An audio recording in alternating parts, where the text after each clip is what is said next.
for 15 days. Load now. Live more today and tomorrow and after and the day after.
don't know the power of the dark side.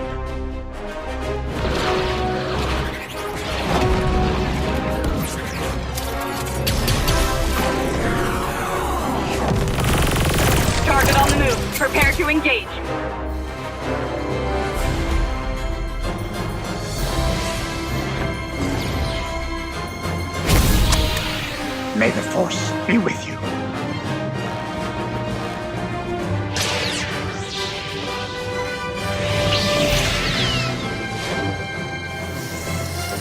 I will do what I must.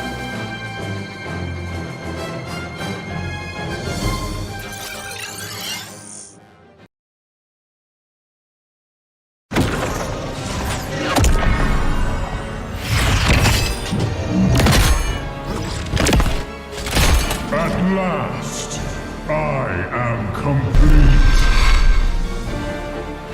Worldbreaker!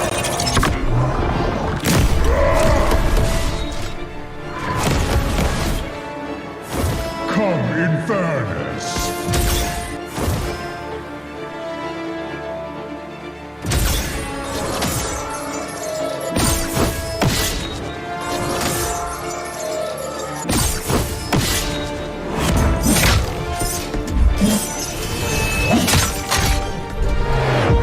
Annihilation awaits. Boundless is my hunger.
Get 8 gigabytes of all-access power. To do it all. Plus only TikTok to scroll and share non-stop. Power, work, life, and more. With Smart Power all-access data now up to 90 days. Load now. Tuloy-tuloy live selling, tuloy-tuloy content, tuloy-tuloy gaming. With new Smart All Access 99. May 9 gig ka. Now for 15 days. Load now. Live more today and tomorrow and after and the day after.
Know the power of the dark side.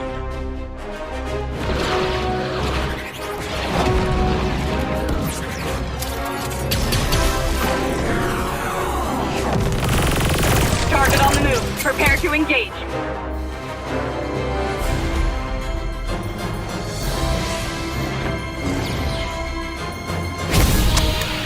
May the Force be with you.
Malakas, Pilipinas, malakas kahit anong lane, we become the monsters. Malakas, Pilipinas, malakas face the golden sun and reppin' for the 3 stars. Look at us to the top, no ifs, no buts, winning any game para to sa PIN na yes. Di mo matitinag aming boses sa new level. Nasa kalye man o mobile, you know I become a legend. Open fire, we unite, we winners. Built with pressure, like diamonds are made of. Switch in a lane na parang gera, HP racing, may reset up. Built like ang buhat ni Hilda, full load SS parang Laila. Susundan ko ang iyong bakas, kasama patas, tagumpay natin to. Dahil tayo'y malakas para sa Pinas.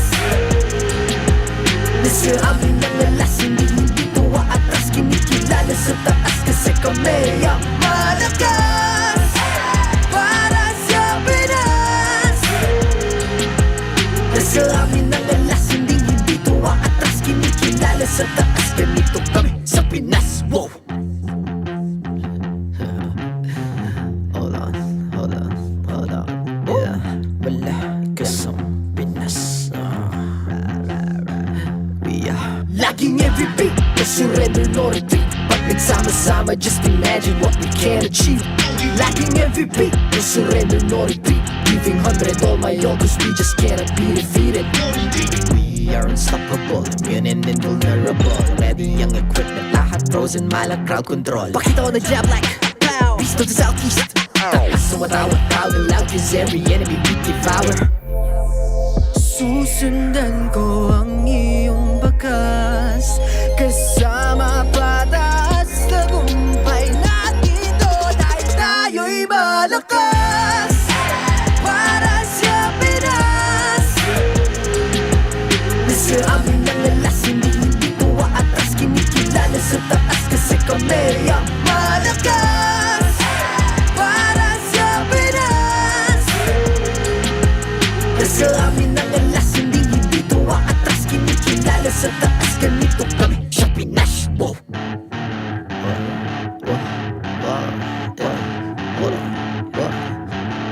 Malakas, Pilipinas, malakas kahit anong lane, we become the monsters. Malakas, Pilipinas, malakas face the golden sun and reppin' for the 3 stars.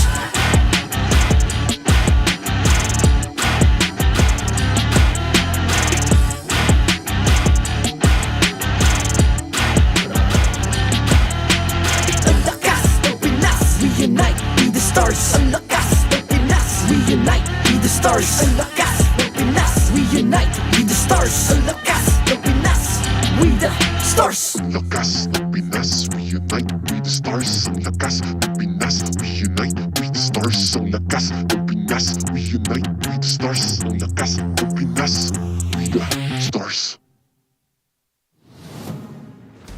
The 14th season of MPL Philippines is brought to you by the following sponsors. Smart, the official telco partner of MPL Philippines Season 14. The official tournament phone of MPL Philippines, Infinix GT20 Pro. Partner in esports, Maya. Official supplier, EMC Asia and Index Salon. Don't miss any MPL action by following our official Facebook and subscribing to our YouTube channel. Follow MPLPH on TikTok for more content. Experience the Lakas ng Pinas playoffs of MPLPH Season 14 action live at Green Sun Hotel.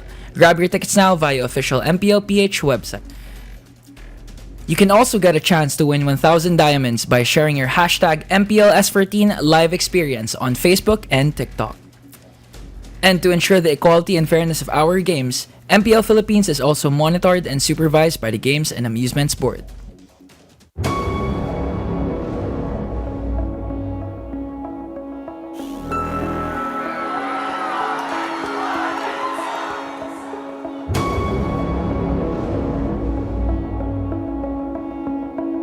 Hindi kakayanin ba nandun yung wall? Pero sinalubong na! Sinalubong na! Fnatic Onic nagbe-base lang at sila magwawagi sa serye na ito!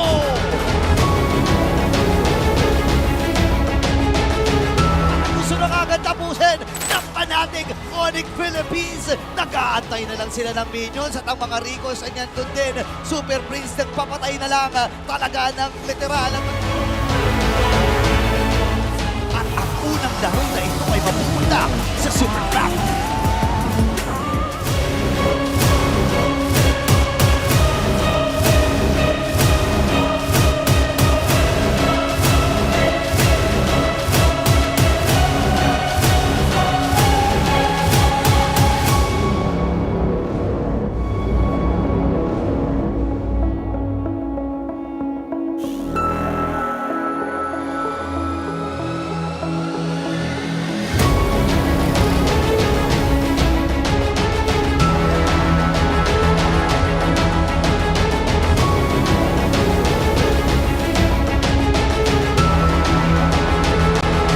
Ay! Biglang ang sakit ni Doming! At nandito na rin si Demon kahit so Doming kahit is already complete!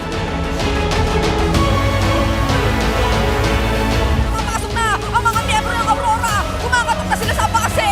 At mukhang ang ilaw nga nila ang mas mamamayagpag ngayong gabi! It's Aurora MLBB advancing in the playoffs! Panigigan na naman! At mukhang ito na yata ang inaantay ng side na Aurora dahil si Super Marco na lang ang natitira at sa unang beses nasasali sa MPL Aurora diretso sa M6 diretso din sa Grand Finals!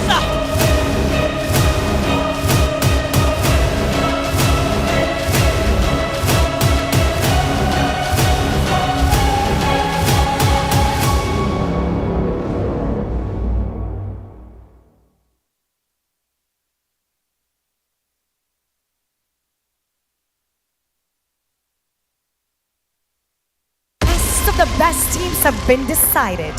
They fought with passion and determination, game after game, minute after minute, eliminating their opponents to stand here today as your MPL Philippines Season 14 Grand Finalists. Oras na para itanghal natin ang pinakamalakas sa Pinas!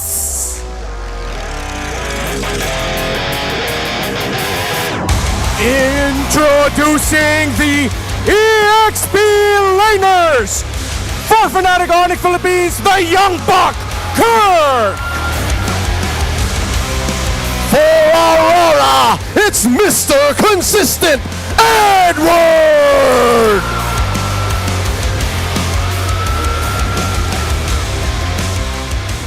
The Jungler for Fnatic Onic Philippines, the Beast, King Kong! And his opponent, the Smiling Demon, Demonkind!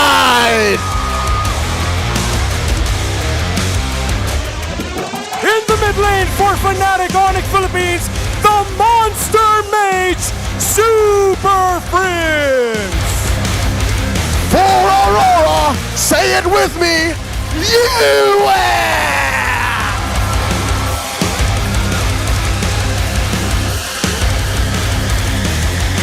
In the room for Fnatic Onic Philippines, the Bruiser, Brusco!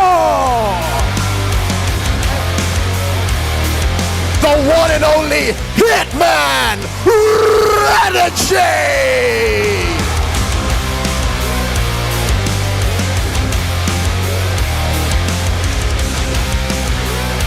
And you know who he is, the gold standard, Kara! The future is bright for the next standard, Doming!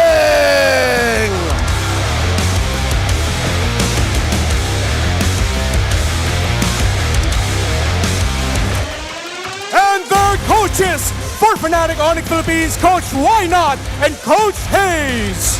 For Aurora, it's Coach Dexter and Coach Master the Basics.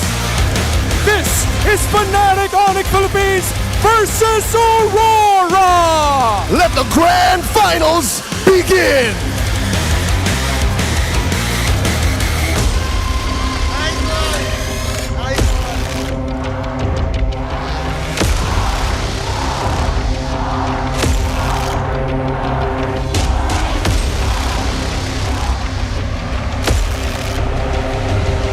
This is the dawn of a new era. For the first time since Season 9, the grand finalists and M-Series representatives are not Blacklist, Hawkins, AP Ren, or Team Liquid Philippines. This is it, ladies and gentlemen. One of these players, one of these teams are coming out today with a big trophy for Season 14. The perfect way to introduce the new era. The reminder that world champions fall in the home of champions. Fnatic Onic Philippines and Aurora will be the standard bearers. But before we take on the world, we have to determine who the strongest team in the home of champions is. And this just proves that the home of champions does belong to this region, because looking at the history, finally, two different teams are going to face off in the grand finals, and two different teams will be representing the Philippines. This is a completely unprecedented. Relatively newer teams here are now on the precipice of becoming the champions, and again, one of the most competitive MLBB regions in the whole world. And they have done it in style.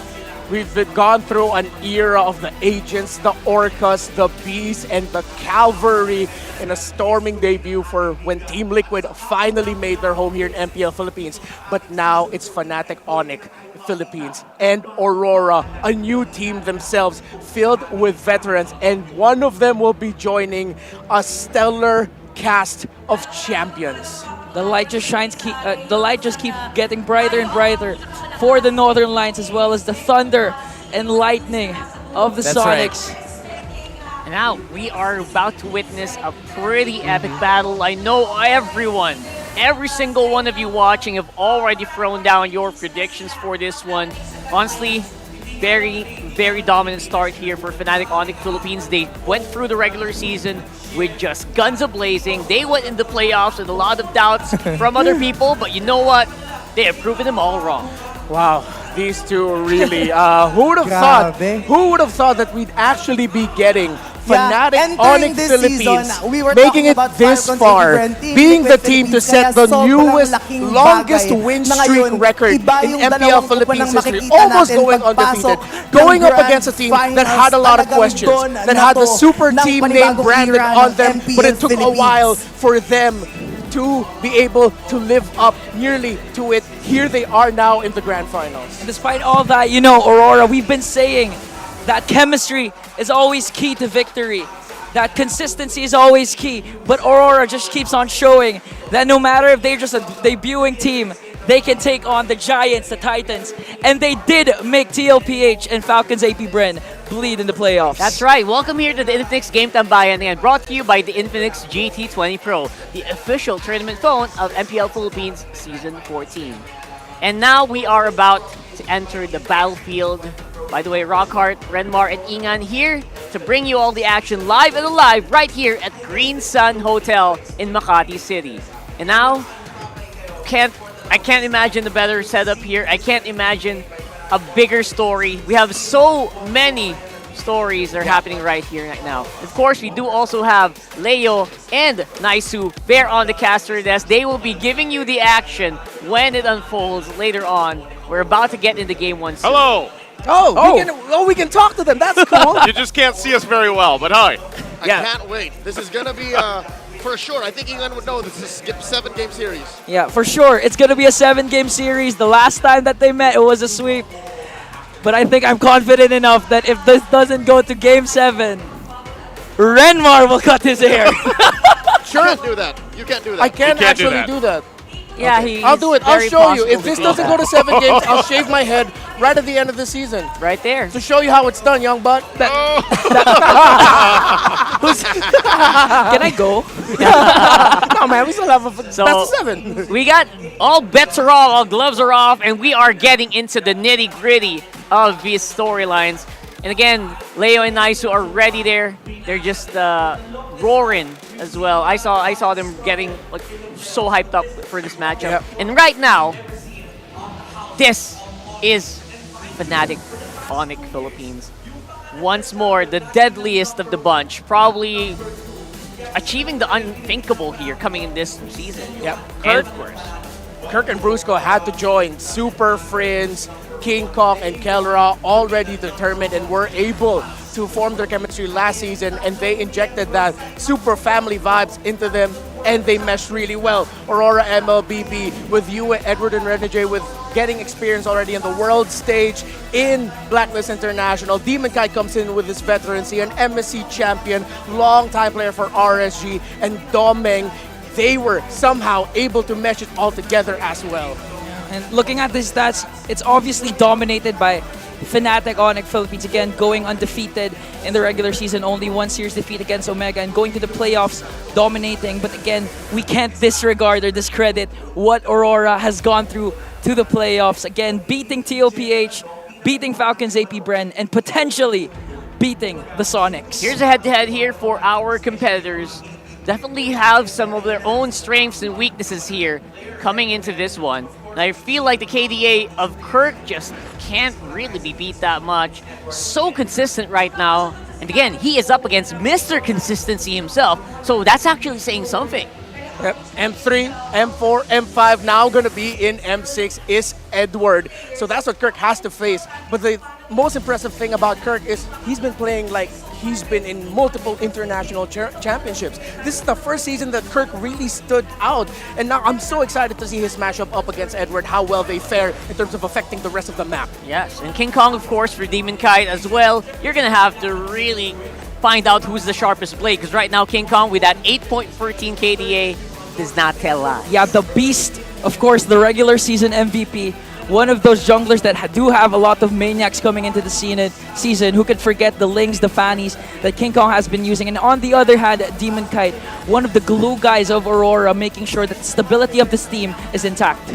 And of course, in the mid lane, no doubt about it, it does feel like Super Prince has become the quiet and very much core/glue of Onic Philippines, keeping it together even in times where Onic does feel like they could lose. This is the center point of the drafts that I'm going to be looking for. What is the mid lane matchup? Glue, guys, is an understatement for how much Super Friends and you affect their lineup. But these two, who will get the Cho? Who will get the Tigreal? Or maybe who will show up with a more unique and crazier roam pick?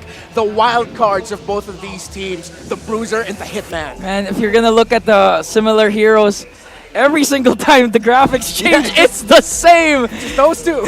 And if you're gonna recall a lot of highlights from the regular season, it's always coming from these two, the Tigreals, the Chos, and of course, That's right. the gold standard Kelra going up against the next standard Doming.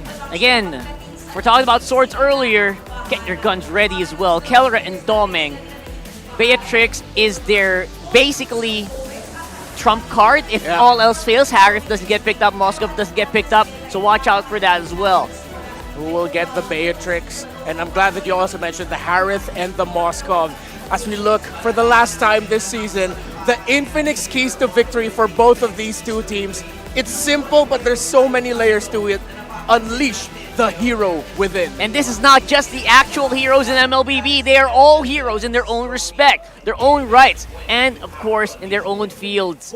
Obviously, everyone else is just roaring and gunning for that trophy. But then again, they have different approaches to it as well. Yeah, of course, they know their specific roles, even down to their monikers. I mean, the Hitman making sure to get those catches, the Bruiser soaking up the damage, and who could forget King Kong, the Beast. Are we settling with the Beast or the Beast incarnate? Let's go with the Beast. The Beast, King Kong. That's right. We are live here in Green Sun. It's packed all the way to the brim here. And of course, we have watch parties happening all over the Philippines as well, and the world.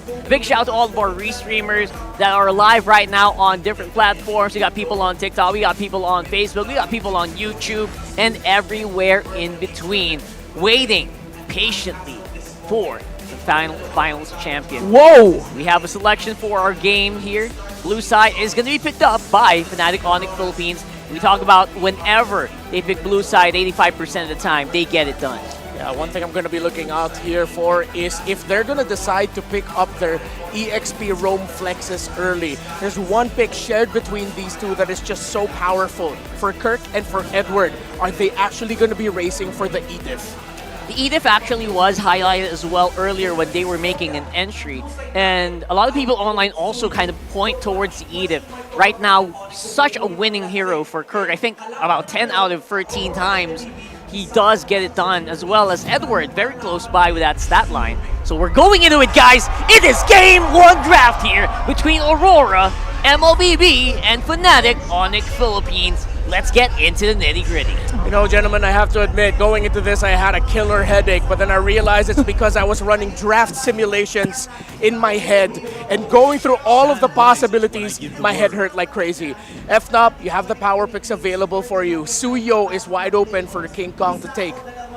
That's right. Suyo obviously is the big question here, whether or not Suyo can is gonna get countered out. So far, no one has actually answered that yet. No, there's no straight up answer for the Suyo, more of the soft picks. Yeah, I think if ever Fnatic decides to go for the Suyo, Master the Basics of the squad of Aurora can go for that patented Mathilda Alpha that they've been using to get out. Oh, but the Mathilda has been banned out. Okay. Yeah, I believe this could be a Harith Edith if they're going to rush their side laners already. But usually the tendency of RORA is that they'll... Actually, no, they go for the roamers a little bit later, but I would understand if they want to take away the Cho or the Tigreal already away from Brusco. But I think high consideration for the Edith or the Phoveus to be prioritized here. Yeah, the Edith obviously is not going to do anything bad here for Aurora. The Leo Phoveus? No! They go for Eve right away. Yue coming in here with a pick that... I don't know, it's so hard to actually quantify for Yue here, Renmar. Yeah, Rush, they had to respect the mid of Super Friends, or the Yue. Well, the Yue of Super Friends, the Eve, rather, of Super Friends, excuse me, that has had a stellar record so far, undefeated this season. So, of course, Brusco, with it open, he goes ahead and picks up the Cho. So, Kelra, are you going to pick up the Harith here to fight under the real-world manipulation? It does feel like a bit of a different scenario if you... It feels different that Yue is holding the Eve overall, right? So I wonder what they're thinking here, Ian. Oh! Okay, so they go for the Valentina, one of the usual heroes that could go head-to-head with the Eve in the hands of Super Friends. So right now, they're not focusing on the gold lane because, again, the availability of the Harith is still there. But for Master of the Basics and the squad of Aurora, what do you go with right now? They actually turned off the Tigreal for Renegade, but Renegade has a wide hero pool that they can go for. It's not that they cannot go for it, they can just delay it, or they think twice about it because the Valentina can steal away the ultimate of the Tig. So Aurora will fall into their alpha that they've been playing a lot, which means that this opens up the possibility of us seeing the heal man options later on. You'll still have to consider the Rafaela as a great pickup for Aurora, and maybe they might even surprise us and go with an Angela. And in my draft simulations in my brain, it's very, very likely as well. I feel like the Rafaela is a bit underrated, especially in scenarios where you have a death box. Yeah. You want to kind of initialize with your teammates, and the rest of you want also the follow-up with the alpha, right? Yeah. So that deadly combo can chase people down very hard. Yeah, gentlemen, one thing to add here, the Rafaela and Angela for Renegade this season is actually both undefeated. He's 2-0 for both of those heroes. Undefeated. That's right. And that's considering that he went up against Falcons AP Bren using the Rafaela, Yeah. so you know it. He means business. The opponents of those two heroes right now are definitely champions in their own rights, right? So who knows? But right now, in terms of frontline, I feel like Aurora has a pretty good 2 at least for now for the Alpha and the Edith. But their damage department is mostly the OT. I don't see any burst here yet for Aurora. Yeah, the closest thing they have to a burst is if ever Demon Cat can actually get a nice early game going on for him. If that Alpha doesn't get the early game that he wants, or doesn't have a Rafaela, or most importantly an Angelo that can supplement a good power spike, then yeah, they're lacking the damage right now. So burst, I think, might be the key for their gold laner pick later on. And they also need that to take out Suyo, because if you don't burst down Suyo early on, if you just DOT Suyo, he can dash out so easily. He has iframes as well to dodge out these kills. Yeah, and apart from that, imagine if King Kong just dominates the early game with the kits that Suyo has.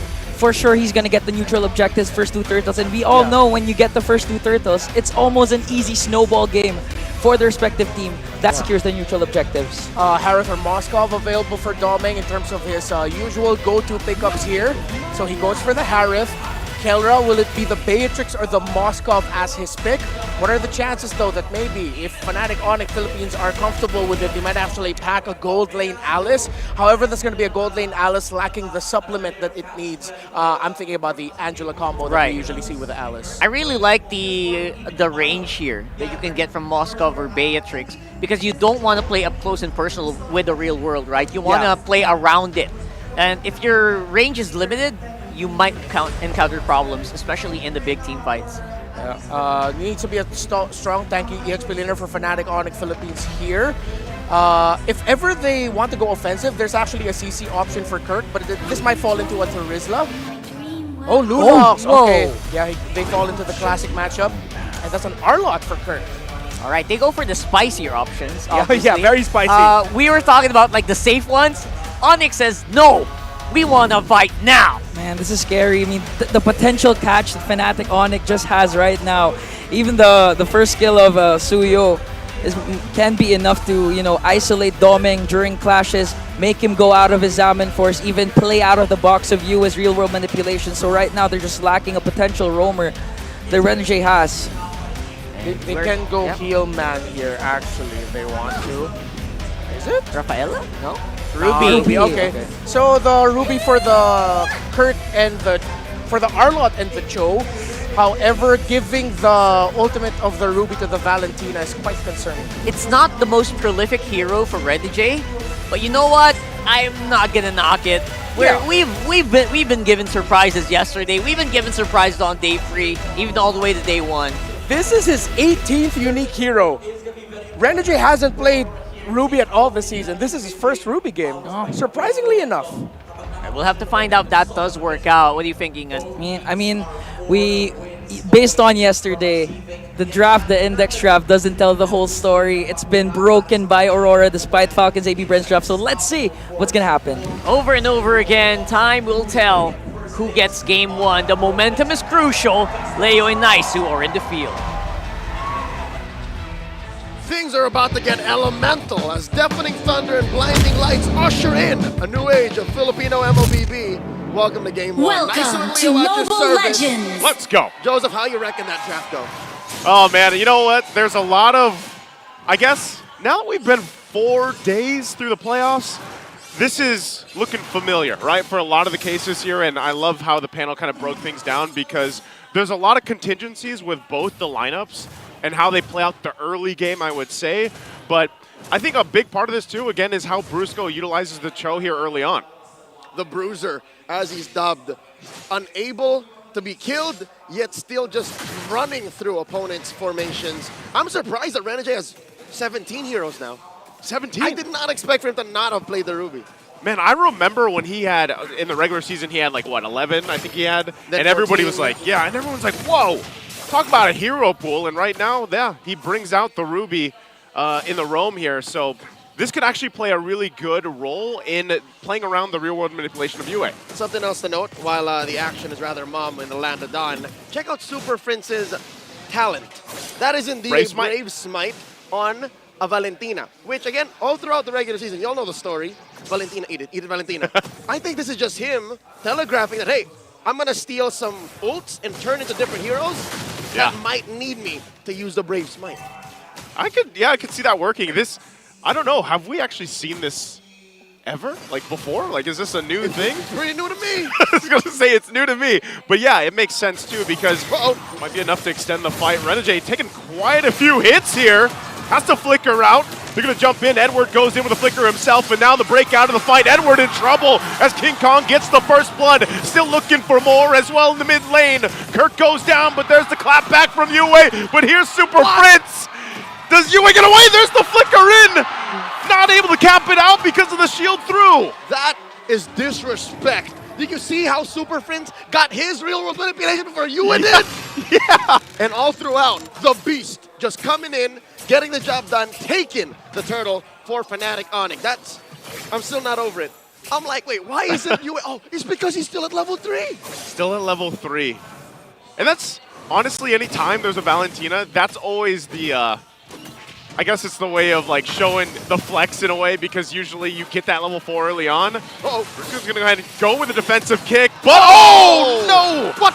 Wait, Flickers out, no, but he might be able to escape. Does he actually pull this off even after the blunder? He still survives, Leo. The Bruiser walks. The Bruiser walks. 9 out of 10 times you fail a flicker like that, You're done. you're done. Not today for the Bruiser. You put your phone down.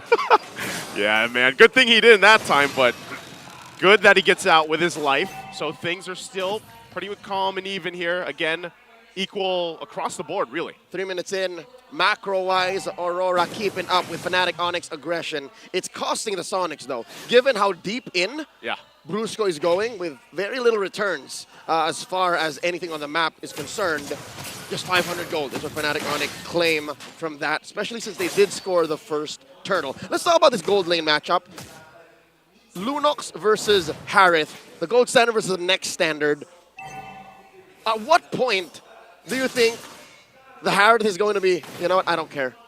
I don't care, just fight you. You jump in, because look, Kelra is on a flicker. So he's the more aggressive one. Yeah.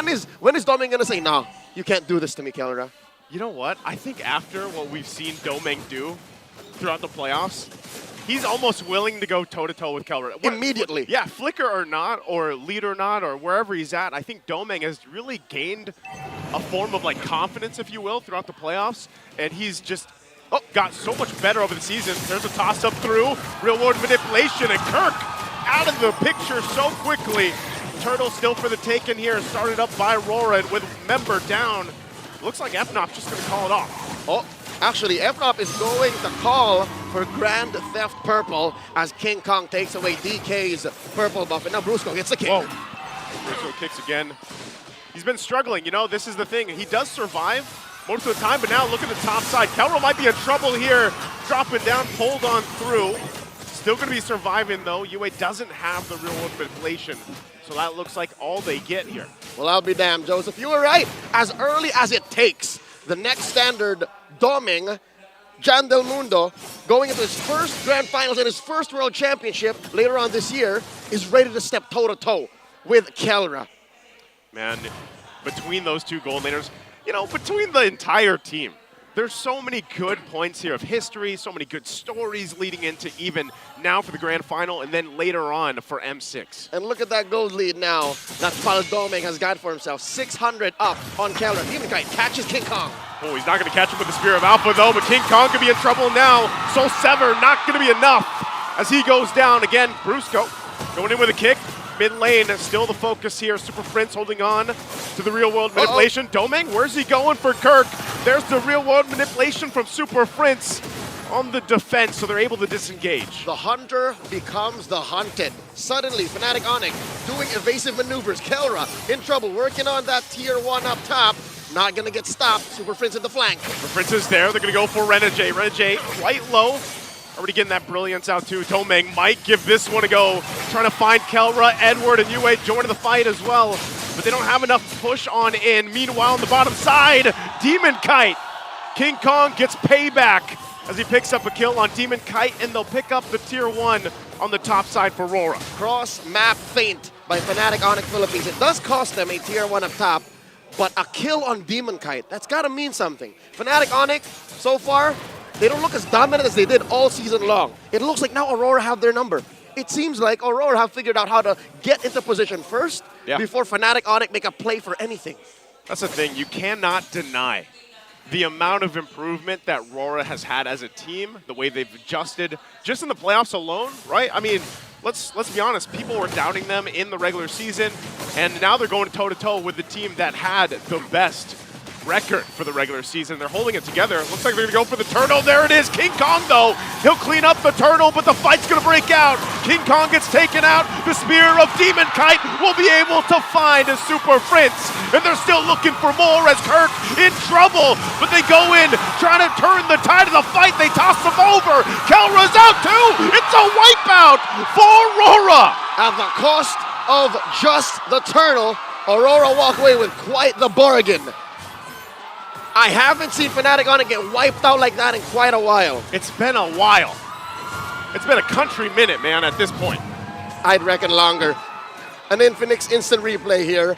Once again, started off strong, and I think just by the principle of being in position first and dropping your key spells before Fnatic Onic can even respond. King Kong, dare I say, let loose. He got too focused on taking the turtle that the long term of that team fight, the outcome, the follow-through, became an afterthought. And that's very rare in Fnatic Onic. Yeah, he went for that turtle, and this is going back to the question earlier here. Doming's online, man. He's so confident. He's so ready to fight in these battles. But whether that's around Yue's box, and even Yue himself, I mean, talk about his performance throughout the playoffs and what he did even yesterday. He's doing the same thing here in Game 1. He's just not online, Joseph. He's on lock. He's unlocked. He is cold, and he is a machine. He's locked in. 2,000 gold now, Aurora. I'd reckon a good 1,000 of that is on Doming. Alone. Yeah, it's got to be at this point. And between him and Yue, probably. Well, he's #1 gold earned. Look at it. It's him and DK. So DK's been getting beat up, right? Yes. But still, that doesn't stop him from farming up. The fact is he's taking his side of the farm while King Kong is taking his time. Look, King Kong's just about to take a orange buff and a smoke camp. Look at Aurora's map. Nothing. Nothing. Nothing to take right now. And this Lord being up here, Leo, they're in a good position. Whoa, whoa! Renegade goes in with a pull. Utilizing the flicker, they're gonna go back with a final slash, fighting into the real world emulation. Everybody getting knocked up into the air though. Oh, no. Demon Kite already down. They're gonna jump back on. King Kong gets a double. Dear God. Possibly looking for more. No. The fight was started by Renegade. Do they want him to get away? King Kong will start up the Lord after a big win for that fight. And in just a flash, a 3-2 trade. Fnatic Onic Philippines saying not so fast. Suddenly a conversion into a Lord, and now King Kong is going to start stealing buffs. The beast has been unleashed. Here's the Infinix instant replay. How did that happen? Renegade started that fight. He pulls him on in. Blasted Brusco. And then look at that final slash from Kirk. Really able, and then they get rid of the RWM. That, Aurora gets knocked up. Everyone tastes a fistful of Sever. Yeah. And that's an HP-based damage, ladies and gentlemen. The more you lose out of that, the more it hits you. That's why King Kong suddenly got a double, triple out of nowhere. It's a cone, too. So everybody all stacked up like that, that's just easy pickings for any Suyo. Was that the hold or the tap? I'd reckon it was the hold. Had to be, again, that type of fight, Fnatic Onic Philippines is going to feel good about it. And because of that, King Kong now 1,500 up on Demon Kite. Next up on the to-do list for Fnatic Onic, fix that whole Kelra Doming situation. Yeah. At that point, though, I think they're happy enough with this slight swing. I mean, this Lord's going to be cleared up. You know, RORA will hold on to the base turrets, the shields, and everything else, but it shows that even when they were down, Fnatic Onic Philippines is willing to go that fight. Forgive me, my king, for speaking ill of you. It was not that you did not see through to the follow-up. It's just you were planning way ahead than my puny mind could consider. But, all right, forgive me if I can't let go of the situation. Renegade started the fight, right? He did. 3 dudes died. He did. He didn't. He did, yeah. The Hitman got away. But, yeah, he called that. And, you know, you can't even, when you look at that fight and it started up by Renegade like that, that's a good move, but unfortunately, a big part of the damage was lost when Yue's real-world manipulation was no more. Well, 4 out of 5 times, it's the best move. Yeah. It just so happened that the 1 out of 5, Yue died, Doming wasn't ready to dance, and they got knocked up by the Lord. Yeah. And that was all for Fnatic Onic to just take from. You were right, Joseph. It was all Yue, it was all Doming, and you take those 2 out of the equation, Aurora can't step toe-to-toe. At least with Fnatic Onic, who is now in control. Up almost 2,000 gold, approaching the 12-minute mark. The next Lord spawning in the lower quarter, about 40 seconds from now, is enhanced. I'd reckon if Fnatic gets this, they're inside the base. Yeah, they're going to be knocking around the base turrets for sure. You can kind of see, too, you know, getting a glimpse of the player cams, that RORA also probably kind of trying to reset after that. You know, trying to get mentally prepared for this next objective in about 20 seconds here. Looking at the items, though, there's a Divine Glaive picked up now by Yue as well. That, and the gap is closed between Doming and Kelra. So suddenly, this is just net gain for Fnatic Onic. Yeah. It's just 1,500 across the board. Across the board right now, too. You saw, even for Fnatic Onic Philippines, they were able to pick up some key items.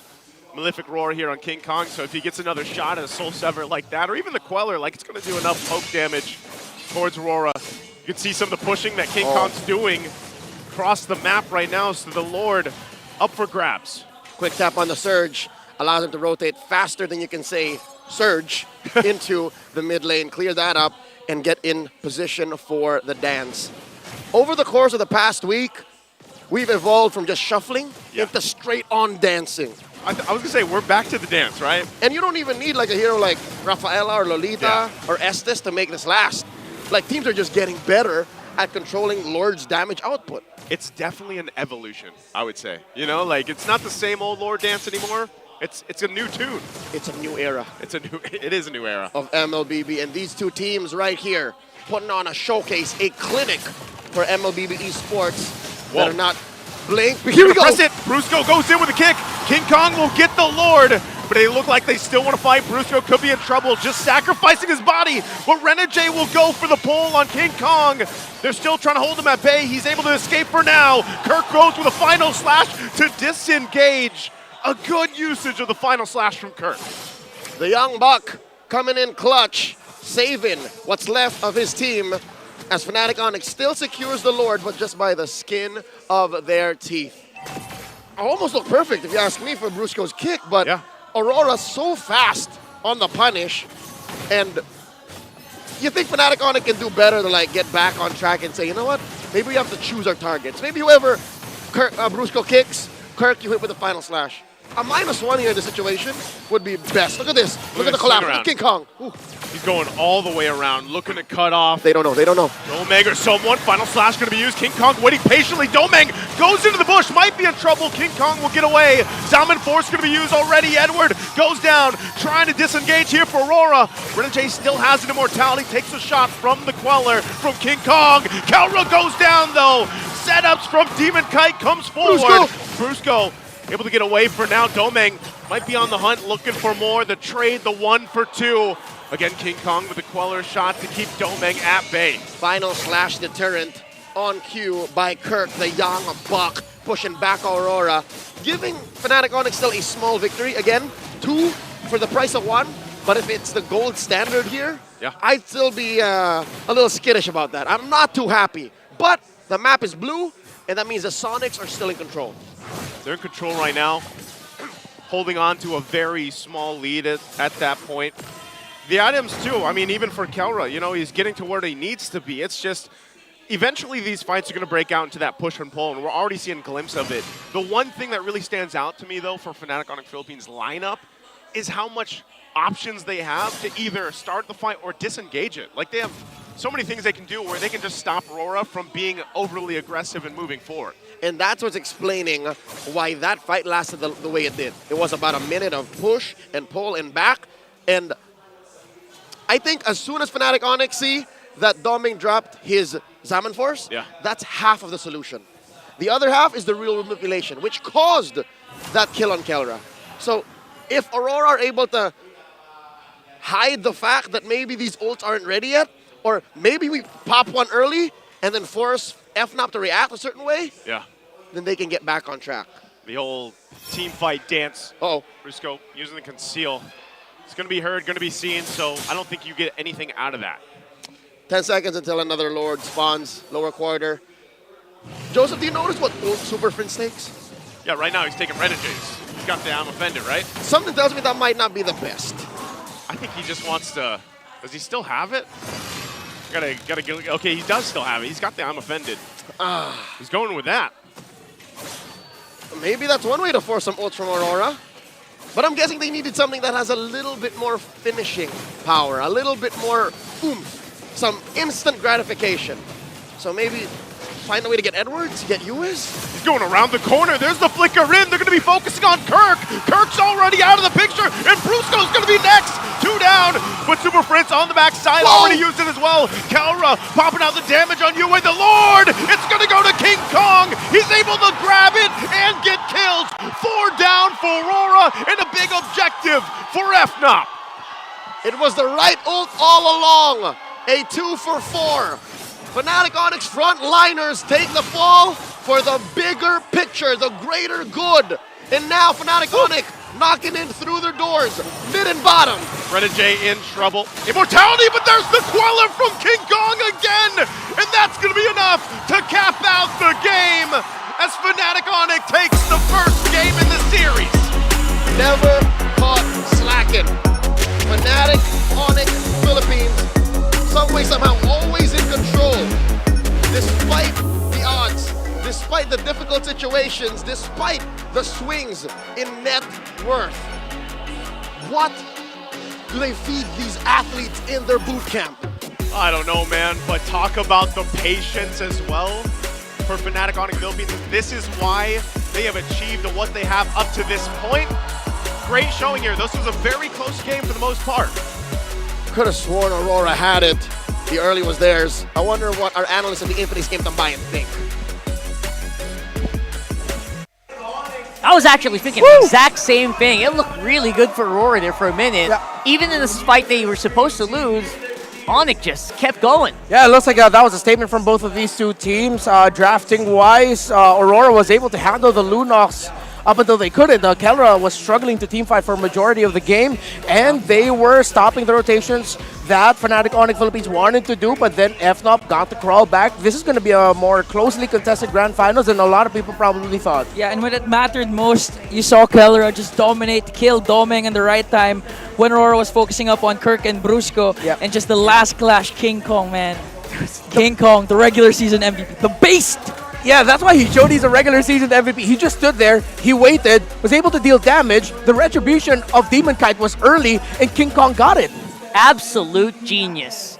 And again, it doesn't always need to be Onic Philippines in the lead, right? They play from a deficit even in the exact same way, shape and form, and they actually take the wins. Yeah, and one thing we have to talk about when it comes to King Kong here is that he was actually the long lane manager. They were playing a 4-1 split for majority of the game. He was cutting top. He was cutting top, he was cutting bot. Wherever the Lord is, That's where he's not, because he's clearing the minion wave away from it, and then he'll come join in the Lord fight. That shows the trust in the chemistry of Fnatic Onic Philippines to tell their jungler, manage that wave, will manage the Lord. Yeah, and it goes to show that the mobility of Suyo is just really unparalleled, unmatched.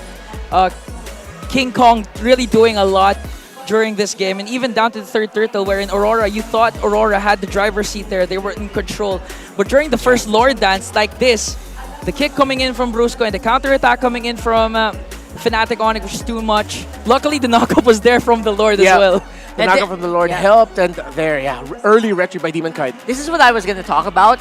In the first 30 seconds of the fight, it looked like Aurora has won.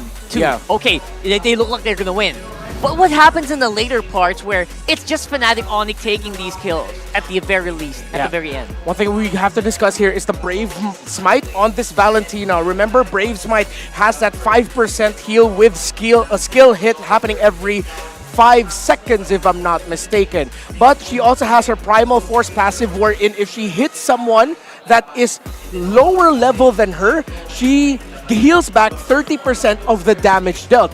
Usually, that's the EXP laner and the roamer. That's why Super Prince isn't afraid to poke in the front, because he knows that, hey, I have my Brave Smite, I have my passive, there's a good chance when I hit them with my skills, I'll be getting health back if I am brought down. And I think he built the Blood Wings a bit earlier as well, making sure that you were able to stay in the fight longer, help out, Primal Wrath when you need to, and sent for your team. Yeah, and this was considering the fact that in 12-minute mark, Yue was actually the highest damage dealt for the whole game. Right. So doing this up against that was amazing. So the play here for Fnatic Onic was during those times, crucial clashes, it was really Kirk who stepped up, just making sure that the real-world manipulation wasn't really utilized during those crucial moments. Yeah, and we really have to give props here to Aurora, because their draft looks like it was played with the idea that Keller will probably end up with the Lunox. The last pick into the Ruby, of course, picking that into the Lunox. I get it now. Every team fight, once that real-world manipulation is dropped down, Keller is almost always inside of it. The one time he wasn't was the team fight that Fnatic Onic Philippines won right there in the end, where he was able to flicker, Brilliance, and then Shadow Assault in. We were talking about, like, Keller earlier off cam. We're talking about how his kit might actually be problematic after the Brilliance felt like quite vulnerable. Right? But you know what?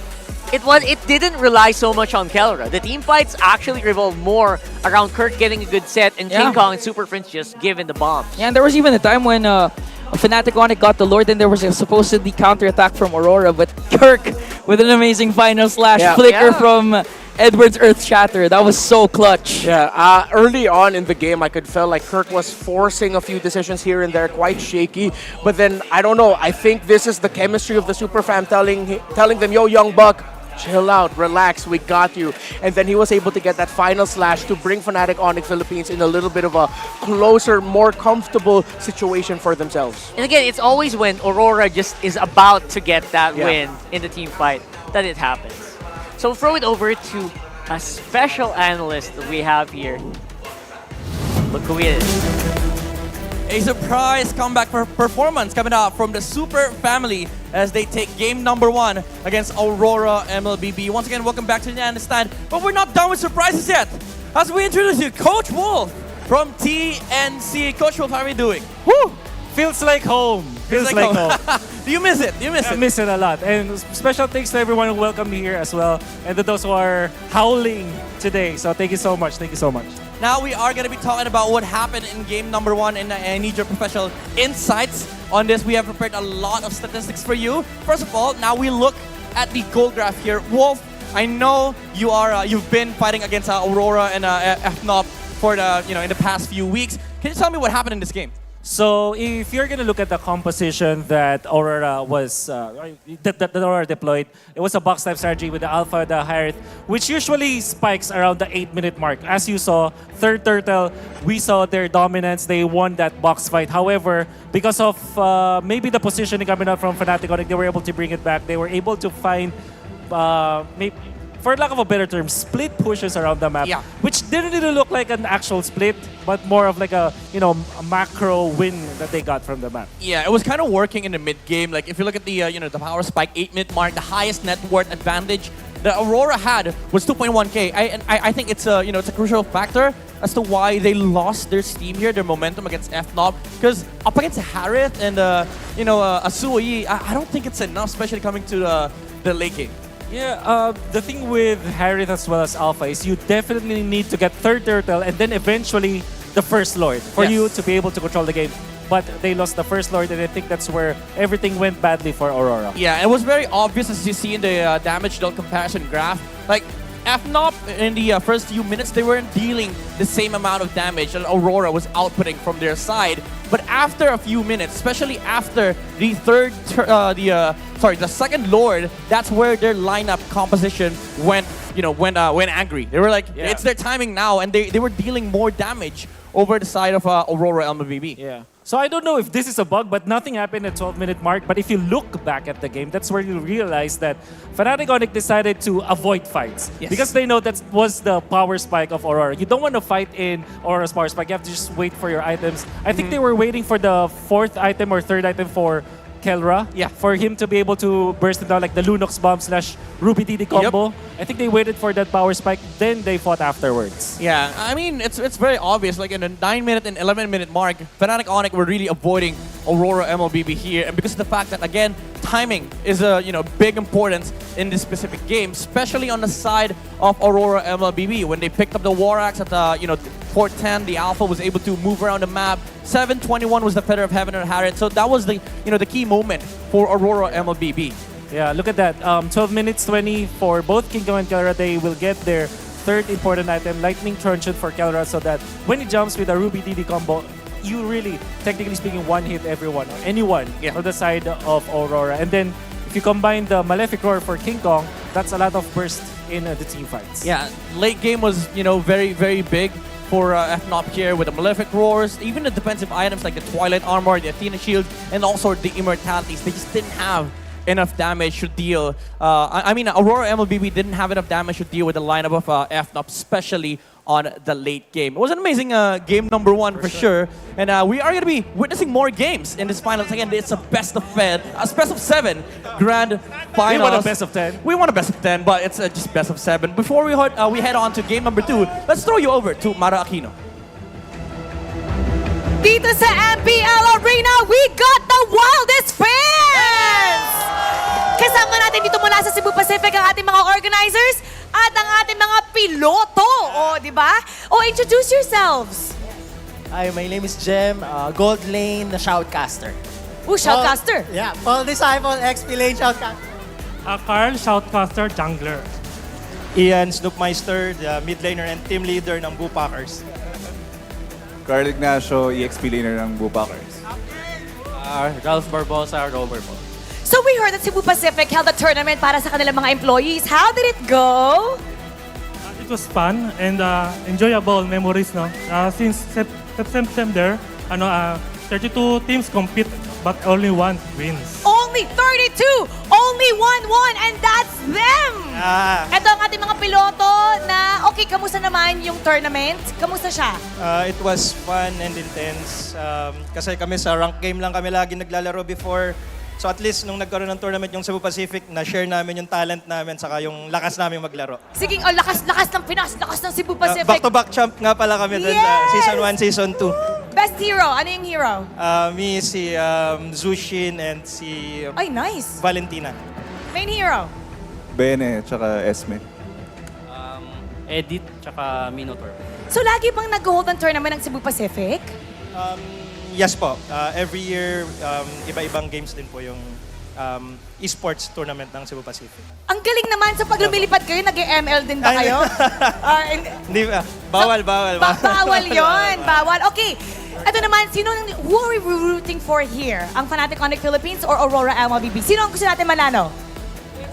Let's go, Onic! Onic, let's go! Wow, okay. They're gonna be representing the country for M6 World Championship sa Malaysia. Sige nga, bilang back-to-back champ, anong gusto mong sabihin sa ating mga representatives? For both teams, let's do our best and patunayan natin na Pinas pa rin ang malakas. Pinas lang, malakas! And now, pupunta na tayo sa ating MPL Playground with Odin. So sabay-sabay natin sabihin pasok, alright? 3, 2, 1, Odin, pasok! We're back at the MPL Playground. This is your very own Odin. At habang nagaganap dyan ang Grand Finals sa loob, naganap din ang Grand Finals ng Infinix Fancy Cluban. Kasama ko ngayon ang very first Grand Champion, na Cavalry! Hello guys! Ayan, before tayo pumasok sa match ng inyong Grand Finals, ano yung mindset o nararamdaman nyo? Masaya po, walang kakaba-kaba.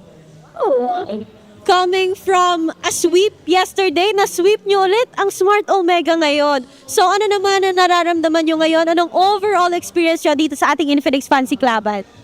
Masaya po na excited kasi kahit hindi kami masyado nakapag-practice, nakuha pa rin namin yung championship. At ngayon, mag-uwi kayo ng medal, ng inyong trophy. Meron din silang GT20 Pro. At ngayon, gusto ko naman kayo tanungin kung ano ang prediction nyo for today's Grand Finals ng MPLPH Season 14. Sinong mananalo at anong score? Onic po, 4-0 po sa akin. Fnatic Onic po, 4-2. Fnatic Onic po, 4-2 rin po. Fnatic Onic, 4-0. FNOP po, 4-0. Alam na alam natin kung sino ang sinusuportahan ngayon ng The Cavalry dito sa MPL Playground. Kaya naman, tingnan na muna natin kung ano ba masasabi ng iba pa natin kasama dito. Ano po ang inyong pangalan? Ako po si Brent. Ako si Barry. Sino ang champion nyo for MPL Season 14? Of course, Fnatic Onic Philippines. Sa score na 4-2. FNOP, 4-3. Sino ang mananalo ng championship sa MPL S14? RORA. RORA for sure. Aurora. 4-3. Aurora. 4-0. RORA. Sino ang mag-champion sa MPLPH S14? Onic. Aurora. Magkaiba sila. Ano ang score prediction nyo? 4-1. 4-2? 4-1 in favor of Onic, 4-2 in favor of RORA. At narinig nyo na nga ang predictions ng ating mga kasama dito sa MPL Playground. Sa mga team bahay naman dyan, pwede pa kayong humabol dahil we have an Infinix Watch Party kasama ang paborito niyong talents na si Brigida at Burrito. Hatid sa inyo yan ng Infinix, kaya pumunta na kayo sa Pop-Up Katipunan. At hindi na rin ako makapaghintay kung ano nga bang magiging resulta ng ating Grand Finals. Kaya naman balik na muna sa inyo guys! There you go, our very own Odin, giving us the down low, downstairs in the MPL Playground. Yeah, happy for the Cavalry, able to win a trophy, their community trophy with the first ever Infinix Fancy Club. Yeah, and they also got phones, each. Yeah, one each. And 5,000 diamonds. And 5,000 diamonds, so yeah. If you've ever wanted an Infinix phone, maybe you should have played. Why didn't we set up a 5-man? Why didn't we set up a 5-man? There should be a 9th team there, MPL Philippines Talents. They're the winningest right now. Those are really good phones. So right now, obviously, we're very happy that at least you guys also get a chance to watch. And of course, don't forget to also feel the power with every tap from the Smart app. Effortlessly manage your prepaid, your postpaid accounts. You can buy promos, you can pay your bills, and all of that is down all in one app. You can use that, scan that QR code right there, and unlock the next level gaming with your Smart app. And of course, if you've ever wanted to experience the World Championships live on site, we also got you covered. All you gotta do is gather a 5-man squad and watch out for the Road to M6 that's happening on Nationwide Tournament. And more information is going to be available for that on the MPL Philippines Facebook page, YouTube, and TikTok. Check it out. And again, bring your friends, and you can get a chance to it's all expense paid. Your hotel, paid. Your hotel, your flight, food, your accommodate, your food, everything. All you just gotta do is just be there. Yeah. And win. In Malaysia, by the way. Yeah. But you gotta win first. You gotta win first. So that's all you need to do. Just win. And again, if you're like Mythic Glory, 1,000 points, you're probably good shape. You're probably safe. You're probably at least a grand final secured for that. Probably take it. Yeah. Right? You know, it's cool. Like, I remember in MDL Philippines Season 4, like, the biggest theme there was all about, like, regional prize from all over the Philippines. Now it's like we're going to do that again, but this time with a big prize of flying out with your friends to experience the M6 World Championship. That's cool. No biggie. Like, it's just free tickets. No, free hotels. Yeah. But just kidding. And you get to Obviously- meet your idols also. Yeah, if you want to register for that, go to the MPLPH socials, okay? All right, so before we head to the next game, let's check out what's happening. We're also going to get a bit of a preview of one of the watch parties that are happening all around the Philippines and all around the world today. And that is, I think, at Infinix Watch Party in the pop-up in Katipunan, Renmar's favorite spot. Before. That's his era, bro. Era. That's his era. Okay, good point, good point. So we have a bit of a video showing what's happening there right now. Hello, MPL! Hello!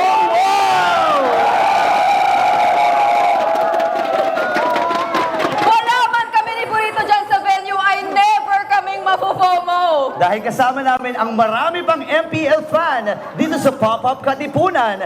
MPL fans, magingay! Damang-dama talaga namin ang suporta para sa ating mga kupunan. At kasama natin dito, ang mga Sonic! Aba, syempre hindi magpapatalo ang mga RORA! Sobrang hype na namin dito, guys. Nakikita nyo naman. Kaya naman gusto namin pasalamatan ng MPL and its official tournament phone, Infinix GT20 Pro, for mounting this watch party para sa ating mga taga-North. Mula Greenson hanggang Pop-Up at sa iba pang mga watch party sa buong Pilipinas, let's #experience victory like never before. Sabay-sabay tayo, guys! Hashtag! Lakas ng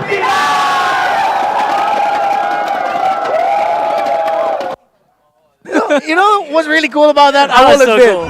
I love it because that's one of the places I go to if I want to watch like wrestling, right? And there's a lot of crossover between wrestling communities and the MLBB esports community here in the Philippines. There are a few dudes I saw there like I watched wrestling with those guys. I know those One guy guys. was acknowledging the OTC. So I love it. I love that in this season especially we've been closer to the community ever than before. That's true. Even down to the grassroots. I mean, MDL, first off, finally has a regional qualifier. So we're just extending literally our reach to all around the country. So yeah, And it's cool. And I personally love that all of those guys that you saw are both fans of Aurora and both fans of Onic. Yeah, they're really not biased at all. Zero bias whatsoever. We're heading into the drafting phase right now. We got blue side picked here by Aurora with a 64% win rate. I think that got bumped up a little bit since yesterday. And I gotta say, it does feel like they could do something about that. What about the first pick though? Ooh, we all know Aurora though. Matilda's open, and they've been securing Matilda first pick for Renegade, so let's see. Sorry, it's actually banned out by Why Not. Yeah. Second ban. Oh, again. So it's Suyo. However, this sets up Fnatic Onic Philippines for going for an early Harith. When you take out the Harith, it's a little bit better to fight. When you take out the low Yi, excuse me, it's a little bit better to fight as the Harith. And at the same time, if I'm FNOP, they can just go ahead and steal away the Valentina as well. But FNOP, one of their best picks has been this Gatakaja. And Eve is making a fierce comeback to the meta. Becoming the mage of choice here. Yeah. For both of our teams so far in the grand finals. And remember, Super Friends 4-0 with this hero going into this grand finals. Okay, so right now, Aurora, they can actually secure one of the specialties of doming when it comes to the gold lane. Let's see. Because a while ago, he did pick... What did he pick again a while ago? He did pick a Harith. And this time, I think he could go for the Moscow. Yeah. Yeah, obviously the hero pick earlier for Lunox did the job, but it wasn't like what I was expecting as well. Yeah. There's the Harith, obviously a lot easier for doming.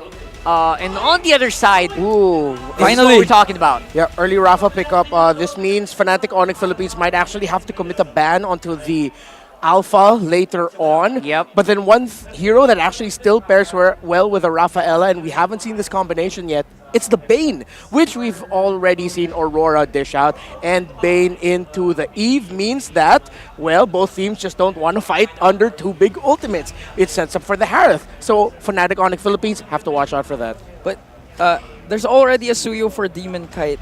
So yes, can't combo Sorry, it. I got a little bit too excited about that. Unless gold lane Suyo. No. Just kidding. I think kidding. Leo's You the know one who me. got excited with the Bane I like idea. the Yeah, joke no, around. like I was playing ranked with Leo earlier, so you know. Okay, so they go for the Nolan here. Strong burst pick. Usually with lineups like these, you will need one burst because you don't have the -1 crowd control. What you do get is the -1 burst delete. But Fnatic Onic Philippines needs to layer their damage properly because if that burst doesn't get a kill, they'll just heal through it and then they lose the fracture of the Nolan already. Again, if you have a Nolan trying to catch up, that's not a Nolan that you want to see. Right, we saw a bit of that yesterday where the Nolan fractures were barely scratching the opposition. So you're going to have to play upbeat here early on.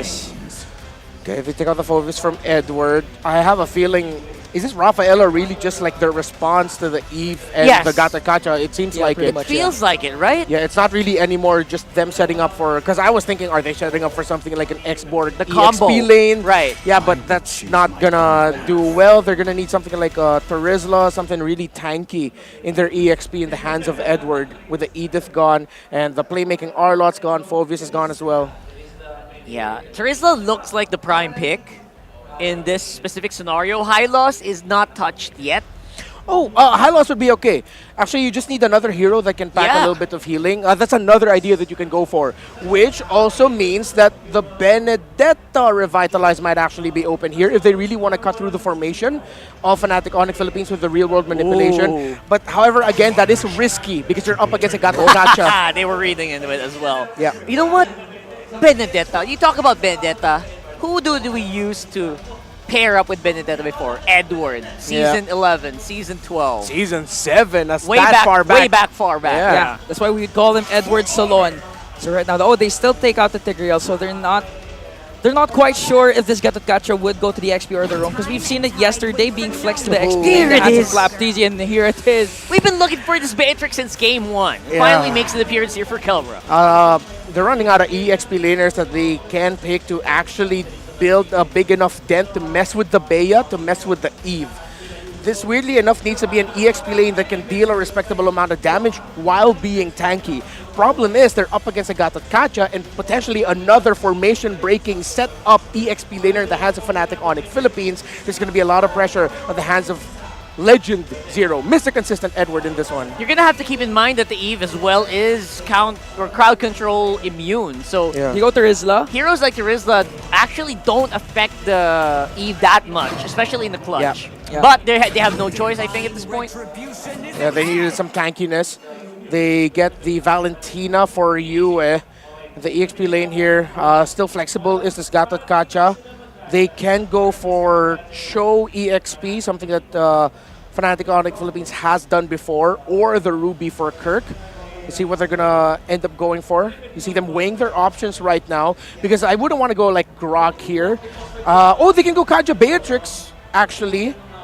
Since they already have the Gatot Kacha, they can put the... And it's a good counter for Suyu. Yeah. Exactly. Lots of options. So many options here, and again, that's why they're taking their sweet time with this one. Trying to weigh it out. See who might need more protection, and who might, if they might go for a full-on engage. Ooh! Whoa! Franco for Brusco. Not what I expected. Same idea with the Kaja. Yeah, same idea with the Kaja. Yeah, that's suppressed. That's just harder. That suppress is actually going to be insta-locking onto the Suyo 100% of the time. I think the idea with that is if they gave the Kaja would have had a chance to be able to still get away, dash away. The Franco, if ever Yue wants to get the ultimate of the Franco, he's stuck there. He will have to take damage. Yeah, and I think at this point, just wait it up. Yeah, the Beatrix Franco combination once again. I'm just excited how Fnatic Onic's gonna pull this off. We are on game number 2, ladies and gents, and the match is getting even hotter. Throw it over to Leo and Naisu. The Bruiser bringing back an old favorite. There's the Franco. When was the last time you saw Franco? Oh man, the last time? Honestly, I just think of maybe an international stage. I don't think we've seen him this season, have we? This is another hero. 14? I think it's another hero added to the list here. Still catching up though. That's just me missing the utility jungler meta. Welcome to game 2. It's the grand finals. Fnatic Onic Philippines facing off against Aurora. Last game just lasted underneath 18 minutes. Yeah. So it was still a very manageable duration game. But now, with this new hero, I wonder if Aurora was ready for it. I don't, you know, it's a good question because I don't think a lot of people probably were thinking about this. I would have loved to heard. I know, you know, you guys got a glimpse of Wolf is here. He loves to do his predictions. I wonder if he even predicted this because I think he's over on the Filipino stream. But with that being said, yeah, you're going to have this kind of play a part. And it's probably so where you didn't want to give too many of those options of mobility to Yue because of the fact that he's playing the Valentina here again. And he's got some options now, what he wants to take.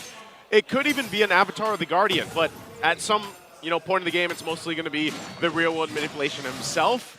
But I think one of the things here that could play to the advantage of Fnatic Onic Philippines is, yes, Kirk on the Scatakacha. We know how good this hero has been, and the Revitalize. So that's always something that RORA has to keep in mind, especially if they try to actually take out Kirk. And it's going to be difficult to take out Kirk alone. If anything, it's Kirk who's going hunting, and Aurora who's constantly shifting their zone, shifting their box. That penalty zone, that Zaman Force, it's going to constantly change, and luckily they have the tools. I'm loving the heal man. I'm loving the Rafaela on Renegade. It's a very different flavor compared to how he was looking for fights with the Ruby earlier. Here, he's controlling the flow of battle. He's saying, all right, we heal up here. They can't come close. We're going to Holy Baptism over here. And with his first turtle up, let's see how Edward can reach level 4 first. And then maybe, hold up. There it is. There's the hook, Iron Hook on Renegade. He flickers out defensively. Super Prince set up that box, still the fight for the turtle. Yue's got his own real world manipulation. He's going to drop it down. Kirk taking a couple shots. Edward might still go, try to get the kill, has the passive, but there's Kirk. First blood in the hands of Yue, plus the objective to RORA. That box is too mighty, and it's too large. Not only can they steal it with Yue's IMU, but again, you have to consider the Zaman Force, you got to consider Edward. Yep. And it came into play, literally. You saw how, as early as Super Friends locked in the real world manipulation, King Kong had to think twice, like, I can't walk in there. Yeah. I don't have the damage just yet. Not only that, but you saw how important the placement was for it, where Super Friends set up. And it was just a little bit out of reach, right, around that turtle pit. Just a tip. Just the tip, basically, and Yue, he had the right positioning. Well, again, that is knowing where Prince put it, so he had better information. Now going to the gold lane again, this was a interesting interaction in game 1. It was clearly dominating in the early, and then, oh wait. King Kong, okay, he's gonna get out. Fracture gonna be used too, so able to escape that one. As you were saying about the gold lane. Yeah, earlier it was clearly Doming who was in control from the first minute to about the 10th, up until Kevin was saying, yeah, I don't care. I'm a damage dealer and I'm a sponge. I'm gonna go for it. Take me, right? But now, look at this. An old flame for Kelra. Some people would argue he's the Filipino savage, all right? Let's call him that.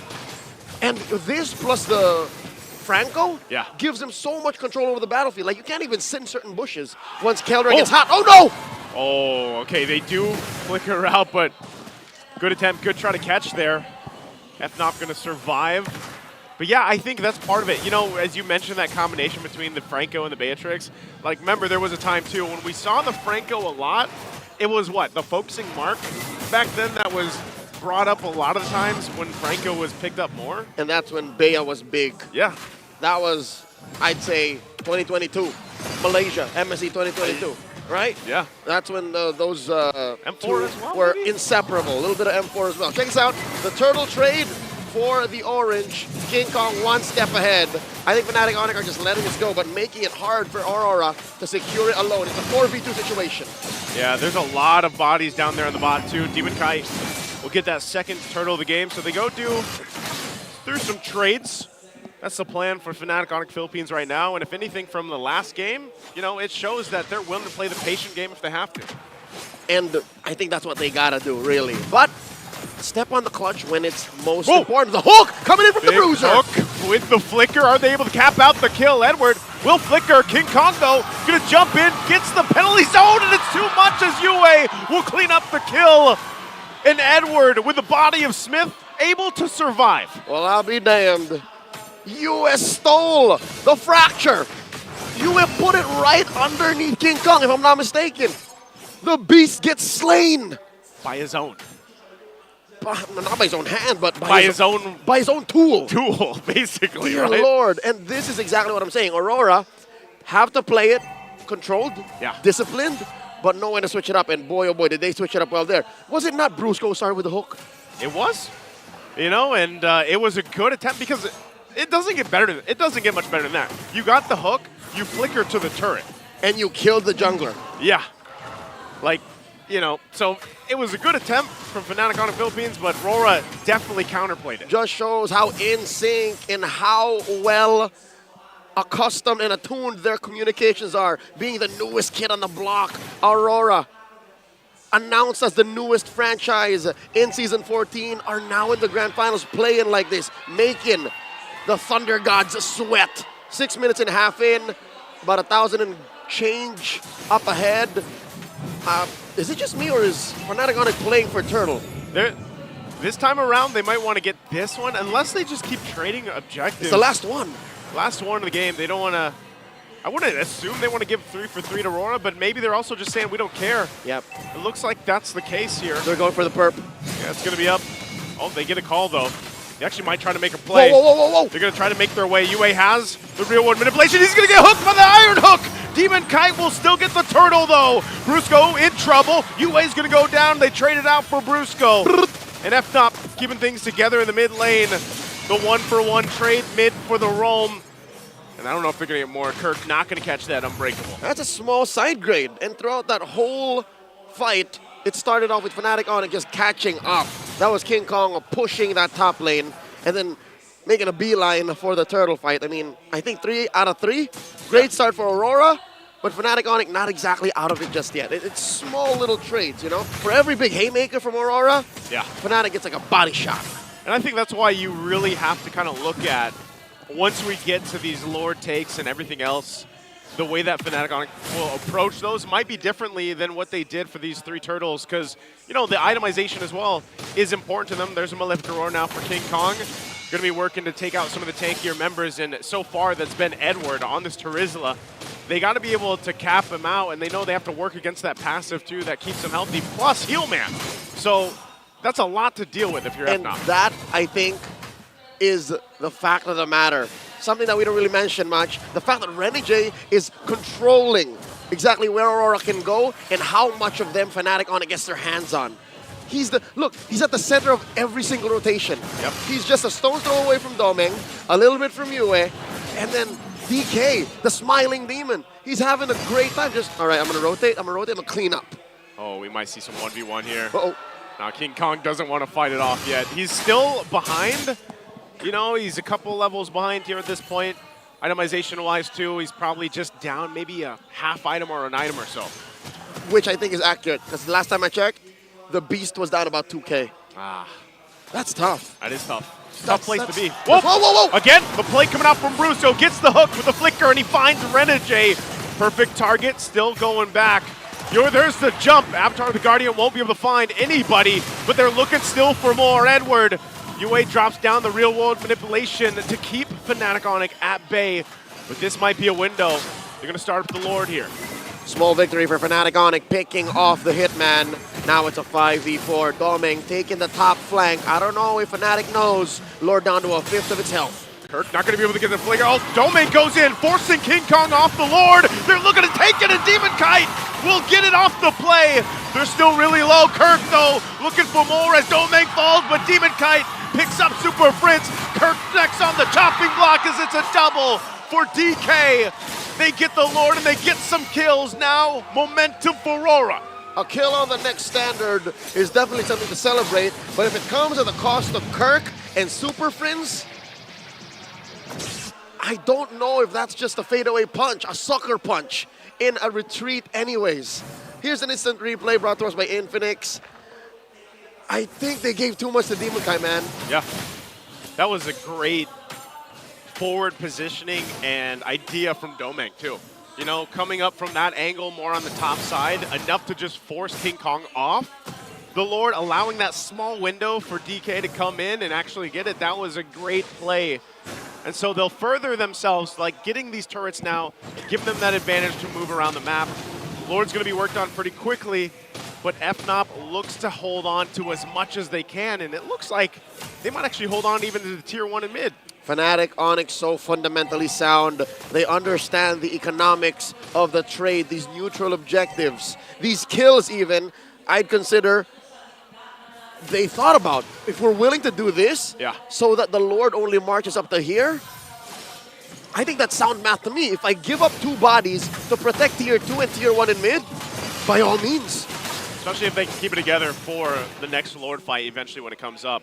And you know what we haven't seen so far? What is it? A big AOG yet. An Avatar of the Guardian landing on multiple members. Kirk tried. I think that's one of the things you really get when you invest in Rafaela. Yeah. And so far, Renegade, I'd say... That little speed boost is enough? I'd say he's about 3.5 of the 5th's way to getting a full payoff. It's good, but really we haven't seen much of a flicker Holy Baptism, re-engage off of a Holy Healing. That's what you're looking for. That's the money with a Rafaela. Look at the damage dealt here by Super Prince, the Monster Mage. I think the only thing that's making this more of a deceptive stat is the fact that Yue's timing is off the charts. Yeah. Yue is straight up mutant levels of reaction. He's waiting for the real manipulation. All right, 2 seconds later. Yeah, just like that. That's the sound. And you know, you gotta. It's more epic than it sounds. It is. But you also, what else is epic is the fact that Super Prince is undefeated on this Eve. So he's just protecting a record. Yeah, he's playing for that record to keep it at 100% right now. Picked it up 4 times, I believe, throughout the playoffs. UA as well, locking this in, wants that real world manipulation for this Lord to come up. You saw that too, so the Sea Halberd was picked up. They've got that available to them to kind of deal with the heel man here. It's the gold standard that Fnatic Onic are waiting on. I'd reckon King Kong understands the situation. King Kong is aware the Beast has to choose his fights very carefully. Now the Lord dance has begun. Lord now at 3/4 health, upper quarter spawned. Kirk looking for a taunt. Gonna go for the reset. Penalty zone gonna be used by Edward. They drop it in. A flicker already gonna be committed, and they disengage after seeing both those real world manipulations drop down, but Renegade will get taken out. And this might be the opportunity. Kirk doesn't have the Avatar of the Guardian, but they'll set up around the Lord. Hitman gets hit with a double tap. Kelra plus Super Prince.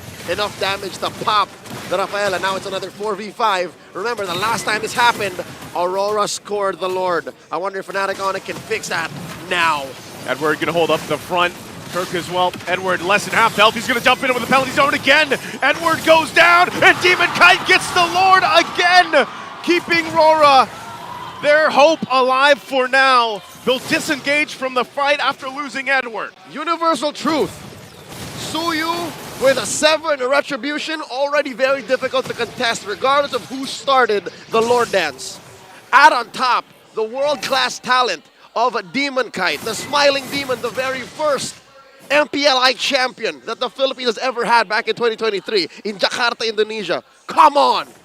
Come on. Come on. Even the Beast has to consider the fact that, given he is down a large amount, that's still that's a perfect combination. They were down a man, Joseph. They were down a man. They were down a man, and look right now, Demon Kite looking to hunt down the King of the Jungle, King Kong. No. DK versus King Kong. Looks like he's just going to go ahead and wave off and be like, yeah, I'll clear this out.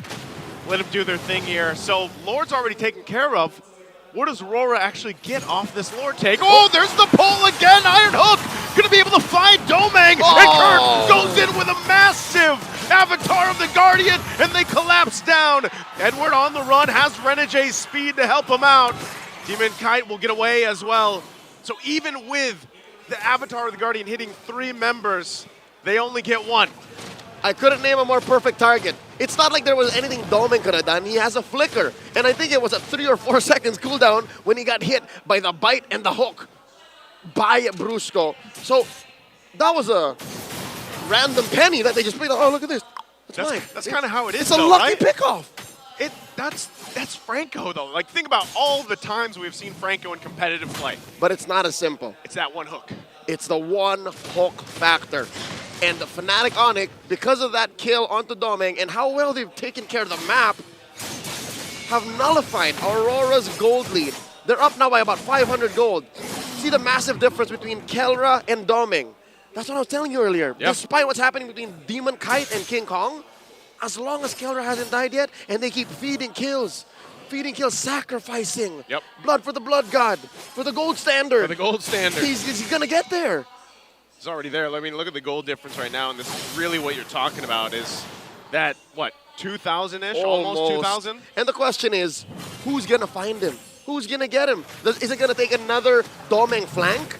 Is it gonna take Demon Kite show himself early so that he just bullies Kelra into a kill? It's difficult. There's a lot that Rafaela can do. The difficult part of it is Kelra is so protected with this lineup. But not the dive Beatrix like this. Yeah. Not the dive Kelra.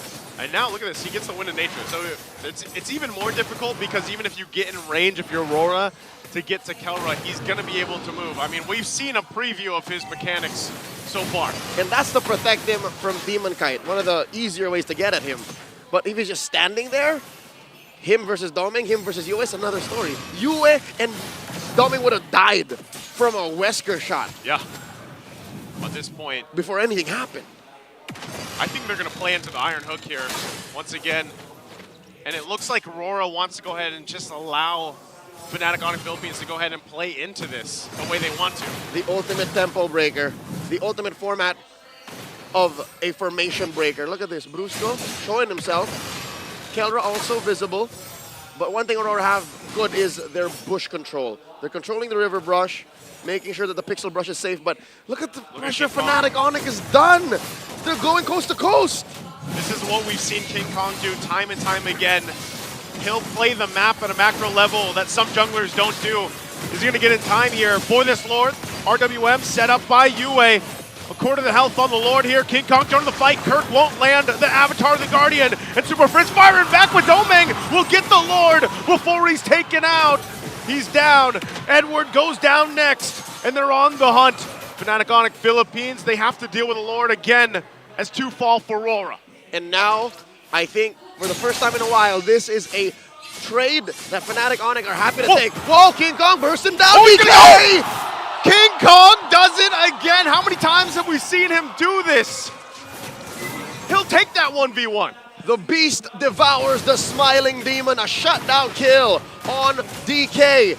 And now, despite having a Lord, Aurora are up against the ropes. 4 members of FNOP in the base with Renegade and Yue left to their own devices. They should be able to defend, but the base turrets will be worked on. They hold on to one in the bottom lane.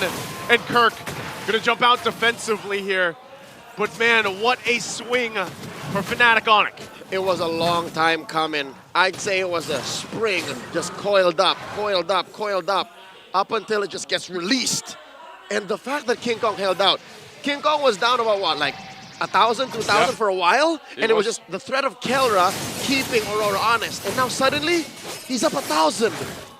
Man, we saw this just in the previous games throughout the playoffs even. If you've just been watching King Kong alone, he loves to do that. He loves to play these side lanes and put pressure enough. And then either he'll join those fights for the Lord takes or he won't. And you have to respond to him. He just makes you acknowledge him.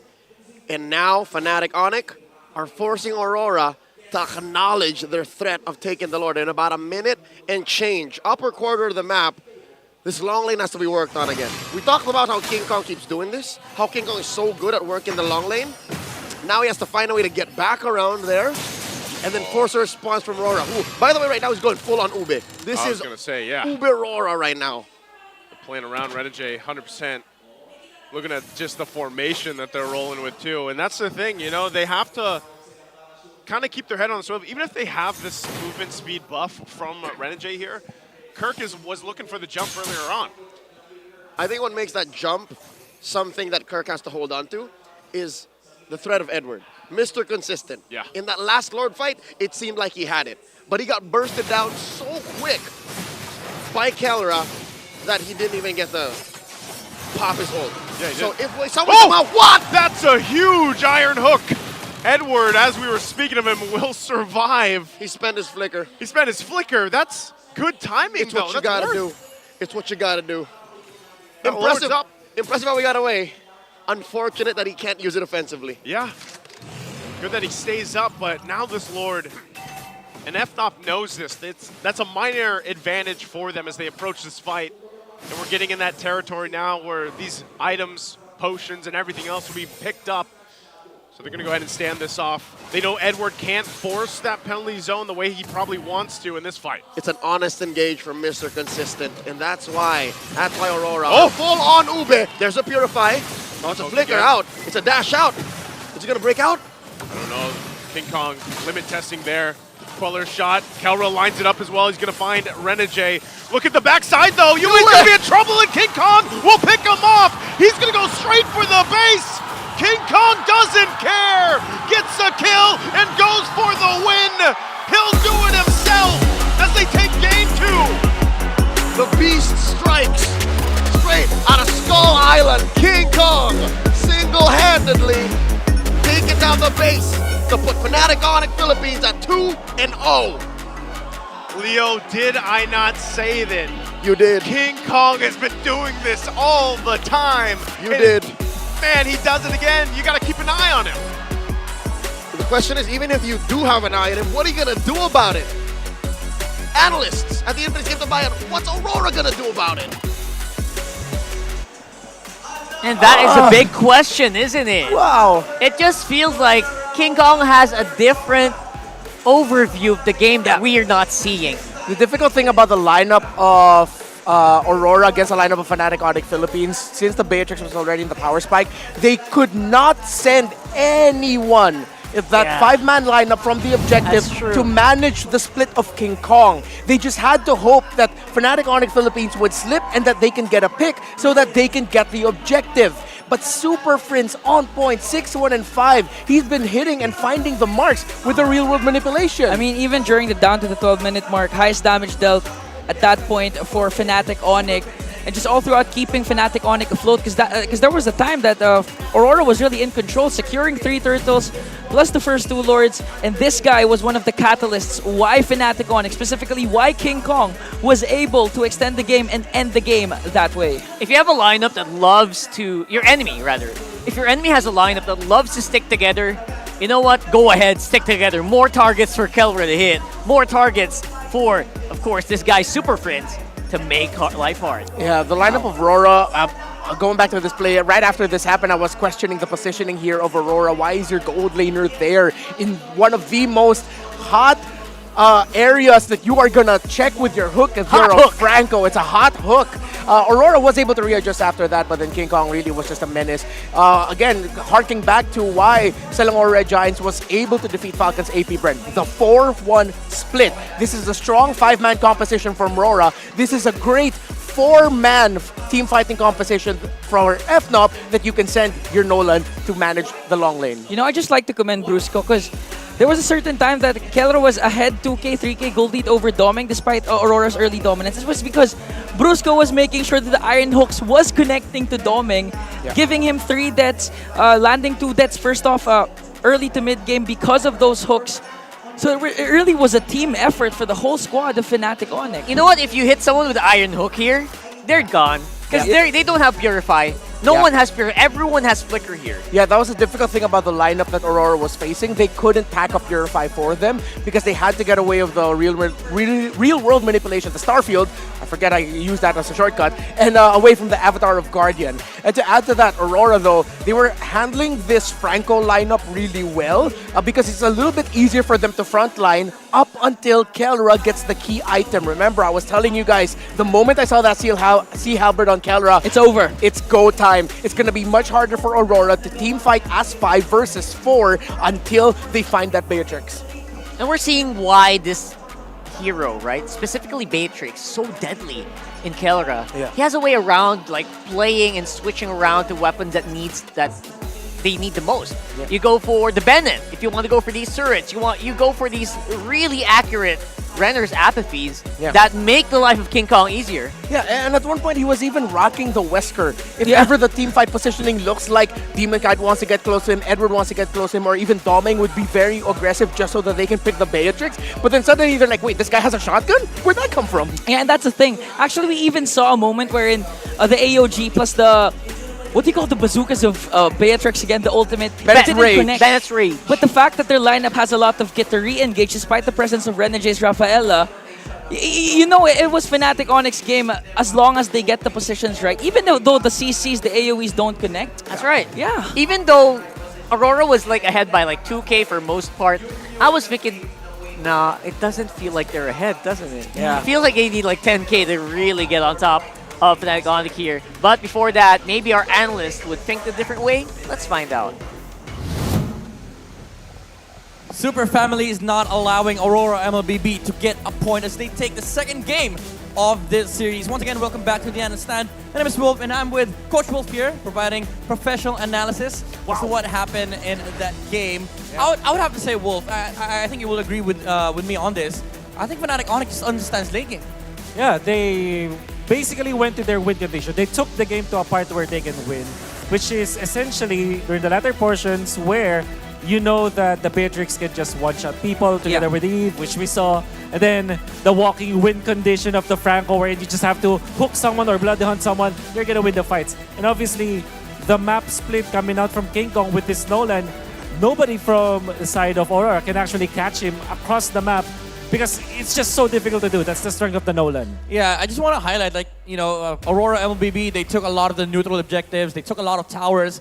But again, it's the same storyline as with game number 1. The gold lead doesn't really reflect how much they're stronger compared to Fnatic Onic. And as you can also see on the other side, they keep finding trades from Onic. They keep finding the towers. They just keep farming. And it came to a point where the Franco and the Beatrix was, able to find the targets that they need. Now, looking at the damage dealt comparison here between these two teams, again, it was Aurora MLBB that was leading the charge in terms of damage output. But you also see Super Friends contesting the damage output here of Fnatic Onic, contesting the team fights, allowing to sort of delay the game up until the point where you hit the critical mass on the Franco and the Beatrix. Super Prince also made it difficult for the backup of Aurora to have a good positioning. For example, when Renegade is trying to run away, he gets slowed down. Obviously, you have anti-slow because of the Rafaela, this extra kit you get from the Rafaela that you don't get slowed as much. However, with the poke damage coming out of Super Prince, it makes it so difficult for Aurora to catch King Kong or Kera into the backlines or maybe across the map because they always are getting poked. And I think it's also because of the river control that you get from this composition coming out from Fnatic. It's essentially just clear the minion waves in the mid lane and then you can just roam around and poke people around. Yeah, it just feels like Super Prince is always, forcing the terms out of Aurora MLBB, using the real-world manipulation to contest what Aurora wants to do in a team fight, and also not allowing Aurora to find team fights on their own terms. Now, as we look into the item progression, again, you would see the timings here for Fnatic Onic. Once they've gotten themselves the damage items that they needed, specifically on the on King Kong, the Malefic Roar, the BOD Malefic Roar timing as well on the Beatrix, it just came to a point where they have so much damage where Aurora MLBB, if they want to start a fight, they have to concede at least one hero death because the hook is going to come out, the Bloody Hunt is going to come out, and again, as we've mentioned earlier, Super Prince always with their real-world manipulation finding these forced fights against Aurora MLBB. Now we are going to be looking at the kill map here for both sides, which is really, really important. It's next to Wolf, as some online people would see. It is right next to Wolf. Again, Fnatic Onic, they just constantly found these pickups against Aurora MLBB, and these pickups are always around the objectives, the bushes that they have, the control that they have. It was always on the terms of Fnatic Onic. I believe that for Fnatic Onic, they kind of toned down a little bit during the early stages of the game. But when they found that they can one-shot people, I think they waited for the halberd as well as the glowing wand and then the dominant size. If you combine it all together, now you can see that the Rafaela and the healing factor of the Rafaela is a non-factor at that point. You can really burst down people with that combination. Yeah, it was very obvious. Again, Fnatic Onic just understood that it was their timing. They got control of the bushes around these Lord objectives, which was really important for them to secure this victory against Aurora MLBB in game number 2. But that's it for game number 2. But before we head on to game number 3, let's talk about the world and let's talk about the M6 with the M6 news with Mara Aquino. Welcome to the last episode of M News, where we bring you the latest in the competitive world of MLBB. The road to M6 World Championship continues, and here are the schedules for the region currently heading towards the playoffs. MPL Indonesia Season 14's playoffs will be happening on October 23 to October 27, and the top 2 teams will secure a spot at the M6 group stage. Then, MCC Season 4 will take place from October 26 to the 27. The champion will head to the group stage, while the runner-up will fight in the wild card. Next, the M6 World Championship China qualifier. Their playoffs begin on October 26 to the 27th. And like the MCC, the champion will head to the group stage, and the runner-up will secure a wild card slot. For MPL Malaysia Season 14, expect their playoffs from October 31st to November 3rd. The top 2 teams will head straight to the M6 group stage. And finally, over at Cambodia, MPL Cambodia Season 7, we have a report from M News correspondent, Linching Pasok. Thank you, Mara. And hello, MPL Philippines. Li Xing here as your correspondent of MPL Cambodia. Let's talk about what happened in MPL K8 Season 7 playoff the first day. So, See You Soon were able to surprise us with a 3-0 clean sweep onto Team Flash K8. And despite having an 80% of roster changing, they proved to us that they are the reigning champion of MPL K8 Season 6. And it's so surprised that what they can do, even though they were struggling in the regular season. And for the second match of MPL K8 playoff day 1, the Red Spot will be able to go toe-to-toe against Galaxy Legend despite losing to them 2-1 in the regular season with a complete full best-of-5 series 5 game. And for the second day in the MPL K8 Season 7 playoff, we can see that the first match CFU Gaming were dominating See You Soon 3-1 with a completely shutout on to See You Soon as well, even though they did lose to See You Soon in the last season 3-0. And for the second match, Galaxy Legend be able to beat Pro Esports 3-1 as well, despite losing to Pro Esports 2-0 in the regular season. So Galaxy Legend really proved to us that they are the grand finalists of MPL K8 Season 6. And for the last test match of the day, CFU Gaming will be able to dominate Galaxy Legend in a full best-of-5 game series, winning 3-2 over to Galaxy Legend Gaming and becoming the grand finalist early on. For the journey of CFU, I can say that it is not a very smooth, but they be able to pull it off by winning against See You Soon 3-1 and also 3-2 against Galaxy Legend as well. So they already booked a ticket onto the grand final, waiting See You Soon, Pro Esports, and also Galaxy Legend in the process. So for the Saturday after playoff, Pro Esports be able to beat See You Soon 3-2, claiming a victory and going ahead for the next round, meeting Galaxy Legend. So for this MPL K8 Season 7, there will be a guaranteed new champion. And so for today, we have to wait and see whether... And this just in, CFU Gaming wins MPL Cambodia Season 7 after defeating Galaxy Legends 4-2. CFU Gaming will be representing Cambodia in the upcoming M6 World Championship. And that's it for this season's M News. Thank you for tuning in for the latest around the world of competitive MLBB. Now let's head back to action. It's going to be Game 3 between Fnatic Onic Philippines and Aurora MLBB. Kanino ka? Let's head back to the panel. Pasok. There you go. So apparently we already have a representative for Cambodia locked and loaded already. Congratulations to CFU. We'll see you in Malaysia. Yeah, it's been a long journey for CFU. They've had close calls with the date with the rest of the world for many years now, but finally they are at the top of the kingdom. And now they are rewarded by facing the best of the best in the upcoming M6. Woo! That's going to be fun. And that, again, that's happening in Malaysia. So if you haven't booked your tickets, you better go ahead and book it now. And by the way, we are actually nominated for 7 awards at the MOBI. So vote for Mobile Legends Bang Bang as the Mobile Game of the Year, Strategy Game of the Year, Mobile Competitive Game of the Year, and of course, for Moonton as the Developer of the Year. The M5 World Championships, you can also vote it as the Live Event of the Year, AP Brand as the Mobile Team of the Year, and Flap TZ for Mobile Player of the Year. And of course, all that's happening until November 3, so go ahead and go to mobileawards.com/votes. So right again, mobileawards/vote. Make sure that you represent MLBB. Make sure you vote for MLBB. You know we give you a great show. And, you know, we love having you here. So thank you so much for voting. To everyone who's already voted, we appreciate it. And catch up your vote. That's all happening till November 3. Yeah, and it's great that we also see recognition for Falcons AP Bren. Yeah. For the year that they've had leading up to their eventual, exit from their World Tour era. That's right. But then I think they deserve the recognition, of course, with the World Tour that they went on. I would be surprised if they don't win the Mobile And just a Team quick of the note, you know why there are 7 awards? Why? I mean, nominated for 7 awards? Why? Yeah. Because we're going to 7 games today.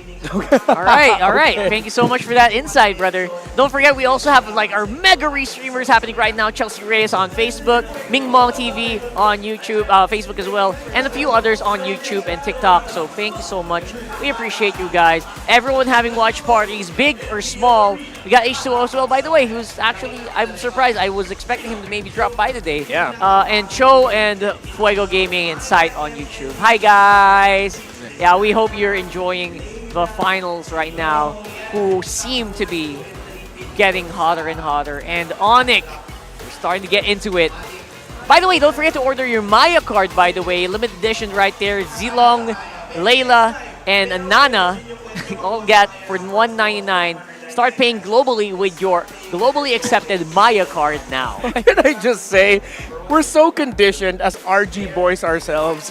With the moment you named those 3 heroes, Nana, Mia, Zilong, we just couldn't help but go. That's right. By the way, look at this story that's unfolding in front of our eyes right now. The Uncrowned King's Retribution. Kelra is actually facing off a few players who eliminated him on his road to getting that MPL trophy. Yep. Demon Kite, Edward. Edward, he fell to him twice. Demon in MPL Philippines Season 7, and then Demon Kite he fell to him in MPL Philippines Season 9. They are the reasons why he's an uncrowned king. The gold standard is facing off against his demons. Yeah, and you know, I just love Kelra's mentality because when he was interviewed, when they were awarded as the first team to go for M6, his focus wasn't on the world stage. Yep. His focus was on this grand finals. Even though there's a bigger fish to catch, Keller just really wants to be in it, in his zone, in his gold standardness, and take down Aurora. And he's showing why he's one of the most respected gold laners right now, especially if they do actually lock in that trophy, right? And maybe it's just about time that he gets it. Yeah, a lot of people have been really saying and, doubting Kelra. I mean, he himself expressed it. I do not see myself as the gold standard until I start racking up gold. That's The right. last championship he won was Embassy 2021, a bygone era, a very long time ago. He's hungry to win, and yeah, I'm glad that you called back to that because it just shows like he himself was trying. You could see how hard he was stopping himself from being happy. Yeah, I want to be happy that we're going to Malaysia, we're going to M6, but there's still a championship game tomorrow. It's like, wow, Kelra. That's right. And don't forget, we are on FNOP for blue side right now with an 85% side selection win rate. And it just looks better and better right now for the Super Fam. So right now, we're heading into the draft for game number 3. And wonder what's going to unfold here. I know FNOP is very comfortable there on the blue side, having a lot of very powerful picks on the first. You haven't even seen the Fanny show up yet. Right. So FNOP will take away. I gotta appreciate that these two teams are actually, or especially Fnatic Onic Philippines has now banned the Jushin for 3 games in a row. Aurora play a very comfortable play style when Yue has his hands on that hero. And at the same time, it turns off the idea that they're just going to get snowballed on. Oh, so Aurora finally respecting the Suyo pickup. So this could be a big adjustment for FNOP. Are they going to surprise and suddenly take away the Edith from Edward so that it can fall into the hands of Kirk? But here they are with a Fanny right out of the gate, despite the Cho being open for Aurora. Oh my goodness. Quick check around more. How many times has this Fanny of King Kong lost? Lost? Is there any? I need a bit of time to double check those stats. But one thing for sure is I'm sure he has more maniacs than game lost with this Fanny specifically. But right now, Aurora answers right back with Edwards Edith that has been quite hot yesterday, going up against Falcons AP Brennan. Of course, Renegade this time will be rocking the Katotkacha. That Fanny is actually only 2 for 3. There's a reason why teams don't want to give that Fanny to King Kong. As much as possible, they want to take it away from his hands. It's deadly, right? Very deadly. He's had a game where it went 7-0 in the first few minutes of a game. Yeah. And teams barely recover from that. Whoa! And now, Kelra very Okay. happy to pick up that 1-1 as well. These are very greedy picks from Fnatic Onic Philippines. We saw it yesterday against Falcons AP Bren when they pick up lineups where they show their main core damage dealers right away. Teams will be able to counter it. Let's see how it's going to fare, though. This feels like a confidence pick coming from Kelra, telling coach, you know what? Go ahead and give me the 1-1. There's no one in the lane right now that can mess me up. Yeah. So right now, do you go for a Doming hero now? Because Doming's been playing Harith 2 straight times. And one of his most winningest heroes, the Moskov, is still available. Can go head-to-head when it comes to going up against the 1-1. And in terms of macro, can also do the split pushes that Aurora is also known for. But again, the presence of the Fanny makes it hard to play a Moskov. It might force you into some really interesting picks. Well, it's going to be hard for them to actually lock in those heroes that can stop the Fanny right now, since Gatot isn't really targeted, and the Edith is kind of hit or miss against it. Yeah, honestly, Moskov into Fanny, Fanny into Moskov, it's an almost always sure thing right now. With how well Fanny pressures the side lane, the long lane, away from the major objective, Moskov also does that. And usually you see Moskov's fearless in terms of just managing the side waves, and they can just hope for the best that they will survive through the Fanny onslaught, which we have seen. We've also seen Fannies be hesitant to go up against a Moskov who's just split pushing, and sometimes he'd rather just focus around the Lord and hoping that the Moskov doesn't hit his ultimate so that he can join in the team fight. So very classic pickup here for Aurora this season to get that Moskov right away after seeing the Fanny. And for Fnatic Onic, do you take out one of the assassins that can go head-to-head with the Aurora? Oh. The Bane. You take away the Bane. It's great foresight here, honestly. It feels like they're getting ready to just be a big death ball here with a Fanny on the side. It feels so deadly for FNOP right now. Yeah. Trying to avoid any heroes that will disrupt that death ball here, Redmar. If you're Aurora, if you're trying to clean up the picks of Kirk, do you go for a kind of an Arlot ban? Or what else? A Terizla? I think they might consider a Cho ban, honestly. Because they might park on EXP Cho up against that Edith, who does fare much better. So it's going to be difficult for Aurora if they end up with a losing matchup in terms of map presence in the EXP lane, because they need Edward to be present around. So they'd rather take out the Focus instead. Cho later for Kirk is available, but then he can still go into the Terizla. And his, dare I say, very wide hero pool this season with 13 unique heroes already played in that position. Yeah, it's almost impossible to ban out anyone from FNOP completely with the amount of heroes that they've already exhibited here in the regular season as well as the playoffs. If the motto for Fnatic Onic Philippines is greed is good, wink wink if you know what I'm talking about. 999. 999. Then Kirk might actually end up falling into the CC in the XP lane. So it could be a CC or CC Cho or CC Terizla. Alright. So that's kind of, again, you're expecting maybe a wombo combo. Terizla is also viable here for FNOP. Again, very little answers available for Aurora if they go for that route. Yeah, you still have the Hayabusa though for Demon Kite. Yeah, Hayabusa Julian as his next best picks right now in the jungle. I haven't seen the Hayabusa versus Fanny in a long time. I missed that interaction where the Hayabusa just rides on the Fanny. Yeah. Yeah, with a Good shadow times, kill. right? Locked in. Let's see if they're gonna think about that. Right now, Hayabusa has fallen in favor. A lot of these players. Oh, okay. Sana, all right. Sana for the team fight could mess up the Tig. Yeah, they need something like a Cho here. Interesting. If I'm Fnatic Onic Philippines, don't fight a slow front to back. Make your Tigreal be the front liner fighting slow front to back. Have an EXP laner that can break formations. That's why even high loss would be. I'll double think about the high loss.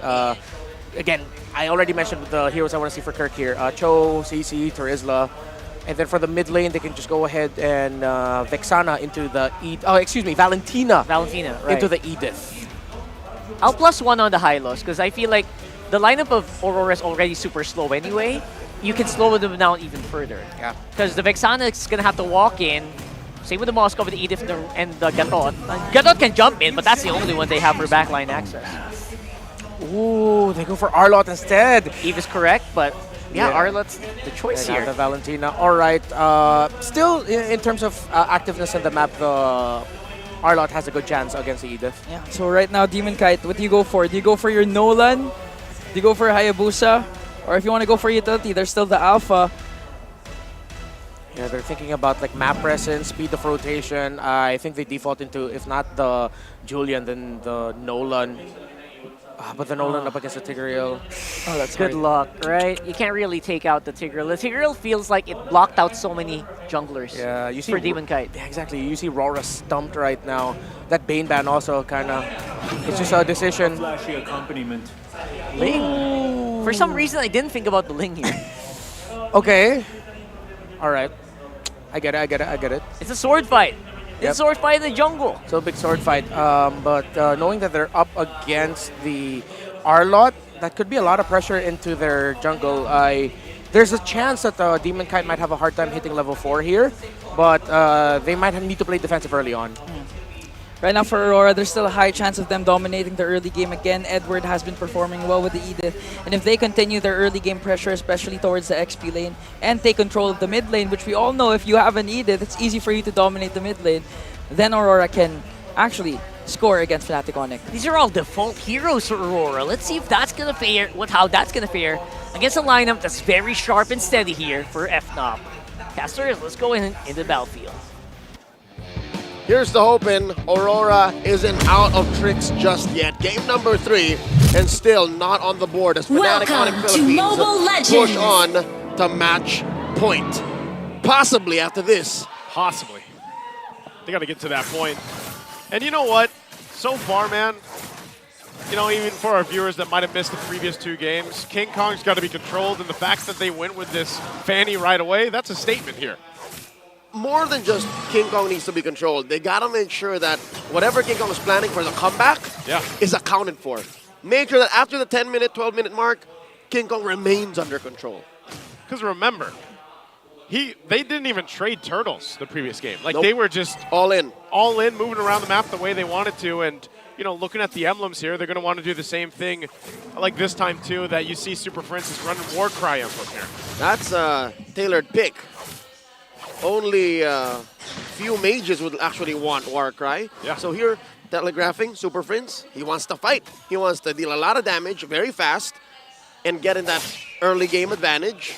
Spike up in the mid to late when he has items. Turn him into a right-clicking mage. Yeah, Domeng, Kelra, this has been the story in the gold lane. You know, throughout the series, these two just kind of duking it out. Domeng, you know, already had to use that Purify early on, then that's just what they want to do. Both of them want to get the upper hand earlier if they can. You can see Brusco visiting up here top side. Demon Kite too. Kelra's pretty low. He's dead. Tempest Blades, goodbye Kelra. First blood in the hands of Demon Kite. The Smiling Demon starting hot early on. Not even 2 minutes. Turtle still preparing to spawn lower quarter. Let's talk about that XP lane matchup. Arlott versus Edith. This is Kirk's old flame, by the way. Yep. In his debut season with Minana in season 12. Back when Arlott fit all roles. Season 13. Yeah. This was the one here that made us all just stand in awe. It's like, wow, Kirk knows how to play Arlott. And he showcased it. What was it, game 1, right? Game 1, he brought it out and made it work here. So he's pretty close to that level 4. Should have it by the time they actually commit to this turtle. Super Prince grabbing his own Primal Wrath. Oh. So they'll work through it. The perfect ult to steal. Some would argue, yeah, maybe you should steal the Eternal Guard. No, Super Prince wants this. This is the perfect pickup for the ult since he has Warcry. It's so good. Which is funny because remember before he ran Brave Smite. Yep. Right? So like, well, the many different flavors of Super Prince's Valentina. It's nuts. Likes to kind of approach it that way, and it looks like, you know, for now, they'll just kind of ignore the turtle while they go ahead and look for something else. Part of this also is just, again, having those level 4s available. Demon Kite on the top. Oh, that implosion's not going to catch him. From a different angle, Demon Kite forced to use Tempest of Blades. From a different angle, an implosion would actually catch a Ling mid-air. You did this earlier today. I did this earlier, yeah, when we were playing. It works pretty good, and I think that's why when we were in the draft, you saw the facial expression of Demon Kite, you know, as they were trying to work through it and figure out, like, yeah, what are they going to take? They know that Tigreal's over there, but you're more so just relying on that skill, that mechanics that Demon Kite has shown us before to have the upper hand. The instincts. Because at this point, he knows that it's a cure. It's not even prevention. Like, he knows it's going to suck when he comes into the range of the Brusco's Tigreal. And that was one key situation wherein he was forced to use his ult defensively. Now the turtle started up once more. Lower quarter. This is a delayed turtle, man. This is probably about as delayed as it gets because both junglers, they want to just make sure they have their purple buffs. You know, and both of them right now, they're just like, all right, let's ignore it. Shades of Demon Kite's old team, RSG. A rotation that they made popular in 2022-2023, the delayed Lord Turtle take, wherein they made sure that the buffs were secured first. And now look at this, King Kong. He's just staring at him. Whoa! Oh, that's enough damage to come through with the cutthroat as well. Might be looking for more on UA under the turret, King Kong. Whoa! Oh, does he get away? No! Renegade will get him that one cable off, but still that's 2 kills now for King Kong. The beast is slain, but I think he's happy with what we got away with anyways. But I think he'd be happier if he survived. What was that? Did he miss the angle of one cable? And that's what it looked like, but I think even then I'm not sure if that would have, if he still would have escaped. Yeah, he would have ended up underneath the turret anyways. Yeah, and Renegade was right there. Probably would have been able to get the unbreakable taunt off, I'm assuming. But nonetheless, you know, it gives a double to King Kong, and there's still no turtle taken. That's right. This might as well be the second turtle here. At this point, yeah. He might start this one up. King Kong working on the orange buff. Meanwhile, Demon Kite rotating up top. Mr. Consistent's first item, the Antique Cuirass. It should help in stopping King Kong from doing his thing. Even Kirk, like Kirk hurts, right? If you're just clashing swords with him randomly and then some way, somehow, King Kong joins the fray, like that should help Edward stay tougher. Super Frizz though, picking up how often do you're a mid laner, how often does a Valentina pick up a Starlium site? Super Fritz is on, so let him cook, right? What? Oh, hold on! Doming! In trouble, King Kong again. Cable's gonna come through, don't tell me. Doming, wow. He actually survived. I don't know how that happened, King Kong. Not get the angle he's looking for, but here's the final slash, Eternal Guard as well. Finally, a turtle's gonna be taken. Demon Kite will get it. Now still looking for more. Kirk won't get away. King Kong jumping under the turret, clears that tier 1 in the mid out. So they'll trade it. Finally, Eternal goes to RORA, and they get a turret here in the hands of FNOP. Make it 2, because Keldor was also working on that top lane tier 1. So that puts FNOP slightly up, because again, I think turrets are more valuable than turtles in the grander scheme of things. 6.5 minutes in, Fnatic Onic constantly playing the map. Aurora taking what fights come their way. Back to the man of the hour here, Super Prince. What was that, game 1? It was a Brave Smite. Yep. Game 3 now, it's a Warcry. He's building Starlium sides. What's he on his way to? I reckon that is a glowing wand. Could be, yeah. Dude, Super Prince, what he's up to with this Valentina is just pure anarchy. It's got to be a combination, though, with taking the Primal Wrath, right? Like, that's what I'm assuming here. He's basically cosplaying as an Edith. Yes, that's the perfect way to put it. That's him. Hey, the ultimate is called IMU, so it works. He is Edith. He is Edith at this point. Renegade. Final slash. Renegade gonna try to jump away. Will escape, utilizing that Avatar of the Guardian. Meanwhile, purple buff work done by Demon Kite. And again, this is gonna be a game where only one turtle gets to go to a team, as the Lord is coming up here in about 30 seconds. Aurora scored more kills. Aurora took the first turtle, the only turtle in this game. And the rotation can actually, the lineup can actually rotate fast. They're capable of that, given the Ling, given the Gatot, given the Moskov. But is this not such a far cry from their performance against Falcons AP Brand last night? They buried the defending world champions. Oh, King Kong in trouble. All right, it's fine. They buried the defending world champions. Oh, come on, King Kong, let me finish. King Kong doesn't want to let you finish, and look at the response here. This is he why. bought enough time. Renegade goes in with the Unbreakable. He jumps on out, and that'll be enough time to allow also Domeng to get to safety. Impressive work, Aurora. High game sense. Fnatic Onic, they tried. Yeah. Good setup. Good It's rotation. just, again, a mobile lineup. Aurora can control the map, but what is it? Did King Kong get in their heads? Whoa! The damage on the bottom, Domeng! That's what they have to watch out for from King Kong on the Fanny.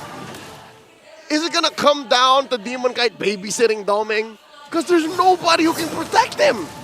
And the panel talked about this in the draft, that the Moskov was the option, but you're almost a sitting duck against a Fanny, and that's what happened there. So that's Lord secured as well for FNOP, and now this is where they put the pressure on the resources of Demon Kite here. Purple buff going to be worked on. King Kong did retry. They're going to rely on it. Implosion's going to be used. Spear Destruction as well. They're going to break out in the fight. Kirk could be in trouble. Final Slash. Demon Kite's gone, but they're clapping back here. King Kong will cable on out after he takes out Renegade. Watch Kelra. 2-for-2 trade. Still in the mid lane. Kelra taking the spear. Has to be careful. Backs off, and Super Prince as well.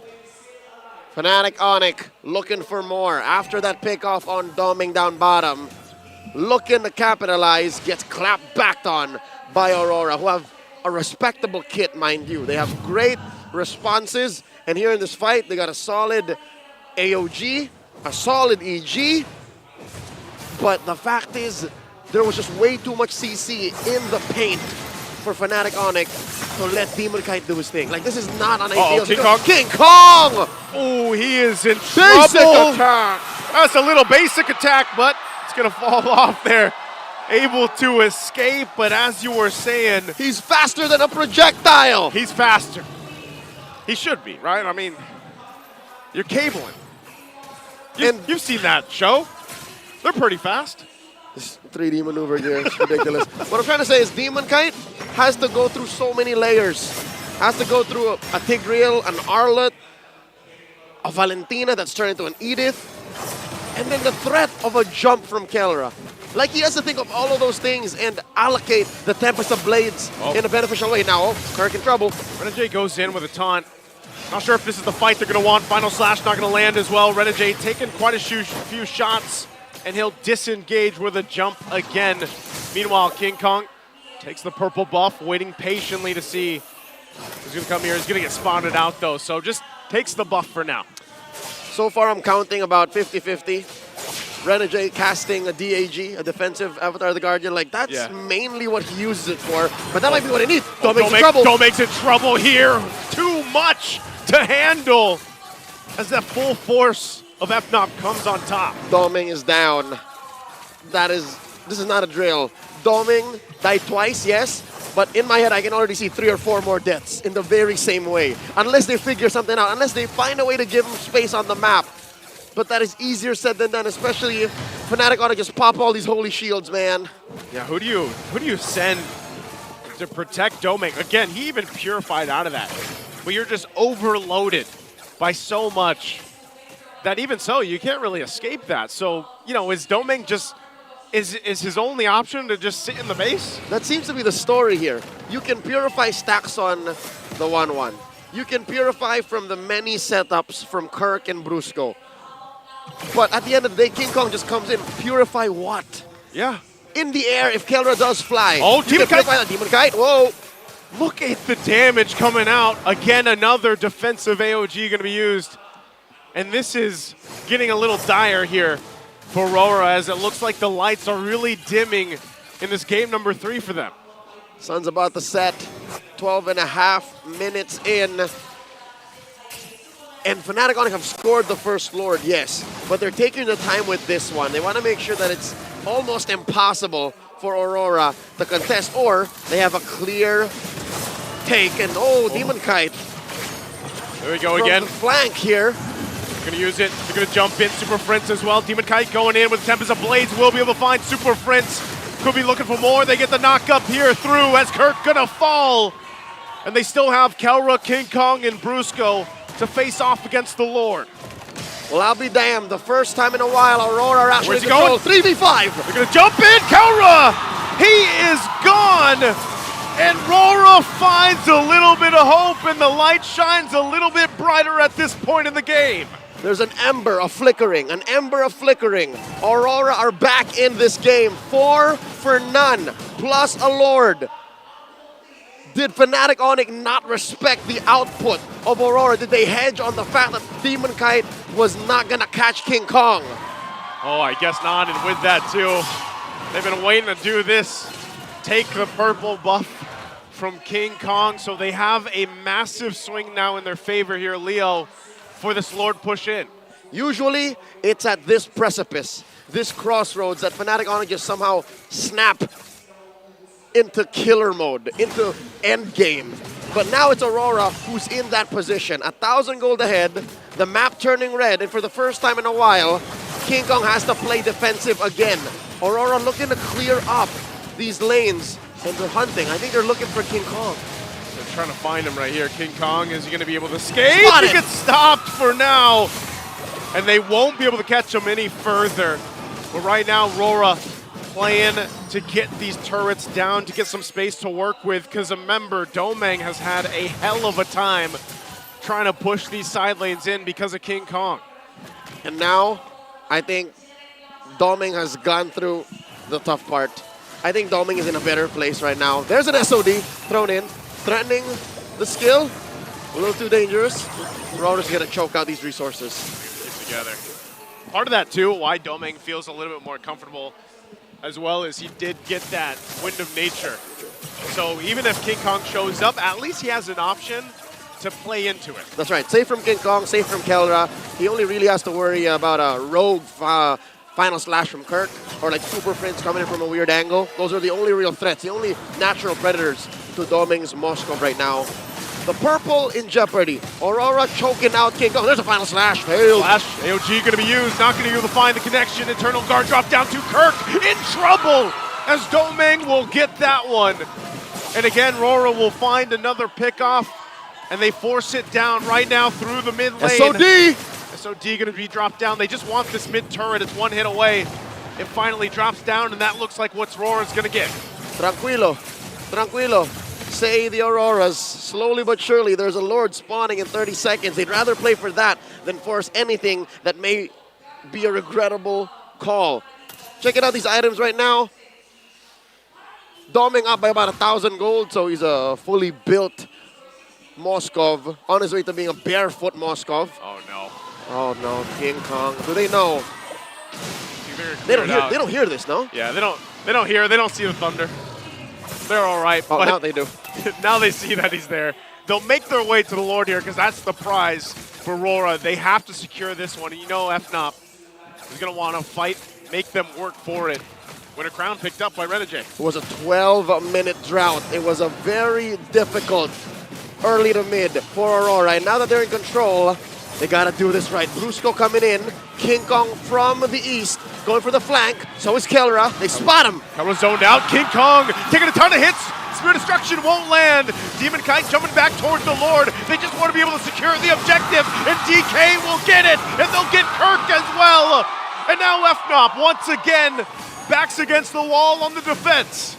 The Northern Lights are now up 5,000 gold. 17 minutes in, King Kong starving, struggling to take his purple, fails. And Demon Kite now. Once again, I see the smile back on his face. Naisu, I am impressed with Aurora's micro mechanics. For 2 or 3 times now, they have overloaded the young buck Kirk. Did you see how even in the smallest of alleys in the jungle, they're just able to dodge his final slash? They've been maneuvering it, and it's impressive because it's without a Raphael they had the last game with the movement speed. It's as if they still do.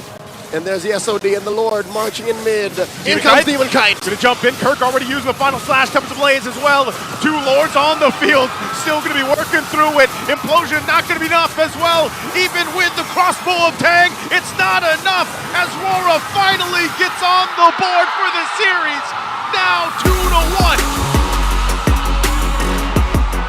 And we have a bowl game. Aurora taking their first here in this best of 7. And how perfect is that? It happened after the 13-minute mark. They held on, Joseph, they held on! It was a long ride, and I feel like especially for Domeng, man, that finally he's like, all right, I can finally fire back at King Kong. Great response. It's Championship Sunday here in the MPL Arena. Let's see what our analysts at the Infinix Game Combined think of Game 3.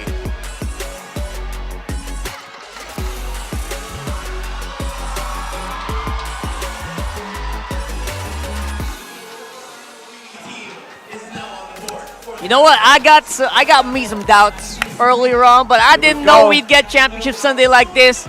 We got a ball game.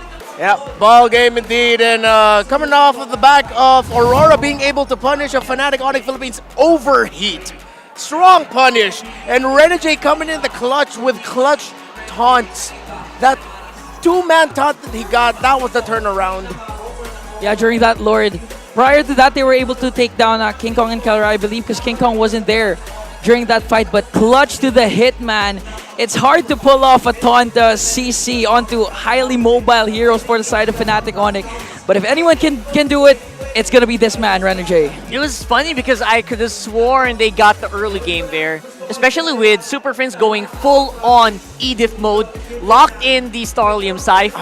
And there you go. These late-game team fights are all what it's all about for Aurora. That was a turnaround moment. The moment that Fnatic Onic Philippines whiffed their initiation there with Aurora starting things off. And that two-man taunt by Renegade coming in the clutch to catch off the 1-1 and the Fanny. Those were the two main team fights that really turned things around for Aurora. And since they were playing from an uncomfortable position where it's harder for them to initiate, where they were playing back, it was harder for the 1-1.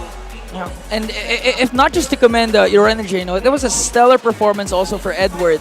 There were a lot of times wherein Kirk's final slash was hitting, and whenever the flicker final slash was going to be casted, it was a go signal for Edward to go in with the Earth Shatter flicker combination. So it was a whole team effort for the side of Aurora, and not to mention Demon Kite's huge plays, huge solo kills. Honestly, up until the very end as well. Like, they were like forcing it to the victory. Yeah, after the first jungle rotation, Fnatic Onic Philippines needed to take control of the game and dominate because they have abysmal wave clear. Kirk has a concussive blast. Brusco as well. They needed a little bit more utility to help themselves clear the waves. When it got to the point where it was just a full-on push, you saw it was so difficult for Fnatic Onic Philippines to clear out all the minions. Yeah, and this was coming from the fact that Fnatic had a good start. Who could forget? After Demon Kite picked off Keller for the first blood, there was an invade coming in from King Kong and Brusco. With the implosion play, they got 2 kills plus denying the orange buff. But despite all that, I think you said it during the lineup, that Fnatic Onyx lineup was kind of too greedy.